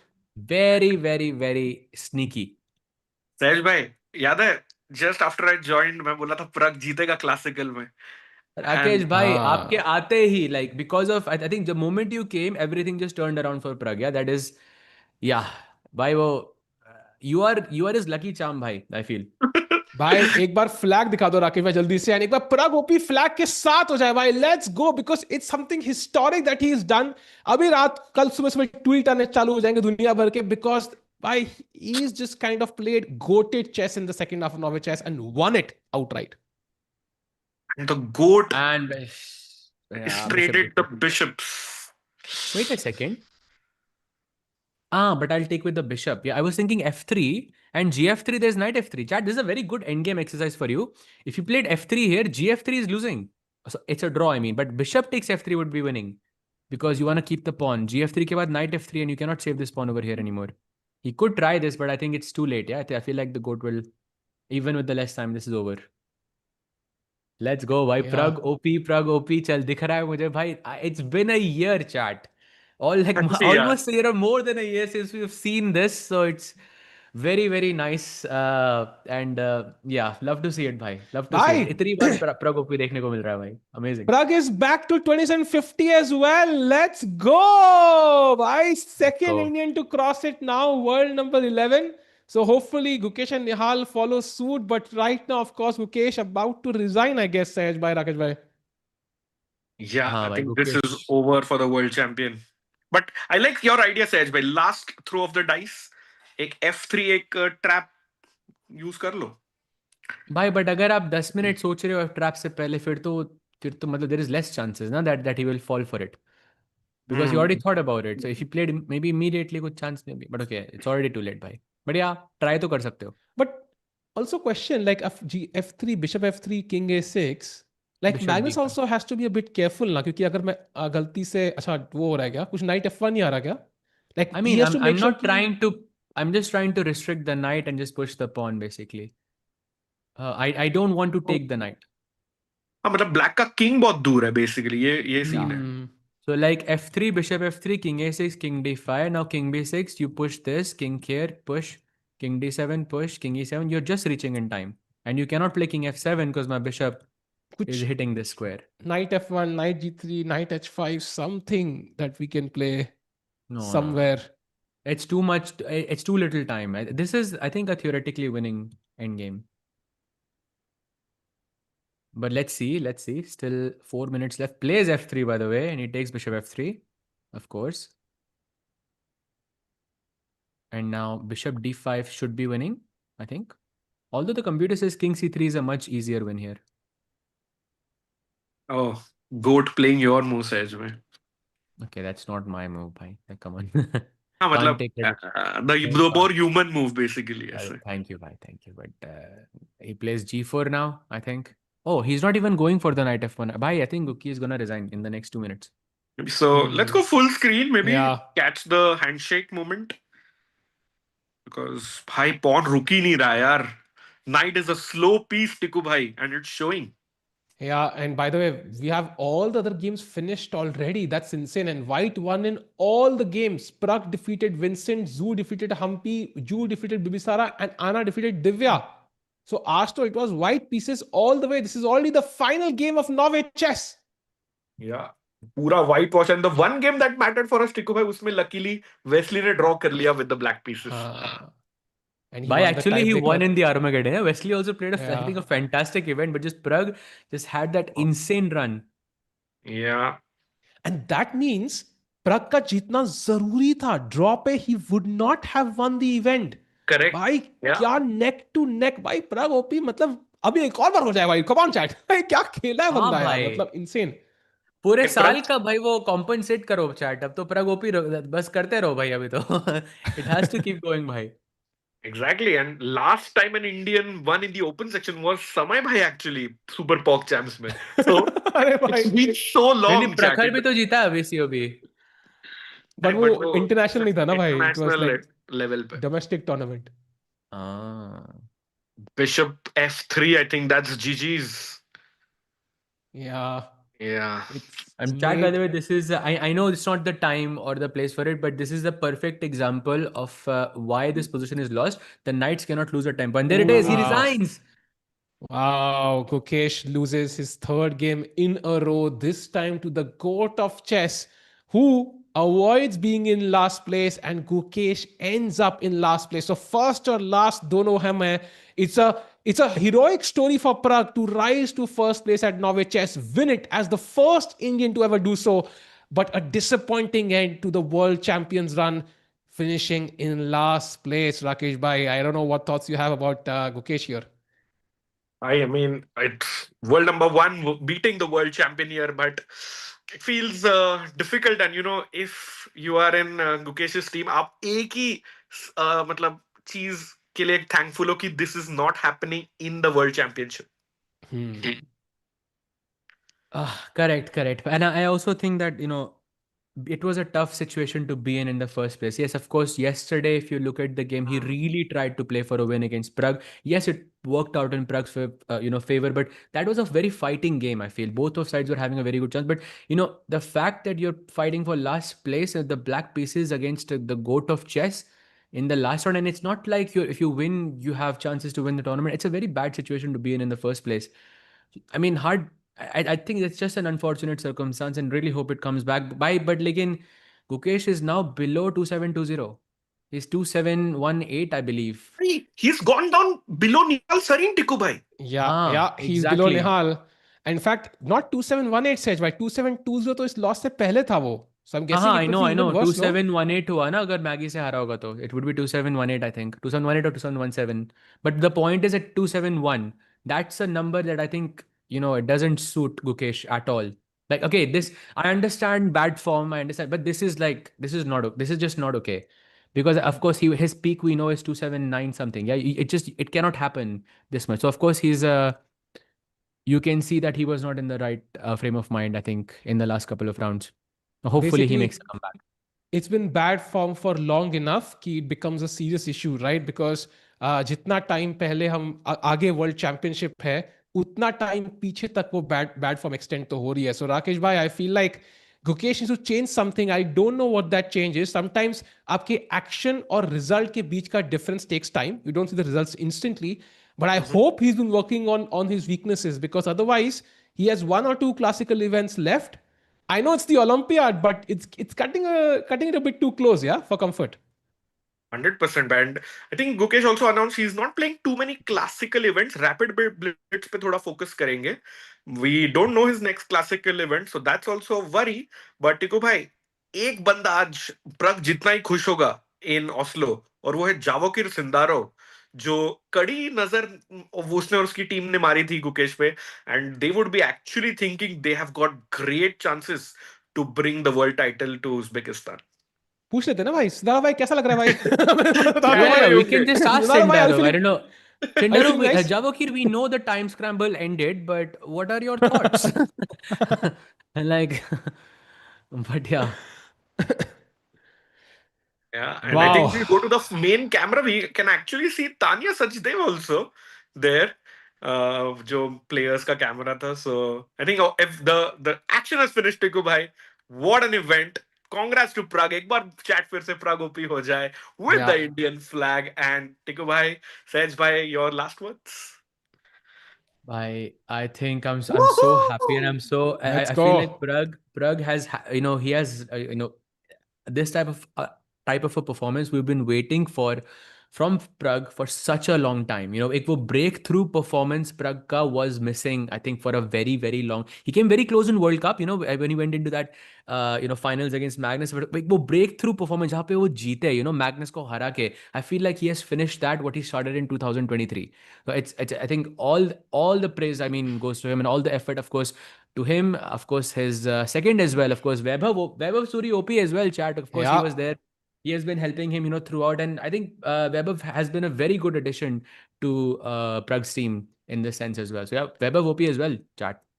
Yep. And let's have a look at the standings once, just to kind of cherish that moment. Of course, not the ideal placement for Gukesh, but to see an Indian in first place ahead of even Magnus Carlsen in his home turf, Rakesh bhai, would be very, very nice. And I think आज थोड़ा celebration होगा प्रग के camp में, यार थोड़ा party sari, maybe like going out for dinner, कुछ तो होगा आज.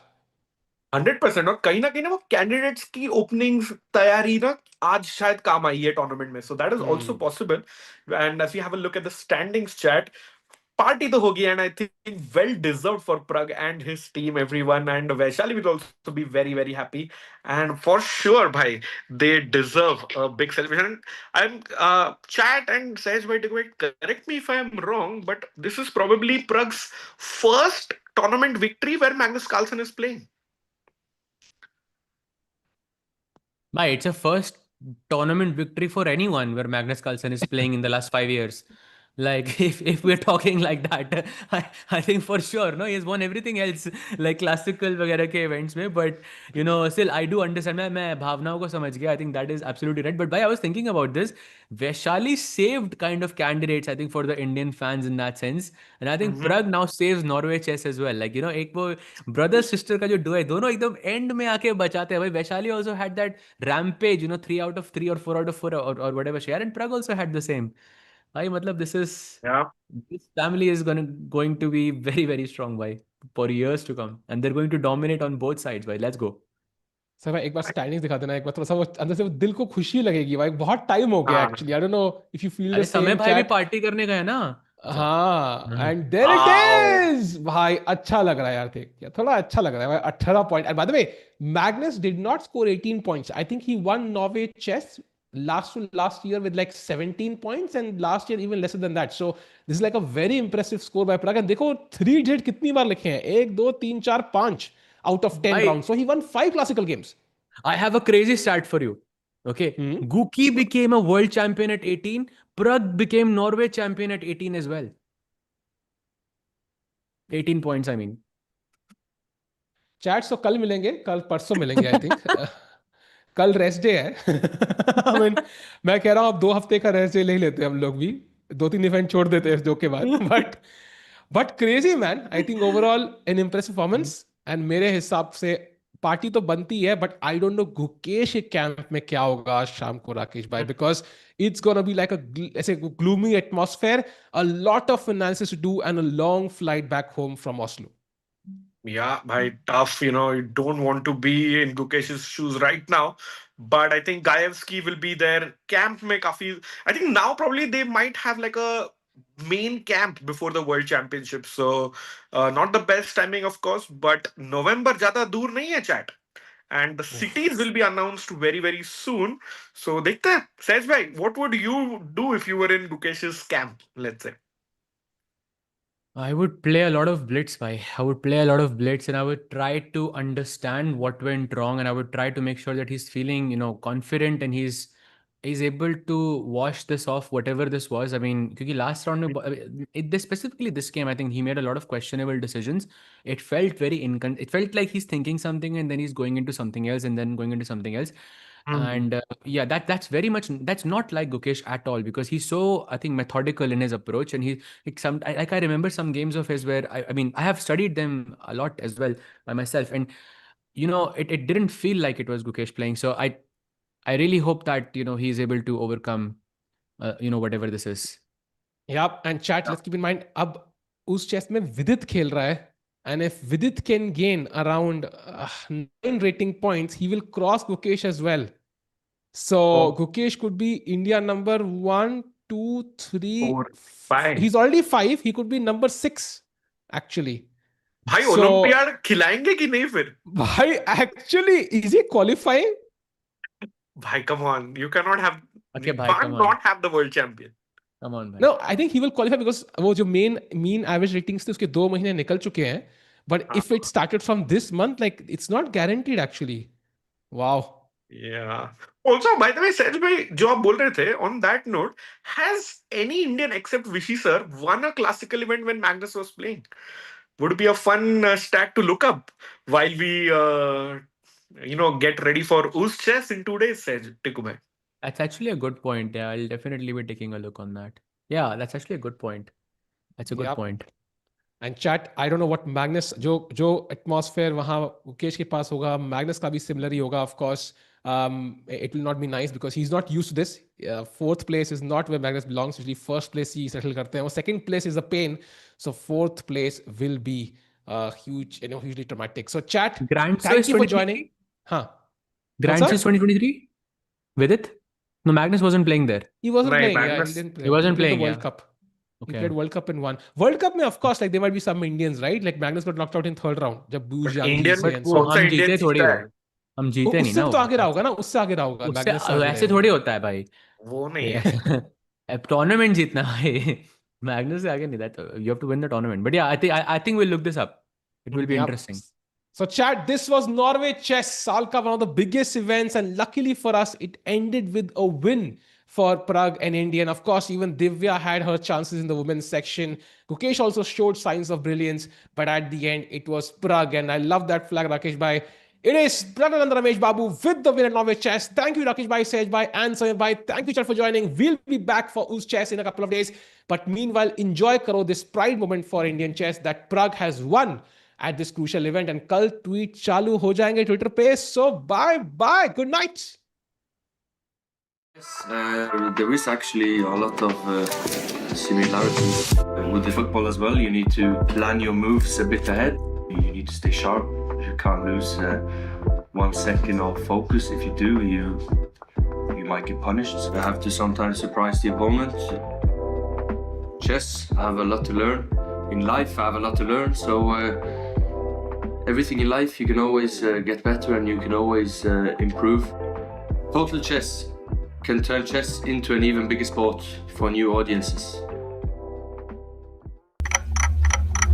Chess is changing, and this is the next big step. Total Chess is a new FIDE-approved World Championship Tour. Created by the team behind Norway Chess, it combines Fast Classic, Rapid, and Blitz into one title. A pilot is set for autumn 2026. In 2027, the inaugural tour begins, and we will crown the first ever FIDE World Combined Champion. 4 events a year, hosted in cities around the world. A clear season structure, a bigger audience, and a stronger presence for the sport. We are partnering with sponsors, investors, host cities, and media partners to build something with long-term global impact. If you're looking for a global platform with real momentum, this is it. Let's talk about how you can be part of it.